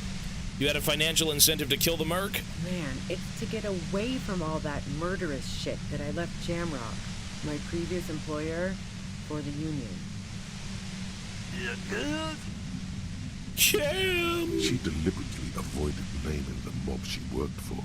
You might be able to find this out later. I got lucky being a dispatcher. Never had to do any of the really dirty work myself. This gun has only been used for self-defense against serious scum. She turns the knob down just a millimeter. There. It's going to be easier to reach the machine now. But you're threatening us with it. Based on what I've heard about you, you are serious scum. There's a sinister note in her voice. Even with the gun and the compressor, she's afraid of you. Let's take a step back. Yeah? Where? This is it. More questions before doing anything. Who killed the merc if it wasn't you? How should I know? As I keep saying, he already had a bullet in his head when I got to him, and there hasn't been any useful gossip over the radio. I feel like she killed him. Klosji. Those rings around her eyes. Her tired voice. She's been staying up late, listening in on the conversations crisscrossing Martinez. Police radio? You've been following the case? Who hasn't? You know, I can still see him there, in Claus's room, lying on his side. He was still warm, but the bluish light coming through the broken window made him look as though he'd been dead for a good long while. What happened Sunday night? Tell me your version. She eyes you warily, as though gauging your sincerity. It's okay. We just want to... All right, don't kill yourself over it. I was shooting the shit with Hardy and the boys over a few beers, like always. Then Klasha comes in, all pale and shuddering. She sits down with a drink, trying to steady her nerves. So I grab a seat next to her. Wait, did she also seem high to you? Oh yeah, super. But I didn't think too much of it at first. I'd seen her party hard before. You said you knew something was wrong. No, I really didn't. She's not that easy to read. I just assumed she'd done too much blow. It wouldn't be a first for her. But no such luck. She was in some deep shit. She asked me to come upstairs. The merc she'd been going with was lying on the bedroom floor, dead. I knew she couldn't get the authorities involved, so yeah. You made it look like he'd been hanged. Klosji said you seemed to have a plan prepared when you got there. What? No. Faking a lynching was her idea. She looks shaken. She wasn't surprised to be ratted out, but framed. Her idea? Yeah, in cold blood. It really surprised me how quickly she was able to get a hold of herself once we got up there. It was like she was another person. The party girl was gone. Wait, Klosji played everyone? She asked me to help her drag him into the shower so she could wind the shower head around his neck to fake lividity. Then she dressed him while I went to get the Hardy boys. Classy knew exactly what she was doing. You can't remain calm under pressure otherwise. Showerhead resourceful. Yeah. I wasn't sure whether to admire her or be disturbed. You think she killed Lily herself? As I keep telling you cops, we didn't hear anything downstairs. No gunshot, nothing. I think she did. But even if this is true, weren't you worried this lynching might lead to... War? The thought crossed my mind. But the mercenary's death was going to have repercussions either way. Although the way things are going... She doesn't want to talk about this, but not because she has something to hide. She doesn't want the guilt. Wow, wait, did everyone just get played by this chick who was already playing people to begin with? She was probably here playing everyone to begin with. She said she was trying to get away from people. What if she was sent here to play everyone? This is just another job for her, right? Fuck it. I'm not responsible for these people after what they did to me. Her grip on the gun is tight, her arms toned, her posture solid. If you didn't kill him, why hide? Lost a valuable defender. I saw you roll into town. I wasn't about to stick around for questioning by a goddamn La Puta Madre agent. That strange, distant fear is getting close now. It's a fear of yourself. What do you mean, La Puta Madre agent? Yes, you. Everyone says you're his peon, his human can opener. Through the sudden sharp pain in your head, you hear the lieutenant mumble something to himself. Fucking hell. And why me? You hear through the white noise. It's especially bad suddenly. Felt like a vein exploded. Bullshit, you're trying to say that. No, you're trying to throw me off. Oh, yes, they do. The cops, the criminals. Why do you think I'm holed up in here with a goddamn death ray waiting for you? But am I really that big of a deal? If she knows that about you, she must know your real name too. Tell me what's my name if you know that about me. You must know my name. Harry Dubois. One corrupt motherfucker with the disco pants and a funny tie. Agent to La Puta Madre. Oh my god. So she knows your name. That doesn't mean you're on the tape. Criminals make up bogeyman stories about cops all the time. I don't know. Sounds pretty convincing to me. Look, yeah, I'm La Puta Madre agent. You better let me go. La Puta Madre, I've heard of La Puta Madre. He's dangerous, right? Is that a joke or a threat? No, that's a real question. Both. I lost my memory recently. Yeah, sure.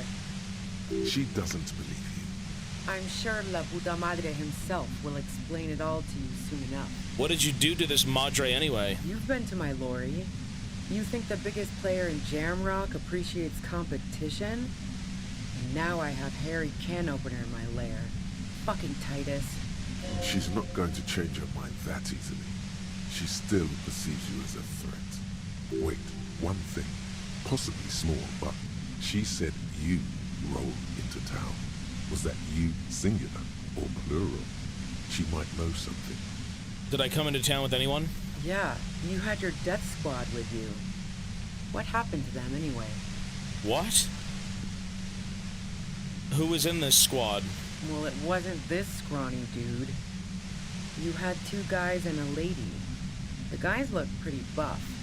Lady wasn't bad either. What else can you tell me? One of the guys seemed chipper, a blonde. The other had a brooding something or other about him.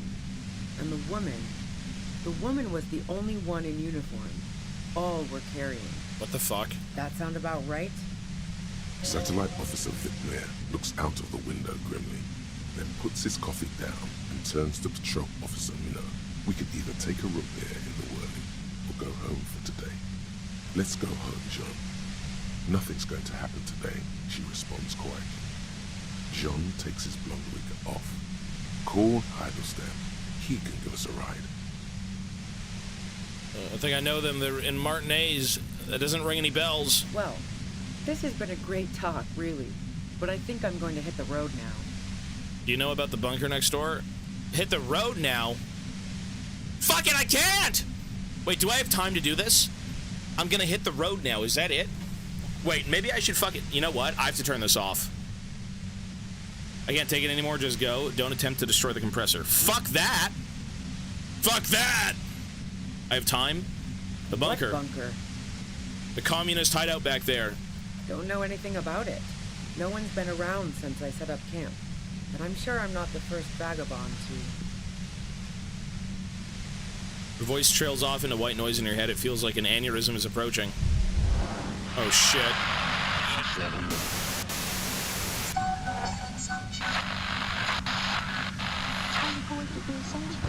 You've got to act soon. This is getting bad. Keep calm.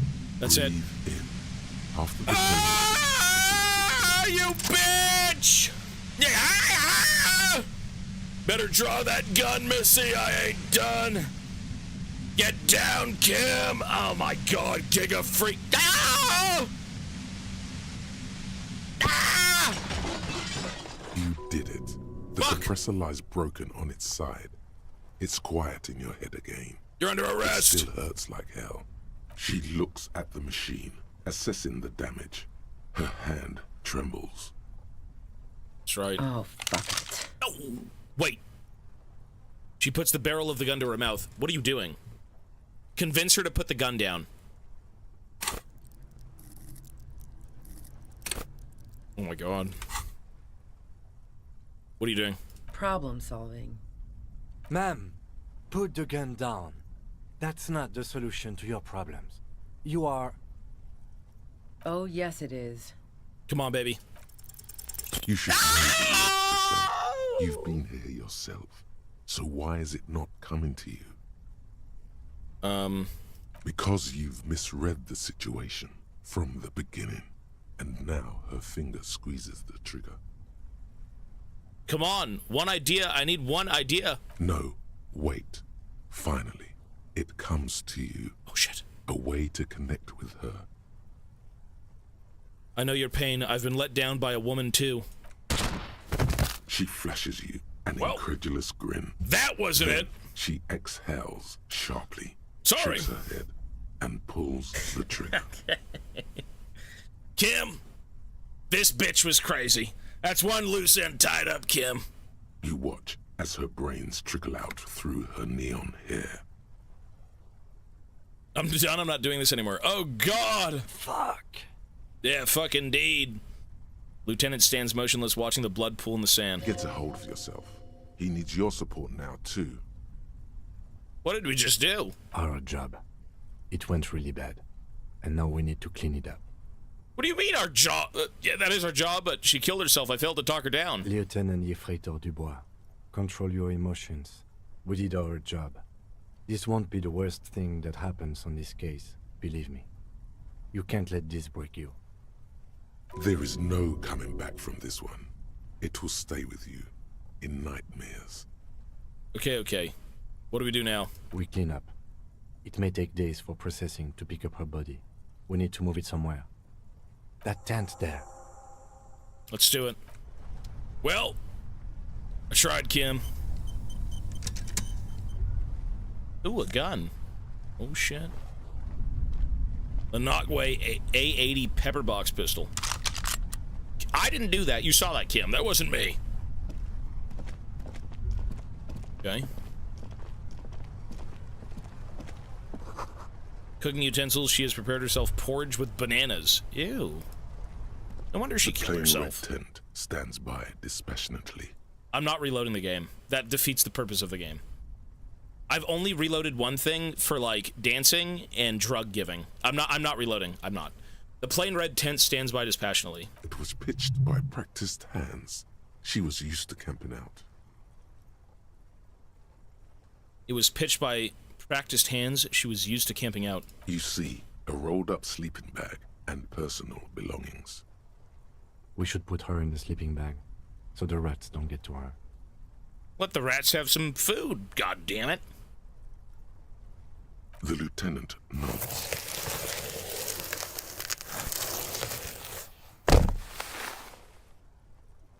Oh, there she is. Lovely woman. Well, she was. There she lies, cocooned in the sleeping bag, surrounded by empty cigarette packs, books, and half-read magazines. Magazines? You should look through them. Ooh, what's in the magazines? Assorted soft covers, mostly pulp horror. A motor carriage lies buried in the snow on one cover. On another, a ghost airship. You also see a collection of radio enthusiast magazines. See anything? Sift through the magazines. Rager Monthly, Journal of Material Science. More Technological Digest. One of the magazines doesn't have images on the cover. It's not a magazine. It's a leather notebook. A notebook? You pocket the worn brown leather journal. She watches by, motionless. We should read this immediately, like right now. Let's do it. Journal. A well-loved journal with a brown leather cover and the brand name Schneller. Embossed on the back, it seems to have served as a loyal friend to a lonely traveler. A thick journal. The cover is worn like someone used to carry it around in their back pocket. Examine the cover. It's made of full-grain leather. The lower left corner of the back cover sports an embossed brand name. Schneller. Schneller.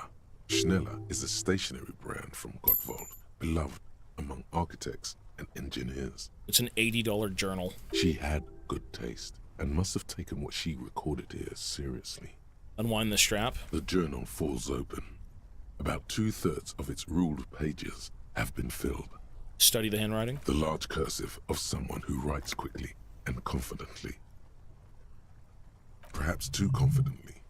Many phrases and even paragraphs have been crossed out, with tiny corrections scrawled above and in the margins.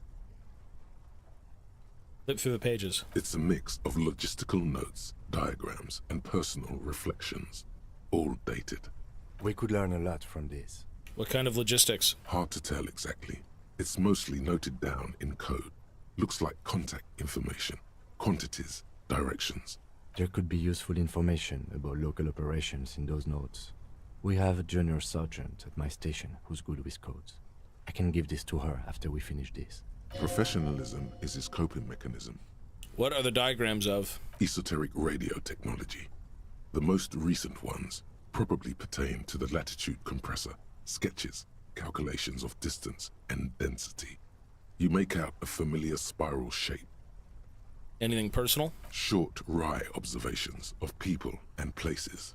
Probably a way to pass the time on the road. Also, what appears to be attempts to sort through some difficult decisions. There are a few passages with many questions in them.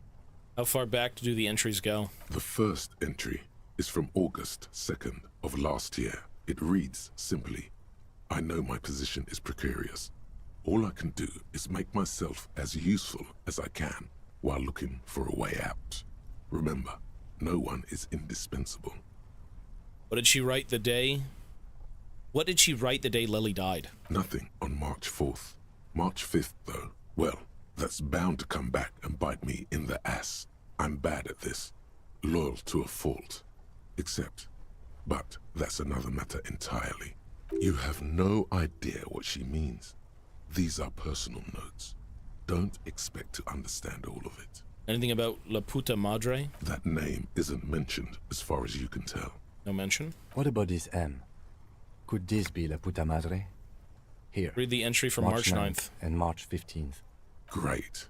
M's peon is coming to town, no doubt to investigate the lynching. But also, I feel it in my gut to finally put a bullet in my head while I'm napping in my lorry or on a smoke break. Well, I won't stick around just to twist my own neck by constantly looking over my shoulder. She didn't kill him. Yeah, she didn't kill him. Then again, isn't that what I've been doing ever since I got the call? Things played out just as she had feared, except you didn't shoot her. It's in you to do something like this. Kill her.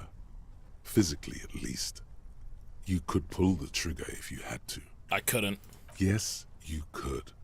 You'd pull it 1, 2, 3 times and watch her fall. No, stop. He wouldn't do that. Read the entry from March 12th. Been holed up here for 3 days now. I'm used to being alone and all, but I don't know when I'll be able to leave, or if I'll be ratted out. They will rat me out, of course. I've made it a point to believe in the best in people, the boys, for example. But experience tells me. Did M feel truly betrayed by me?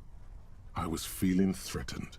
He'd have to know if he threatened people, they'd take measures to protect themselves.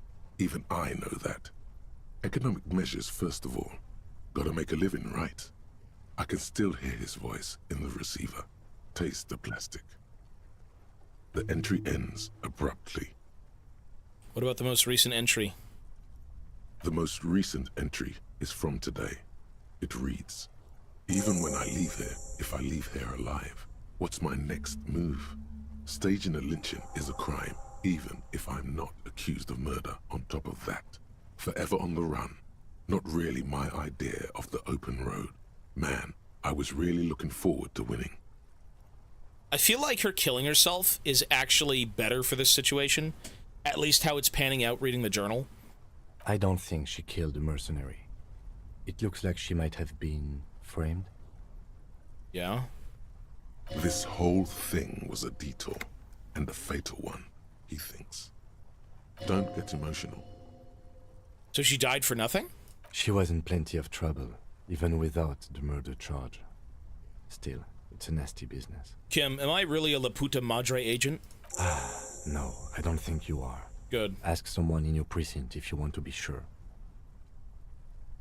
He truly does not believe you are. Perhaps he shouldn't be so trusting. His trust is well placed. You aren't. You can feel it. Then who the fuck killed the merc? Classier was the one who pointed the finger at Ruby. Perhaps she was trying to steer us away from herself, or...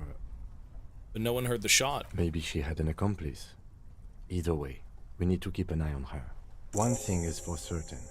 We have business back in the whirling and rags. Questions to ask. We should get to it. Let's do it.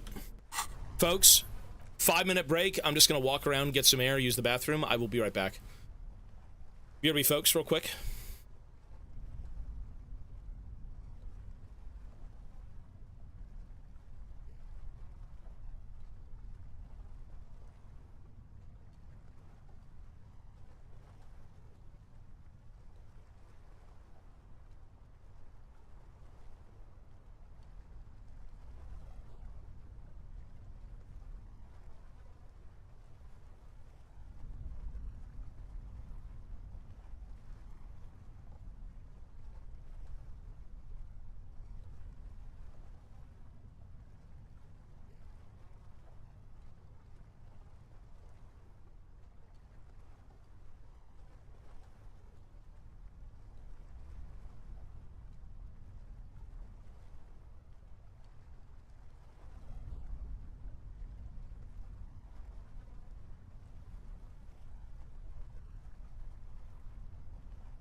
Well, that was a doozy. Holy shit. What a nightmare that was. Alright. Well. The plain red tent rests stoically in the corner. Ruby's dead body is wrapped in her sleeping bag. Jesus. Sorry, Ken. Ooh. Dramamine. $8. Woo.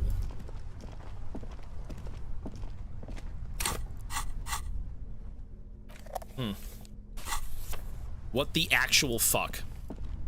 That was fucking crazy. Mayo, thank you, sir. 18. Governor, bloody 18 months in it. Yes, sir. Butter my bread, sire, will you? Butter my bread. Thank you, man. Damn.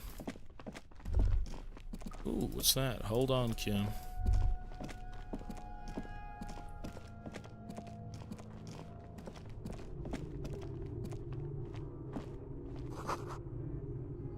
Oh, that's the slit window. Oh, it was. Save? Save somewhere. Do this, sure. Well, butter my biscuit. Let's go. It's pre-recorded. So we gotta go back to the Whirling in Rags. Jesus. Are you La Puta Madre's peon? I mean peon?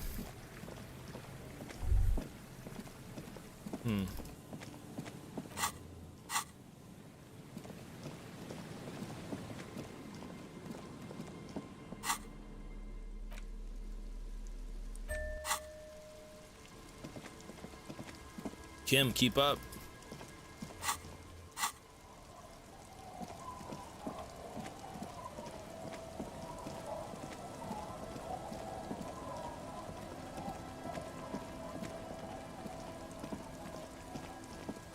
What are you idiots talking about? I'm live, right? I am currently live, is that correct? I'm still here? Okay. No, you're not.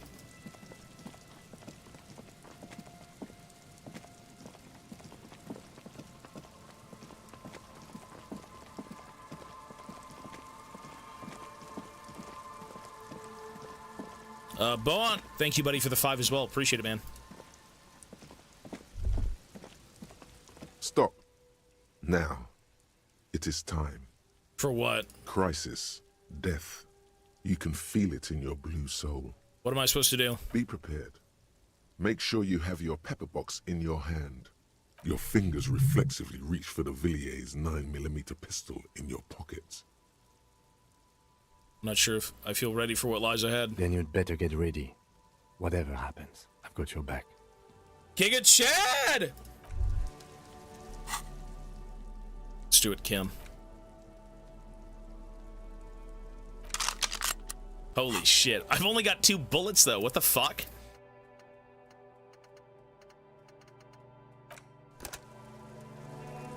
Holy shit, what's going on? Kim, Salang's gone.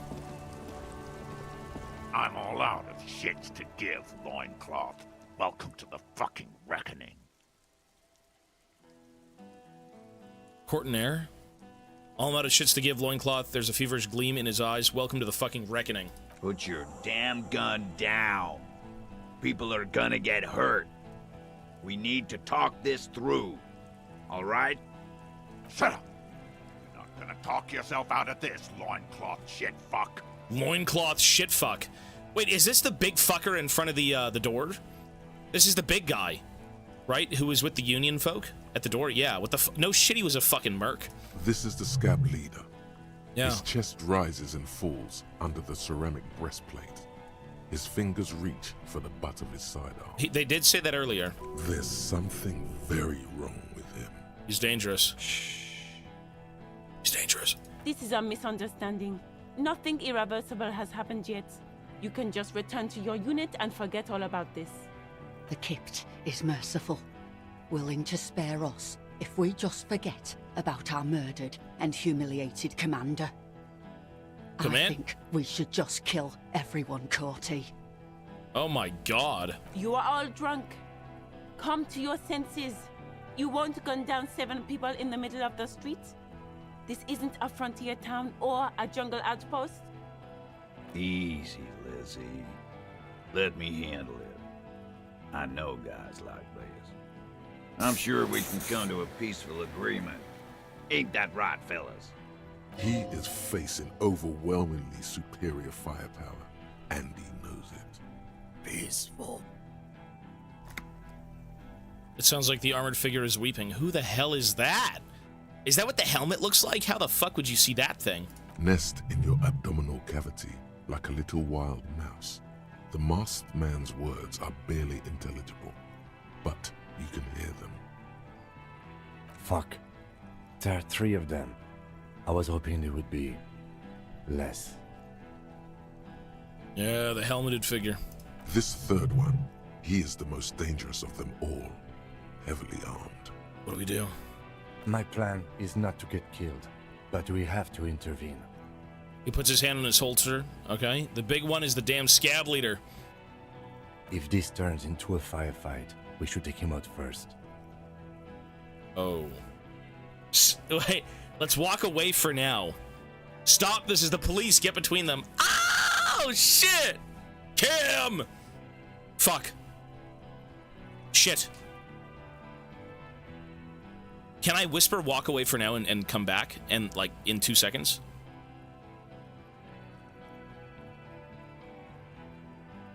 I don't want to do it. 1 sec. I don't want to do that. No. You're right, Kim. We gotta help these folk who are not very nice to us. Fuck it. Hey! It's the police! Hey, hold Get on, lost, son! Comedian. You cops had your chance. Now it's fucking time for some justice. He licks his lips, waving his gun at the crowd, losing his balance for a moment. He staggers backwards. Oh, it's because he sees I'm wearing the armor. Pig, fuck! Oh, it's not? I can see you're drunk. One wrong move and I'm taking you out. Easy now, no one needs to die here today. I can see you're drunk. Ah, yeah. Welcome to the fucking party. You're probably gonna get killed too. I don't give a shit if you're cops. Wow. No one is going to kill anyone. Let's just put the guns down and talk like civilized human beings. With a wordless gurgle, the killer loads his long rifle. The leader gives a small nod to the helmeted man. Suddenly, the grip of your sidearm feels comforting and warm. Oh, shit! Ah! Feels like it's saying, do it. Shoot him in the mouth. Shoot him before he shoots you. Oh, fuck. No, wait. It's good you have that gun. It really is. Just soften him up first. Present an argument. Even if it comes to a fight, it's always a good idea to drag it out first. Get under his skin. I don't know about this getting under his skin. What if he gets under yours? I'm barely keeping your hand from trembling here. Shoot? Oh! Listen, they didn't do it. Think of an argument. Talk about the hangman. Where's Kloshki? She can explain this. Who the fuck is that? Glacia, the woman upstairs. Where is she? She left! It was a setup. Unarmed, hunched, but keeping it together. What do you mean she left? She left! Her room's cleaned out! Right before these assholes showed up! We should have arrested her. Oh, fuck. Hey, Bushman! Your little cunt isn't gonna help you out of this one! She's gone. Forget about it now. Concentrate on this. For God's sake, tell him the Hardys didn't do it. Present a case. Talk about that. They didn't do it! Yeah? Who did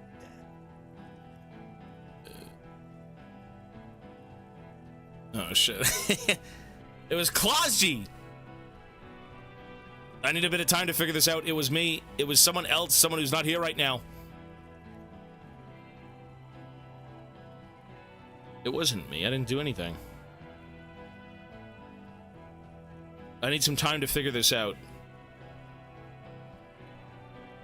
Oh my god. It was someone else, someone who's not here right now.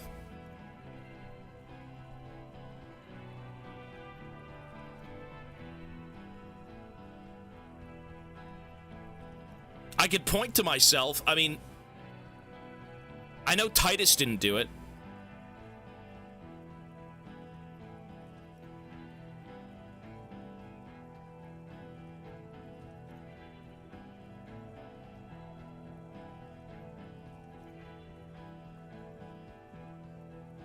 Klosgy did it. Yeah. The bird.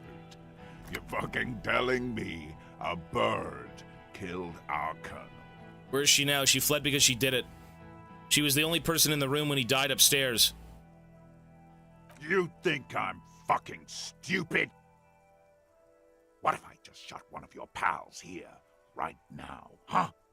How about the kid? Go ahead. I don't know. Tell me about some fucking room again. I'm gonna say it was her. Fuck her. She did it. Listen, please. This cop and this drumhead court marshal won't decide who... He's gonna do it. He's gonna shoot her. Logic. Think. Why doesn't he believe me? Your mind grinds to a halt. All you can see is the revolver in the man's armored hand, swaying, pointed at her. You'd move your mouth like a fish gasping for air. She's a woman. Don't. I'll kill you. No, she wasn't even there. He pulls if it's her, okay, it's fine. From the muzzle. She's a bitch anyways. I'm with you on that one, brother. Okay, you got it. Now go. She was annoying. Jesus. Well, that was bad. The shot rings in your ears. A low that's okay. ring. Then the Hardy Boys yell something. Oh, this is bad. I'm okay. She's okay. I'm okay.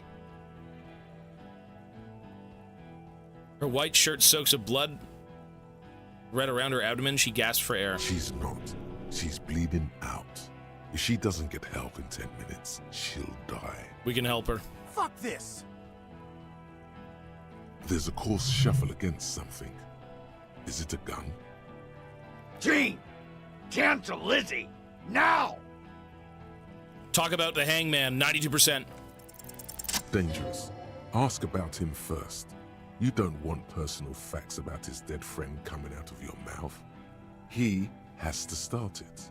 I knew you weren't a goddamn scab leader. Yeah, I don't fucking act so well. Laylee had a hard-on for making faces for you natives. Fucking food aid shit. That shit is done now. Trigger time. Who are you? Sergeant Major Raoul Cortiner, reporting in to burn this fucking mud hut to the ground. As he moves, the interlocking pieces of his armor click, softly. Click, click, click. The realization comes to you, like a picture puzzle coming together. His name is Raoul Cortiner. The dead man's name is Elise Cortiner. He's brothers with the deceased. For killing, maiming, and humiliating our commanding officer, you're all sentenced to death by lead. I know that name. Listen, you're Lely. Everyone says good things about him. He was a talker. He had blue eyes, didn't he? Your colonel. I know that name. He sways from left to right, inspecting you. Sorry about your brother. He wasn't my fucking brother. We just grew up on the same farm and got beat into place by the same sick fuck. Beaten by a foster parent or someone on the farm? And then you went to the same military academy in the same unit in the same war. Same fucking mud hut town, too. Okay, good. His parents left him in a leaf compactor. Listen, your Lely, everyone says good things about him. He was a talker. Fuck do you mean, talker? We've heard testimony. People say he was charismatic, a nice guy to be around. Yeah, he liked to chat up the natives. Share leaflets. Squeeze a bit of kiptass here and there. Great fucking idea that turned out to be. Points towards the yard. If Laylee was here, he would spare the lot of you. Maybe shoot one for show. But me, I'm not a big fan of public affairs, Clay Monkey. I'll gun every one of you down for what you did. Ready to open fire, Major. At your command. This one isn't used to being suited this long. She's uncomfortable. We'll open fire just to hurry things along. His parents left him in a fucking leaf compactor. Who? Laylee? When he was small, just an infant. We researched him. We contacted the ICP and looked at his birth records. That was in there. And other things. They fucking put Laylee in a leaf compactor. And now these cunts finished the job. No? There's real anguish in his voice. A drunken sadness suddenly engulfs him. Memories. It's a mindfuck, Corty. He wasn't put in a leaf compactor. They're making it up to fuck with us. Major, permission to. Open fire. We can't have that. Interfere now. He had blue eyes, didn't he, your brother? Baby blue, yeah. Like someone fucked up and put a baby's eyes on a grown man. He smiles, pulling his face in a strange way. It was creepy, but bitches like that shit, I guess. Or, I don't know what bitches like. I just know how to mow down cloths. Conclude, your brother did not deserve to go out like he did. I promise I will find his killer. Find his killer? Cop, his killers stand right there, shitting their pants. And you're standing in the way, protecting them. They didn't... Teeth rattling. Shush. Blood's all gone out now. Not long to go till the rattle starts. 1 down, girl. 7 to go. Big talk, but that leaf compactor won't leave his mind anytime soon. It's a small thing, but it got him off center. Oh. The Wild Pine rep doesn't approve of this. You think I care what that company cunt thinks?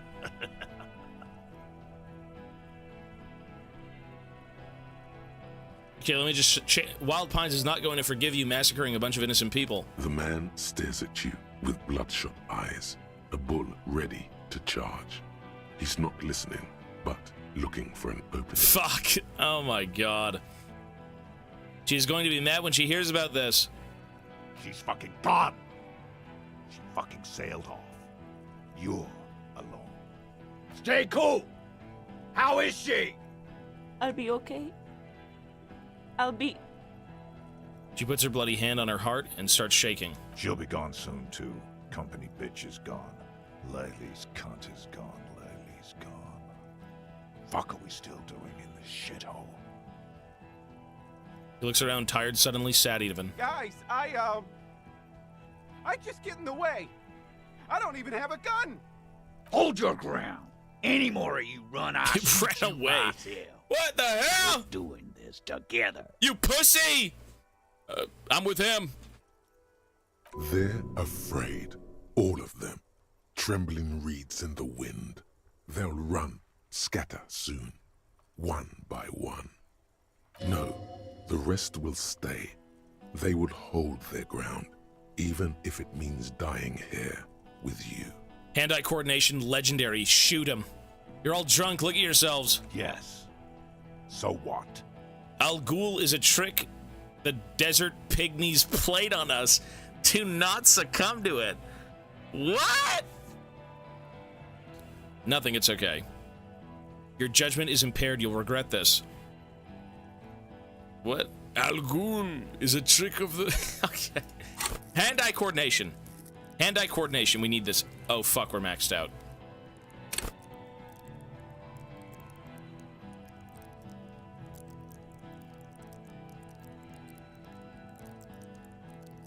Rhetoric? Was the other check rhetoric? The other check was rhetoric, right? That was the other check? Fucking pray. Your judgment is impaired, you'll regret this. What do you even say to this? It's okay. Didn't sound like nothing. Sounded like you were about to break into a sermon. Was that it? Enough already! What is this? We didn't come here to fucking chat! I hate this woman more than I hate the woman on the ground. Interrupt me again and I will execute you on the spot, Lance Corporal. Think of an argument. Come on! All right. Here we go. This is an illegal tribunal. Crenel would never sanction this. Who's the commanding officer? Take your pick. You only have time for one argument. Choose wisely. Gulp and say nothing. Just to be clear, are you officially in charge of this unit after the death of the colonel? Crenel does not give you the right to conduct a tribunal. Fuck.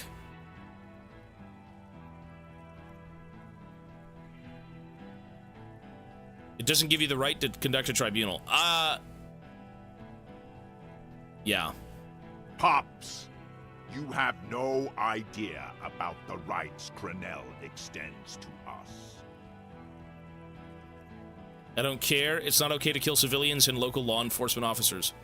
So what rights are those then? If I fuck and kill you, hang you to that streetlight by your shit pipes, then that's called a necessary display of force. What?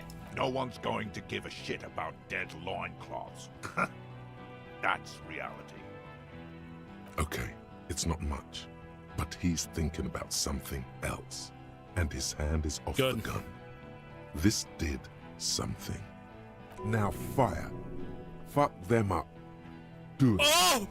The muscles on your back Shit. tense up. I have to. He's gonna gun everyone down. I don't like these guys, but they're better than these fucks. Shit, hand-eye coordination, 83%. We have to. Kim, it's been an honor, son. Ah, you cock gobbler! Oh! A plume of smoke and fire erupts from the gun, and your hand goes numb from the explosion. Look through the smoke rising from the barrel.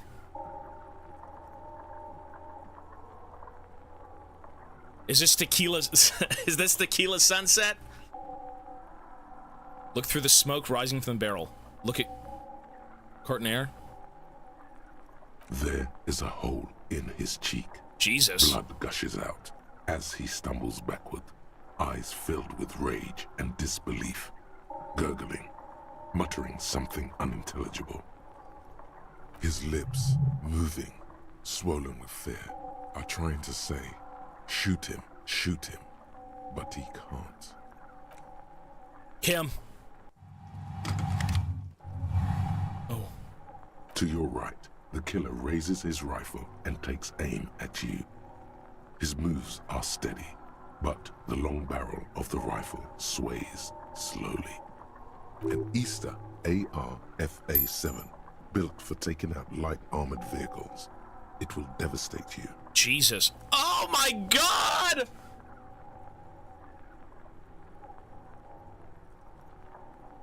Blink. Think. You stare down the barrel of the gun. You see Rude's mask behind it, his eyes in the slit of the helmet, like a camera lens, focusing on you. 0.6 seconds remain. There are 6 little black dots in the tip of the thick barrel, like a honeycomb. This is a knock cannon. It shoots 6 rounds in one pull of the trigger. Is there anything we could use to protect this frail body? That gun will tear us to pieces. Kim! Where's Kim? From the corner of your eye, you see the lieutenant raise his pistol and aim it at Rude. Well, there's only one way to go about this, folks.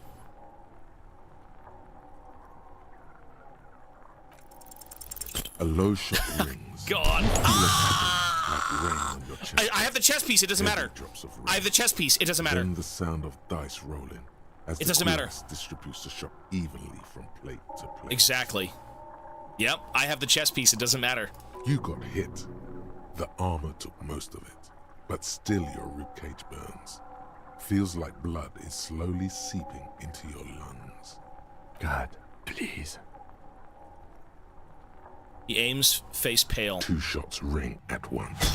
One from the lieutenant's pistol, and the other from DePaul's. It's aimed at the lieutenant, but it misses. Oh, thank God. You hear a scream behind you.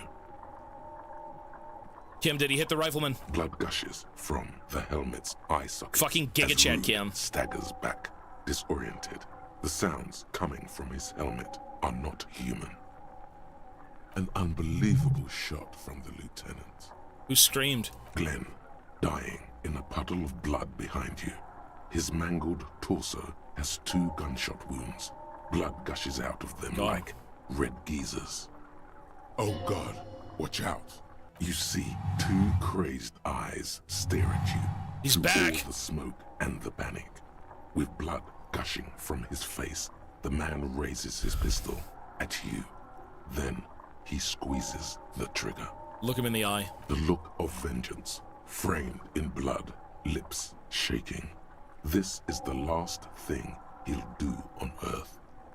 But he will do it. He is your end.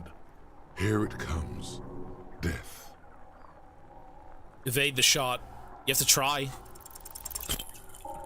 Oh, Kim!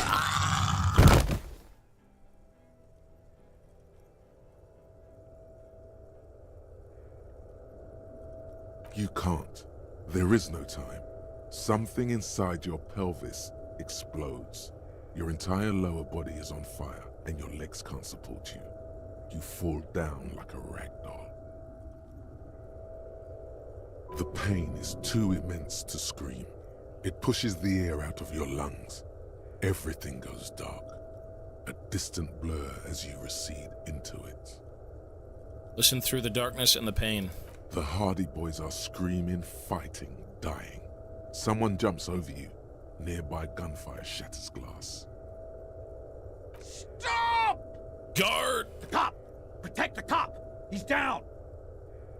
Touch your lower body. Feels slick and warm with blood. The pain is too strong to know what has happened there. Even clutching to your consciousness takes everything you got. What part of me is missing? Most of what's down there. Oh God. It's all gone. Open your eyes now. You have to see what's happening. No. It's just a fear. Even if... Who cares? No one wants you anyway. What do I see? Nothing. A persisting darkness. Dancing lights of pain. Distant shadows cast by them. Like a hellish play. You're bleeding out. No one wants to do anything with me. No one wants to party with me. Gun down in the line of duty, it's okay. Kim, I lied about not remembering who I am. I made it up. I remember everything. There's a white shadow that smells like apricots. It's always there. Stay with me. I can't forget it, even when I drank so much. It said I have a vast soul. Do I have a vast soul? I should have called her. Now she hates me. Yes, keep talking. You hear me? Stay awake. But you can't. It's so hard.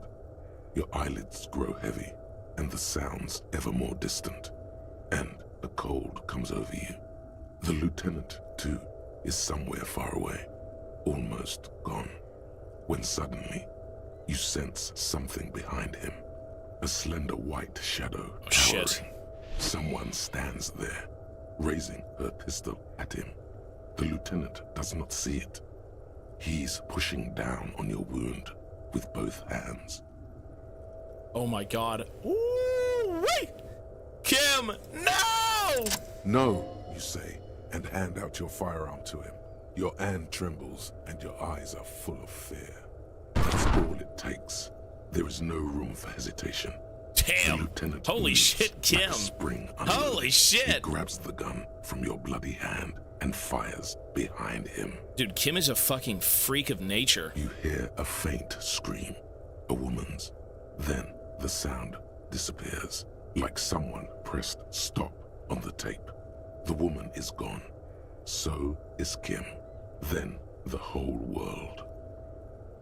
Fall into total darkness. This is death. One more door, baby. One more door. Let me back into the fight. The fight? There is no fight. The fight is over. It was lost 1,000 years ago. You have laid here forever. Keep falling deeper. Take the door. He's not taking it. His body is not taking it. Oh God, no. He's not disintegrating. He's swelling up instead. Over the hours, hurting, moaning in his sleep, and rotting, and being disinfected, and smelling of drugs, and feeling saliva in his mouth, drifting in painkillers, thrashing in his wound sleep. He can't go. Not before the case is solved. There is a radio in the distance. A radio of the world. Playing sounds. Good morning, Elysium. Soon you will return to the world. You're thirsty. Reach for the glass of water by the bed. The world is still there. Sleep some more. Hours turn to days. Soon we will get up again and go through it again.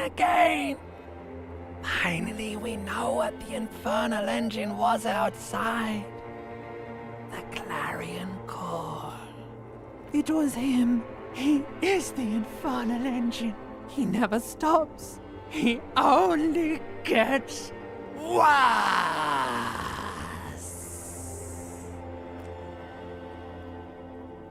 Kim? Am I dead? Am I in heaven? Did I go You to... see the lieutenant's familiar shape in the orange jacket. Shit. It turns double, then triple, from the pain. It's nothing. You're alive. That's what matters. Kim! Sunrise, Parabellum. Lieutenant says he's in the middle of a freshly cleaned room with the fan above his head like a halo. His face is covered in bruises. The room, it's clean. The piss jacket, Kim, you took it off. What did you say, Sunrise? What happened? What happened? You shot the major in the face. A firefight ensued. Is he dead? Yes. Thank God. A blood-stained killer.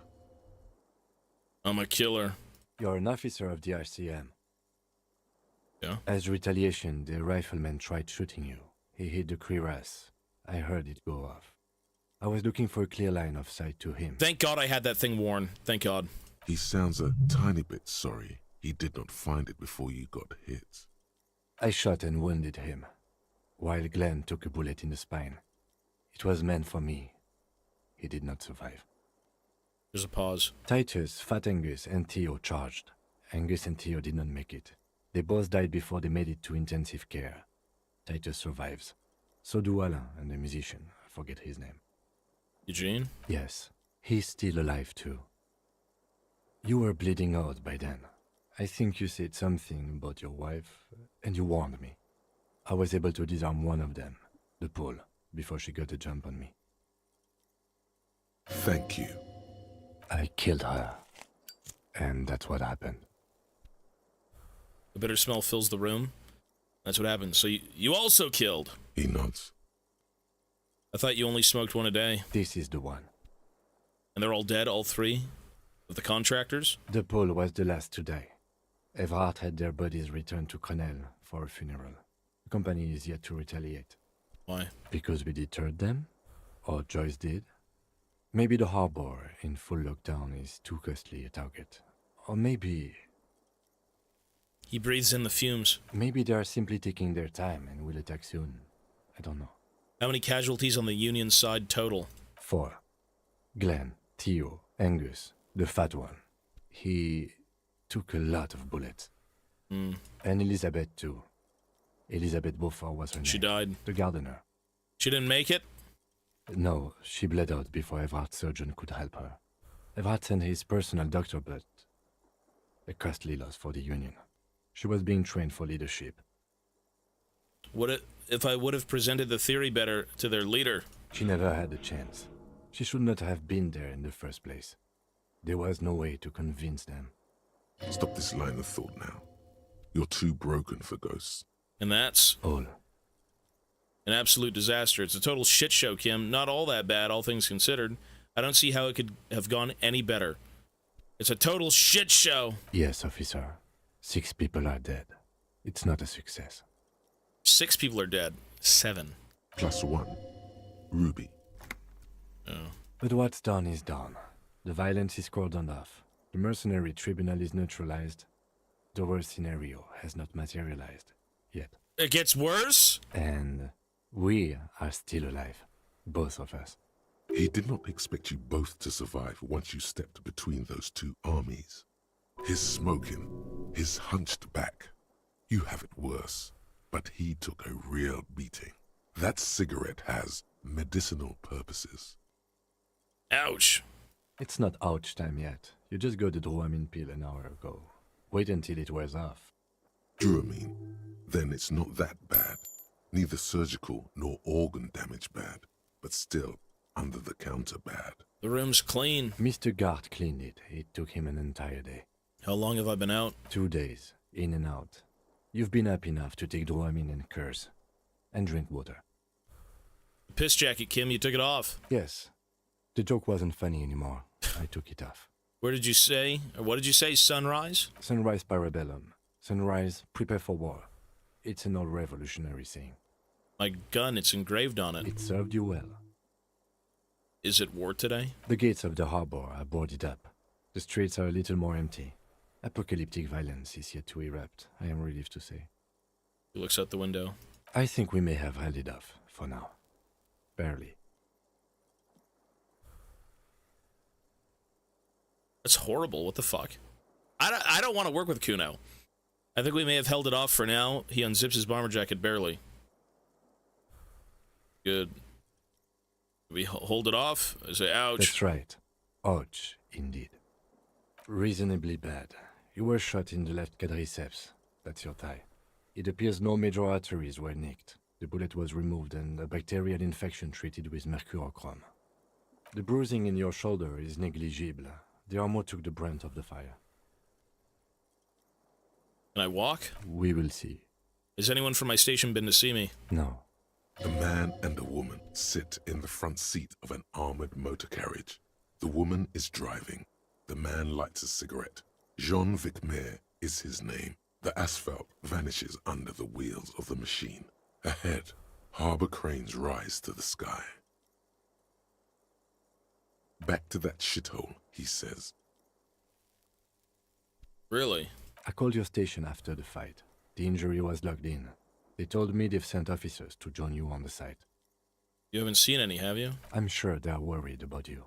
That means he hasn't seen them around while you were out. They're not really worried about you. If they were, wouldn't they be here? If they're so worried about me, where are they? I don't know. If not my station, then who treated me? I did. Oh. I didn't know you could do that. It's part of a detective's task chain. You can do it too. Really? Actually, you can. You can even remove a fractured bullet, it seems. Are you hurt? Not very. I have a concussion from that woman beating me with the butt of her gun. I try to not move too much. Things would be worse if you didn't warn me. Thank you. You're welcome, I did sir. not see her coming. Stupid of me. All things considered, I think that went pretty well. Fucking hell. That was intense. That was really tense. There's no way... Now. Lieutenant turns double A again before your eyes, an orange hue of pain. You can take it. Just don't lean on that leg of yours too heavily. How are you? My disco days are gone. I feel fantastic. Let's rock. Who cares? Who cares about me? It doesn't matter. Very bad, Kim. Things are very bad. Ugh. The lieutenant looks at you, teetering on your feet. He thinks you should sit back down. Back straight now. You're not sitting anywhere. What happens now, Kim? I honestly don't know. You don't know? Good, because I totally do. But I don't know either. We can't talk to Everard. The harbor is in lockdown. Everyone in there is outside our grasp now. Joyce has left too, thanks to our meddling. The Wild Pines representative? Yes, Joyce Messier. On the boat, you know? She could have helped us. It's clear the mercenaries were working for Wild Pines. At least partially.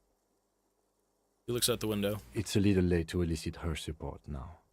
Ruby's gone, and Class here too. We really should have arrested her, you know? Wait, you've checked? She's really? Who did it then, Kim? Who killed the hangman? I don't know. I think the dangerous theory you presented on Classier, or whatever her name is, was wrong. We have not found a motive or a weapon for her. Honestly, I think our investigation has not produced a single credible suspect. Yeah, you're telling me. This is because I'm a La Puta Madre peon, isn't it? The fucking Maybells, Kim, the flowers. What about the hole in the ouch wall? Someone was checking out her. Goddamn footprints. There's still a 28% possibility the shot came from a distance.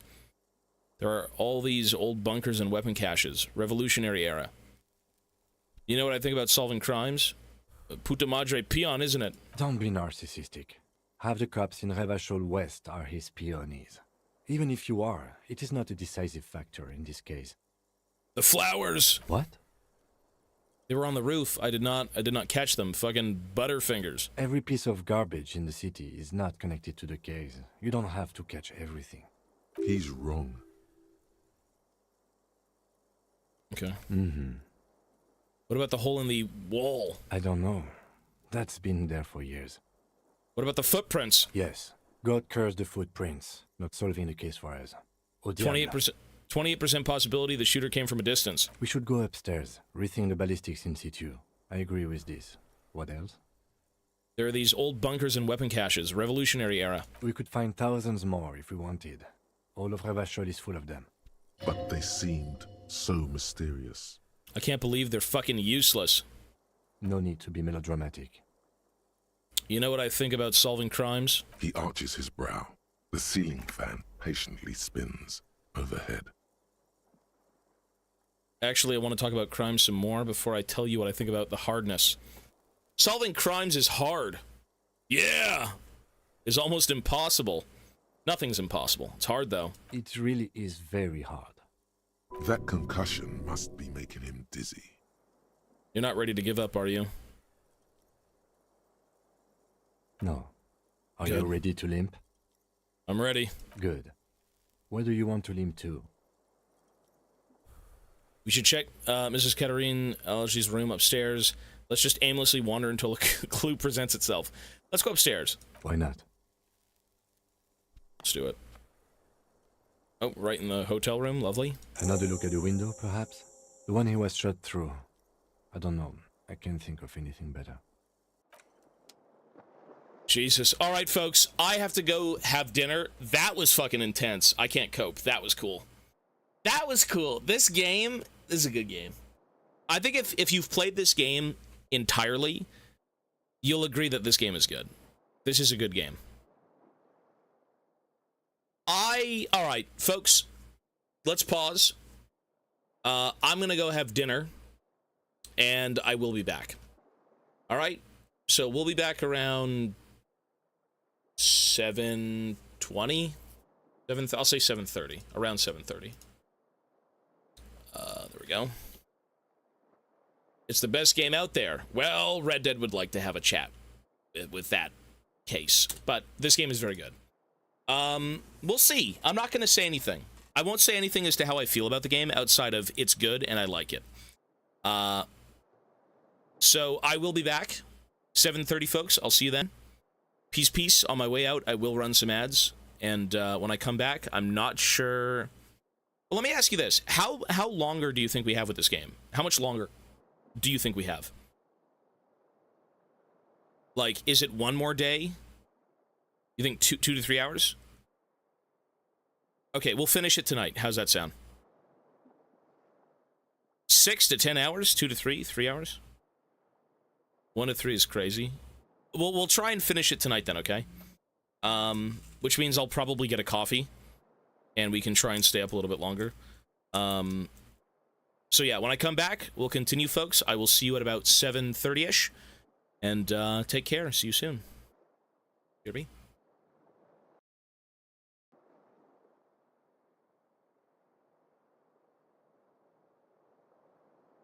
Sorry, really quickly before I go, I had realized Tequila Sunset for the tier 3 and for 3 months. Thank you so much, man. Holy shit, dude. Appreciate it, bro.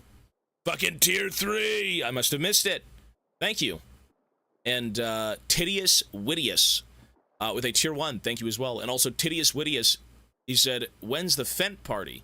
For 100 bits. Hey, thank you, sir. Hey, if both you guys are here, I appreciate it, gentlemen. And now I will be back. All right, we'll talk at 7:30. Here we, folks.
We're gonna be a little bit late. I'm just busy cleaning up a bunch of shit. I'll be on soon.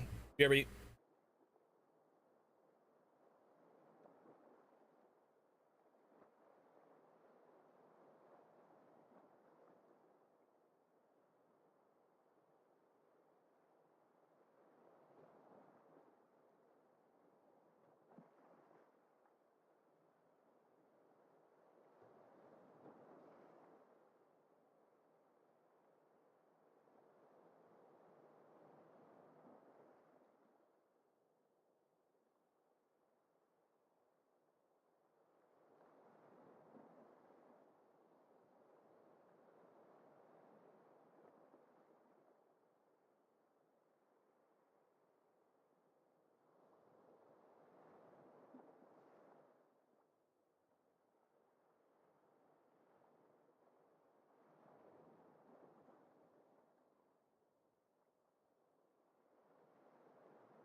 we're back. It's fucking hot, man.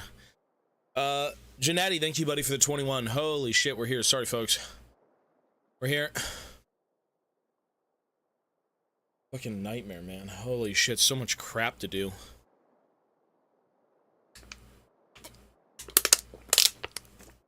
I have no water.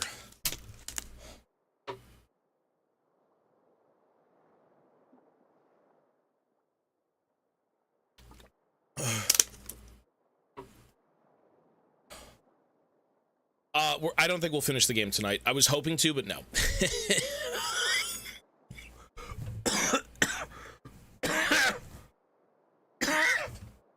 No.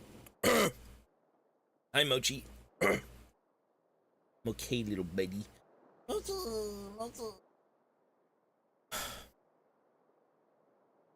Tarek Gaming, I'm sure, sir. I'm sure. Where's your sub, Tarek Gaming?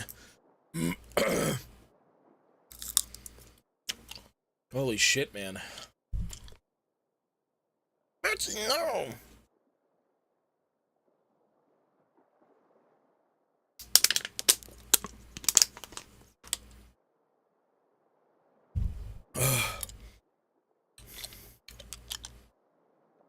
All right, let's continue. Sorry, folks.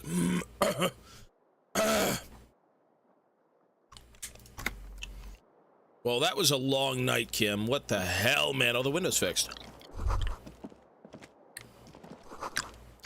You hear traffic outside, back in the world again.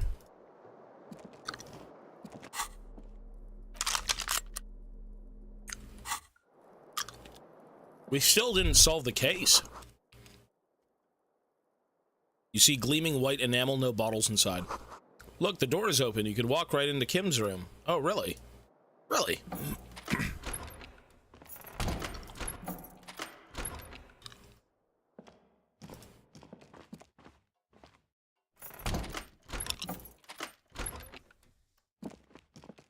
That's Kim's room? That's it?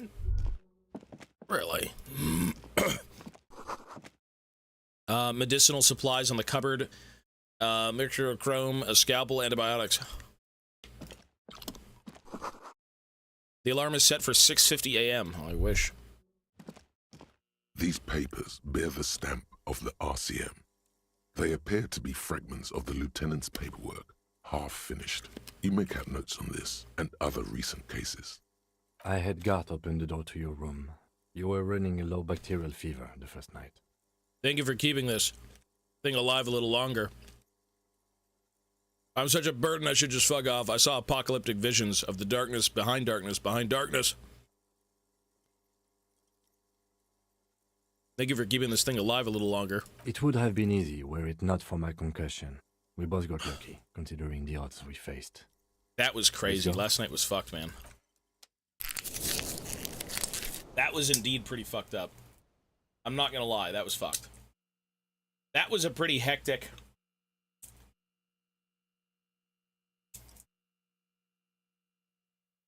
2 days.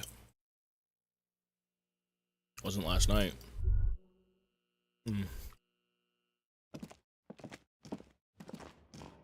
The bathroom mirror has been wiped completely clean. You see the reflection of your face in the mirror, even now adorned with the expression. Use your chain cutters.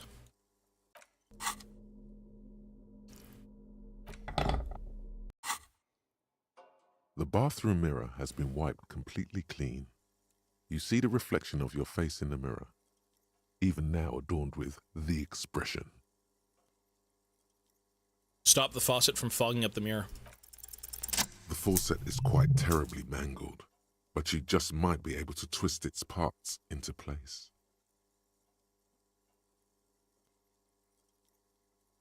You handle the chain cutters deftly, applying just enough pressure.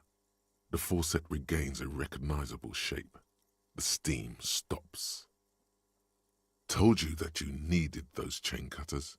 Everything is connected. Everything has a purpose. The mirror begins to clear slowly without you having to wipe it. Electrochemistry. Attempt to stop the expression from happening. Is that... do we need that? Attempt to stop the expression from happening. I don't really understand what the expression is supposed to be. Don't do it? Leave it for now. The expression.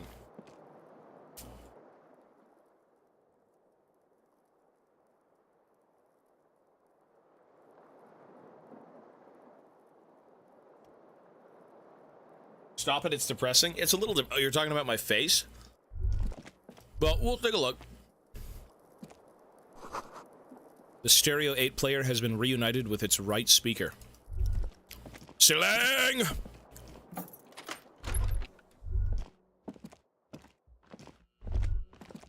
Close the damn door.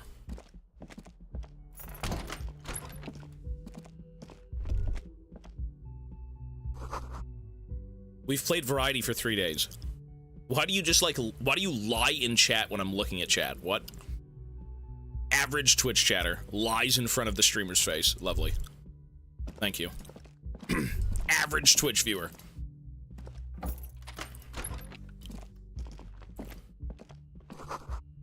Looks like she's left something on the table. A note. Next to the stack of bills, you see a note. A few lines jotted down in large, uneven handwriting, just as the writer was about to rush out the door. What does she have to say? I don't believe you, woman. I'm sorry. I fucked everyone over. P.S. I didn't kill him. P.P.S. Gift upstairs. You didn't kill him, really? A gift. What could this gift be? I am not drawing my gun. Yet. But I don't like gifts. He says he's not, but his hand moves instinctively toward his holster as he studies the note. Just don't walk into another radio trap, okay? Relax. Not everyone is out to trap you. Seems like she left in a hurry. It's hardly surprising. You know, we should have taken her in. But I thought in this city that people deserve a second chance. I guess not. A red thread made of nylon. It leads out the room and onto the roof. The angle of the bullet. What? You see the same two neon-lit shapes. What? A man Wait. and a woman. Huh? Only now a red thread bisects the room, pointing from the antenna outside to the cupboard on the wall. This is ballistics. She's left a trajectory for us. Uh-huh. A ray of backward motion explodes from his mouth to the roof outside, A prime, to then widen into a radius of locations in Martinez, B prime, B double prime, and B triple prime. Where does the thread lead? It suggests the bullet came from the extreme upper quadrant of possible angles, from a point beyond the roof, B triple prime. What? The island in the bay. Is she trying to tell us the shot came from the island? Or the islet? How did she know how to do this? Unless she thinks the perpetrator was standing on the ring antenna. That is where the thread seems to point. How did she know how to do this? She was there that night. She would have known precisely where the bullet hole was in the glass. It also looks like there may be more to her skill set than we know. The question is, should we trust her? Of course we don't trust her. This is her way of saying she's sorry. I just don't know. Indeed. Neither do I. This is also a location we have yet to rule out. So it is. For a second he seems tired. We have to go to the island. You seem unenthusiastic. I just haven't gotten a lot of sleep these past few days. He doesn't really believe this will yield anything. We should go to the island.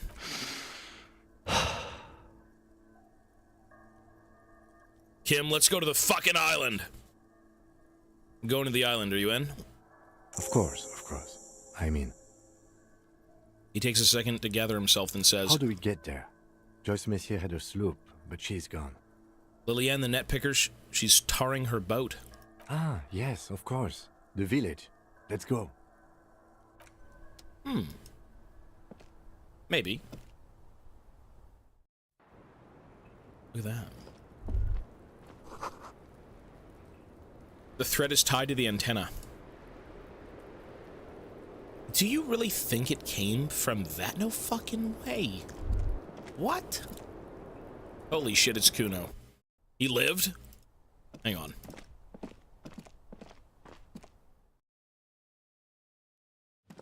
We've never been to the island, yeah. This island right here? This thing? The Ferris wheel? This,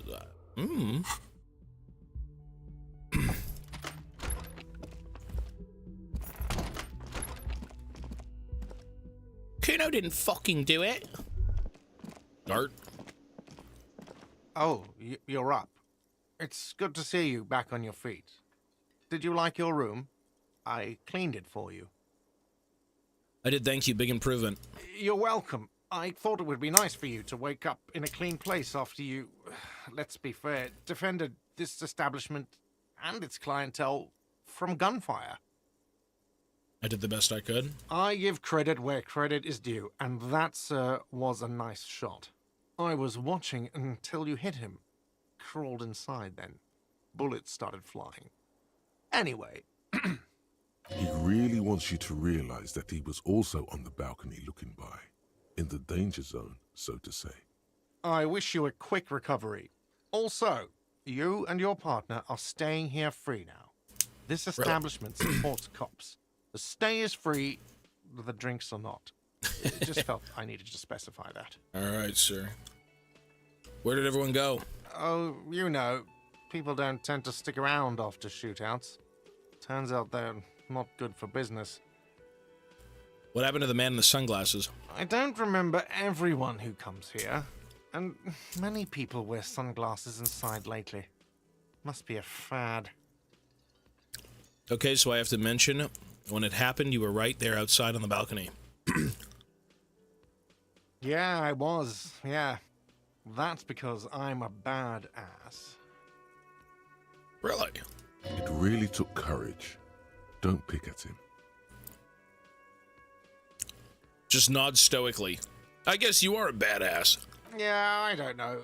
Clients were panicking. And also, I guess I sort of found out that I don't give a shit if I die. All right, thanks. No problem. They'll come back. They always do. Be well, brother. Yeah, I'm not sure. We're gonna go see what's up with this. Damn, they're all gone now. Look at that. Hi again, gendarme. Are you not concerned? Bye-bye, gendarme. Titus. Seeing you approach, the bruised man raises his bear in welcome. Crazy motherfucker. Didn't think you had that fury in you.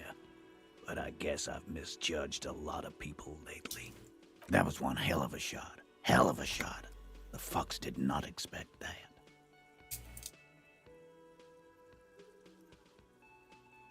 I guess what I'm trying to say here is, thank you for intervening, fellas. That was mighty brave of you. He extends his hand. His hand is covered in bruises and half plastered. Still, this hulking lump of man is glad to be alive. This is big. It's as big of a thank you as Titus Hardy can muster under any circumstances. No need to thank me, just doing my job. Well, cheers anyway, Copper. I just got an achievement called Unbelievably Boring Fuck. It's not boring. I just got... Bro, how is that boring? I'm professional. Listen, I have to uphold the law to the best of my ability, and maybe I've got a few fumbles here and there, but by God, I'm doing my job. I'm doing my job. I'm sorry about the people you lost. Dio was old. I think he'd be pretty happy with the way he went. Never could imagine him withering away on a sickbed. But Lizzie and Angus, they were just stupid kids. Didn't realize the shit they got into before it was too late. I feel responsible for both. For all of them, really. Here it comes. The last one is the worst one. He only deals with it by drinking copious amounts of 8% beer. An honest tactic, and effective. And Glenn was my friend. Best I've ever had. I'd love that crazy homo like my own brother. What? We're all fucked without him. But what do? This job is shit. Hold on, what about that Shanky fella? They were good people, I'm sorry it went like that. We were born in this world to die, it seems. Maybe there's a redemption in that. At least it ends one day. Bam bam! Bam bam bam! Bam bam bam! Bam bam bam! Man, getting shot has really squeezed all the funk out of you. Mark my words. One day we'll look back at this day and remember their courage, not their deaths. You're right. You haven't played Red Dead? Right. But today ain't that day yet, is it? Not yet, sir. What's going to happen to the Hardy Boys now? I guess I'll take a closer look at our union members. There's bound to be some ambitious fellows there who'd love nothing more than advancing social democracy by busting some heads. Listen, if you wanted to keep the peace here, bring on Al Ghul. And by keep the peace, I mean mercenaries won't be around any longer. Imagine if fucking Al Ghul shows up. You are inferior genetics, Al Ghul. He fucking breaks their heads. I think that guy's kind of a freak. He's a disgusting, horrible person, but like, I mean, if you've got armed people running around, okay. Might even ask Tibbs if he's tired of replacing windows, and maybe wants to have some fun with his brother. Anyway, don't you worry. As long as Titus Hardy's standing, there will be Hardy Boys. You know what happened to Clougy? Don't know. Don't care. I'll be glad if I never see that fucking woman again. Even after all that hell, he's still bitter about her? Titus, after all we've been through, level with me. You really liked her, didn't you? Nope. Oh, okay. He did. Same here, man. He shrugs and tries to look uninterested. Any idea what I should do now? Judging by the sight of you, I'd suggest crawling into bed with a bottle of whiskey in one hand and a big tit in the other. I'm a married man, I think. Yeah. Go pay Monica a visit in Janrock. She's got a knack for making men forget about their worries. Biggest pair of milkers in all Rebacho. Really? She's quite the cow, is she? Maybe I'll go over and milk 'em. Hell, you both look like you could use some feminine company right now. Listen, we're still on police business, sir. Kim, what do you think? Kim's a bit of a freak. Don't ask him. Thank you for your advice, Eugene, and you too, Alain. I do always appreciate a good use of the expression milkers. Milkers. I told you Kim's a freak. He knows the milkers. He knows the maid milkers. It sincerely amuses him how hard these guys typecast themselves. You're welcome, Bina Claude. You're all right in my book. So long, fellas. Be good so I don't have to come back here again. Take care, coppers. You two look after yourselves now. Death passed on you today, but men don't get that lucky twice. Copo loco. And normal cop, I guess. Good luck in Shamrock. Scars made the best tattoos, they say. Be well, brother. Thanks for getting involved, guys. Not a lot of cops would step into that line of fire, but you did. As I said, just doing our job, sir. And if you ever feel like the uniform is holding you back, I've got a few vacancies. You'd make one hardy boy, copper. Not yet, sir. We'll see. And Titus Hardy himself would make a good officer. That man was born to lead. The RCM could really use a man like you, Titus. Think about it. I will, capo. That's a promise. Now scoot, because the Hardy Boys got some mourning and drinking to do. Titus is pretty competent, though, for sure. He's got fucking balls. This guy's got balls. I respect it. You gotta respect the man with big balls. Titus, I like your balls. Take it easy on the drink. The danger has not passed. This town needs you on your feet. Good point, Beano Claude. We'll keep the vol under 12% tonight. Sir. Be well, gentlemen.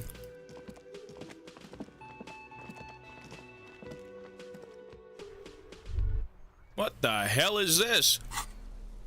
We got a problem. Graffiti. The fuck is this? What does that say? Kim, what does it say? The graffito has been painted over the traces of the fight that took place here. It smells of blood and heavy fuel oil. This was Cindy the Skull. Un genre de Saral de retour présidetois. Looks like Cindy the Skull finally found the words for her masterpiece. The lieutenant crouches, touching the fuel oil with his finger. Looks like it, yes. This is still fresh. It wasn't here yesterday. I smell heavy fuel oil. And blood. Some of it is even yours. Shit! Heavy fuel oil. Isn't that flammable? What are you trying to imply, Fingers?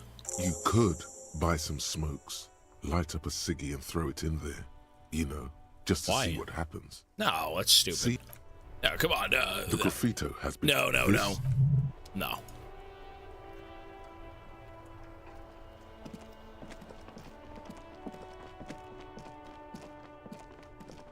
Well, hang on. Let me go talk to this guy.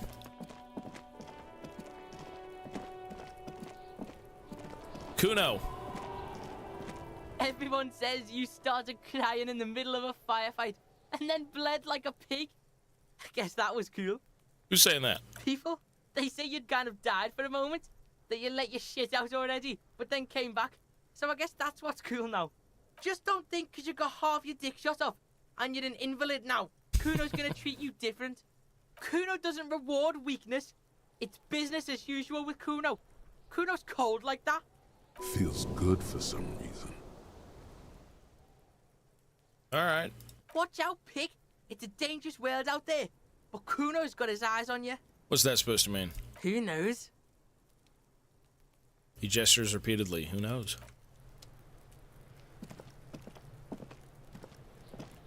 I don't really like these gloves. Are putting me off, brother. There we go.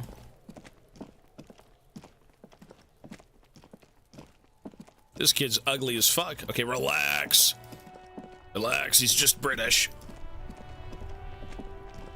Alright.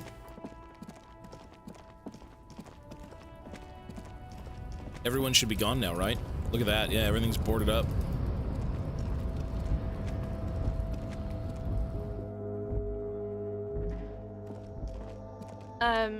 Is this about the questions again? Because I don't really know anything. So where do we get the matches from? You see several packaged raincoats fill a low shelf beneath a display of croissants and juice bottles. The raincoats are transparent, except for the big Fritta slogan on the back. The packages are small, discreet. No, we've done that. Where do we buy, A colorful display of cigarettes and alcohol bottles line the shop wall, inviting you closer. Again, I'm obliged to inform you that both alcohol and cigarettes damage your health. That's true, yeah. A small cabinet on the wall is filled with... Okay, here, okay, here. I hope, okay, here, okay, here. I hope...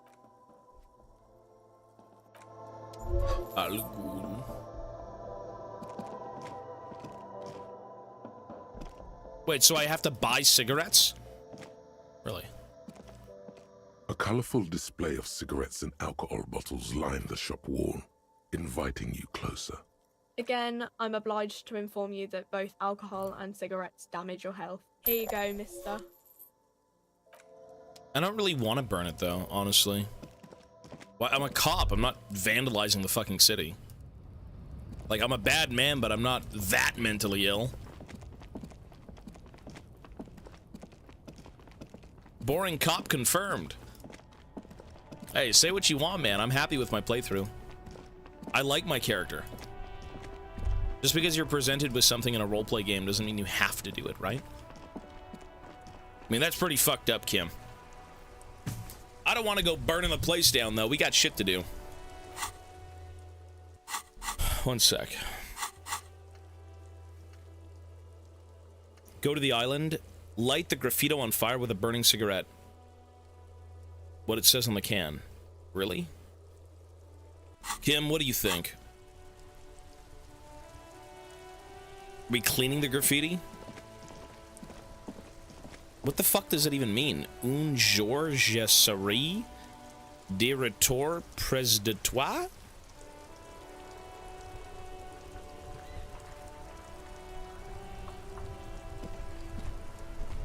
The fuck does it mean? I can ask the station.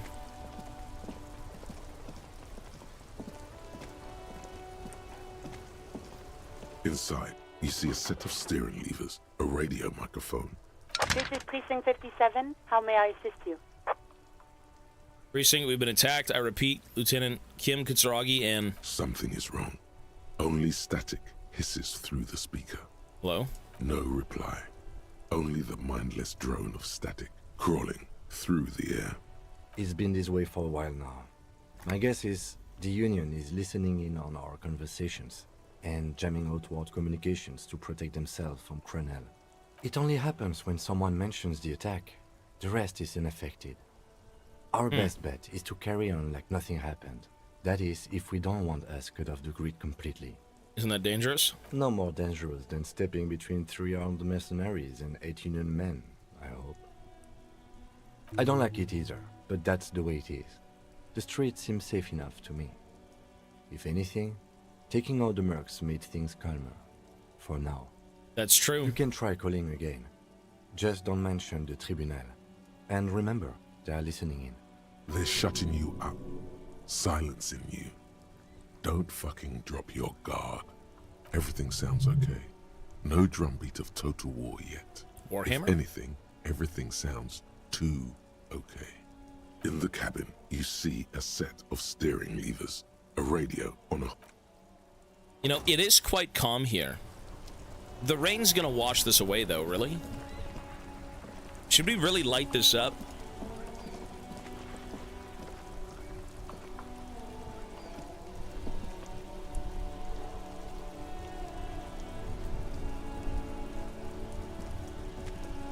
The graffito has been painted over the traces of the fight that took place here.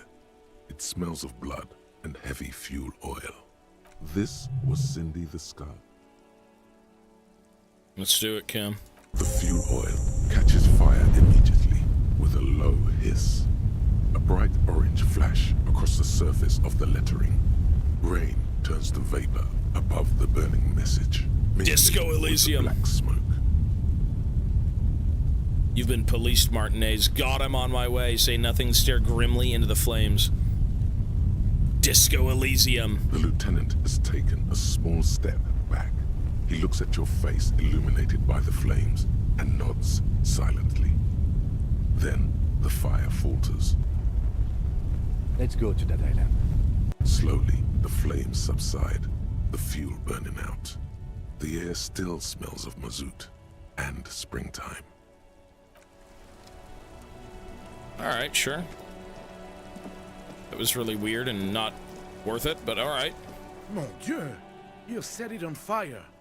What kind of a policeman are you? Firewalker. I walk in the flames, a beacon of light in this dull shore of mediocrity. You're welcome, Martinez. I don't know. It was an accident. I'm sorry. Policeman of the state yet to come. The herald of the apocalypse. The fuel oil was an environmental hazard. I had to get rid of it somehow. Oh, Yeah. of course. I didn't think of it. Good job, officer.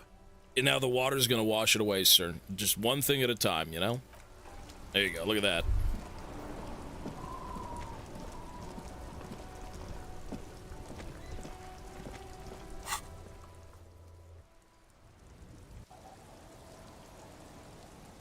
It's the second revolution that's coming. Oh shit. Okay. Ma'am, we're gonna need your dinghy. Officer, what happened? You're limping. Why are you limping? You look terrible.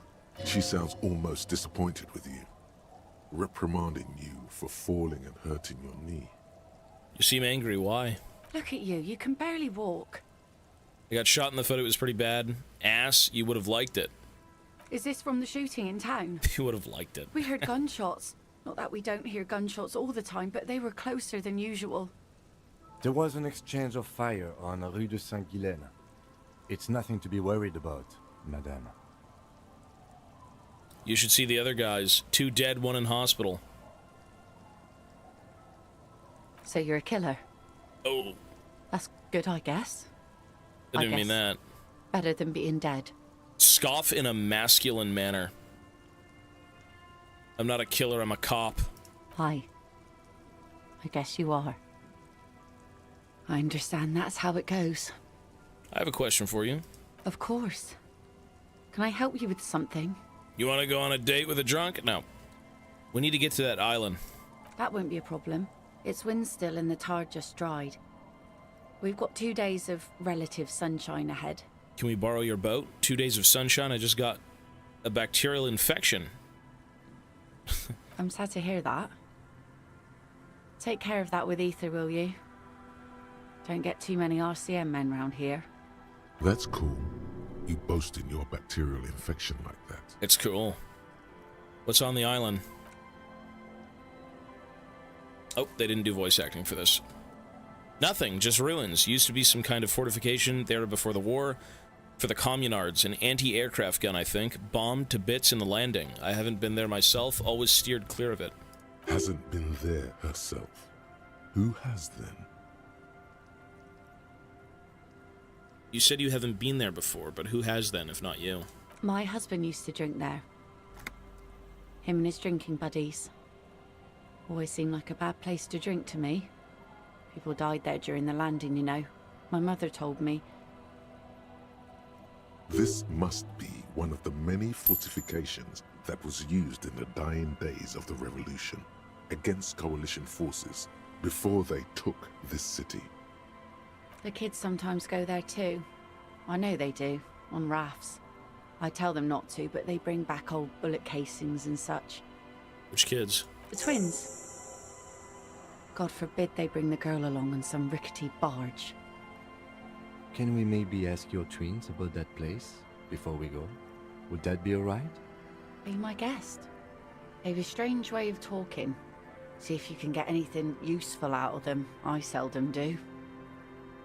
Well, most of it's sunken. Underwater. That means concrete underwater. Cut your boat if you're not careful. Be sure to enter from the south side. Water's deep there. Aye, aye, Captain. Can we borrow your boat? If you promise to bring it back. And no scraping the hull. I just got it nice and yellow. And no drinking on the boat. And no joyriding either. Jeez, maybe we should just stop breathing on it too. Of course, ma'am. It's only for a day or two. Official police business. Official. Aye. Nod along attentively. What if I want to rock? The crow's feet disappear from the corners of her eyes as she smiles at you. Thank you. We'll use your skiff to get there then. Please be conservative with the fuel, will you? Just filled her up, but it's a small tank. Maybe if we get out of this, we should go on a date. Oh, yes, she does. You need to get your drink on. There is no other way for human beings to procreate. Not after 6,000 years of yeast cultivation-based mating rituals. I like you, but I'm afraid to be around you because you're a woman. I want to be close to you, but there's one way to intimacy. Since the dawn of mankind, Al Ghul has watched over the reprocreation of our species. Lay with me. Let's celebrate the Ghul.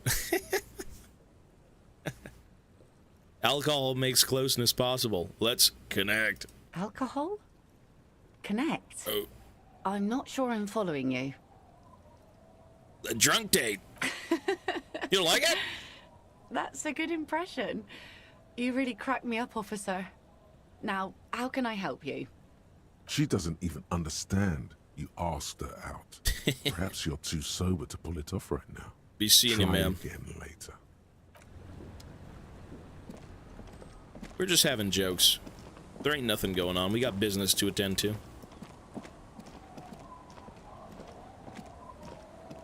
The scruffy-haired little boy kicks a stone while the other watches him do it. You must be Lillian's twins. Mm-hmm. Lily's mum. Okay, kids. You've been to that island, right? On that island? The one who's busy kicking his stone points to the bay. Yes, that one. I need to know what's there. No, some other island. Of course, that one. That's, nothing. It's just a seafort and some plants.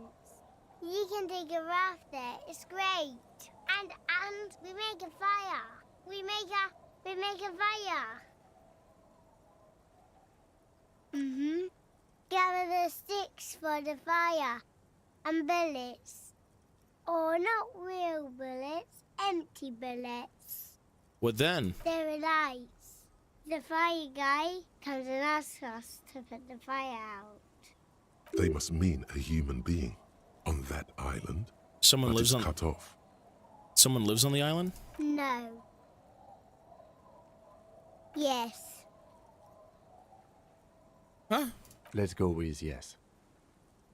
Why is he the fire guy? Because he asks to put the fire out. Why does he ask you to put the fire out? I don't know. He doesn't like it. He don't like people to be there. You shouldn't go. Yes. The other one adds laconically, standing with his hands glued to his sides like a little tin soldier. You mentioned something about lights. I don't know. Did you mean there are electrical lights? Yes. Is there anything else you can tell me about this guy? Age, does he live there? No, he doesn't live there. I don't think. No, he lives there. Been there twice, 2 times. Okay. He doesn't live there. He isn't there sometimes. Anything else? What does this guy look like? I don't know. They say in unison, how come? We ran. He just yelled we shouldn't be there. Your father used to go to that island too, didn't he? Our father killed himself. Don't say that, he didn't. Oh, okay. His brother punches him. The boy's eyes well up like he's about to start crying. He killed himself, all right. Your father did not kill himself. I don't know. The boy who made the claim finds himself unsure of it. He looks around. Doesn't even have anything to do with this, you. Father isn't the fire guy. Isn't that all you know? Or, sorry, is that all you know? Is there anything more you can tell me about the island? There's a what? Rubbing his eyes, it's clear he has no intention of finishing the sentence. Lights, fire guy. We should check up on that island. Take care, kids. Ma'am? Our tenant, the policeman. I hope the waves don't keep you up at night. What can I help you with? I got shot! Even I can see that. I told you not to bring your trouble with you, policeman. We've got troubles of our own here. Though I suppose you took the worst of it. Turns out you were your own ill omen. This is no time for jokes. Can't you see I'm in pain? Guess you were right. Men with guns were coming for me after all. I'm not sure those were the last of the men with guns either. There are always more coming for your kind, officer. Then we'll be ready for them.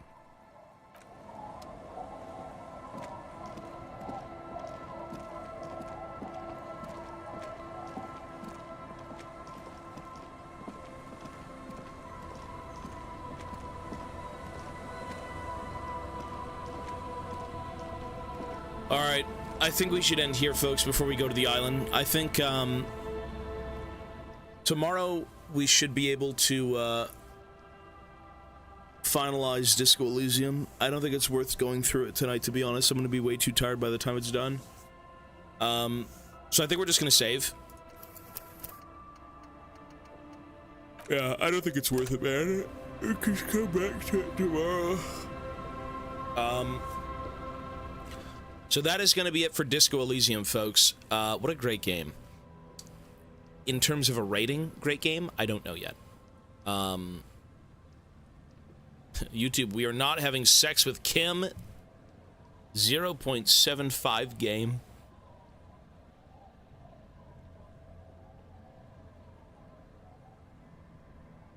All right. YouTube, we are done here. You guys have yourselves a great night, everyone. Thank you for watching. We will be on tomorrow for the final day of Disco Elysium. I'm 99% sure the game will be over tomorrow. So tune in. I'm excited. I'm very, very curious as to where this is going. I think what's going to happen is the past with my people who I came to this city with, Revachol, La Puta Madre, you know, me being his peon, his agent. I think that's going to come back to me, and we're going to have to do something. I'm not sure. But yeah, that's it, folks. Be well. I will see you all tomorrow, and have a good night, YouTube. Peace, peace. And for Twitch, everyone here as well, thank you so much.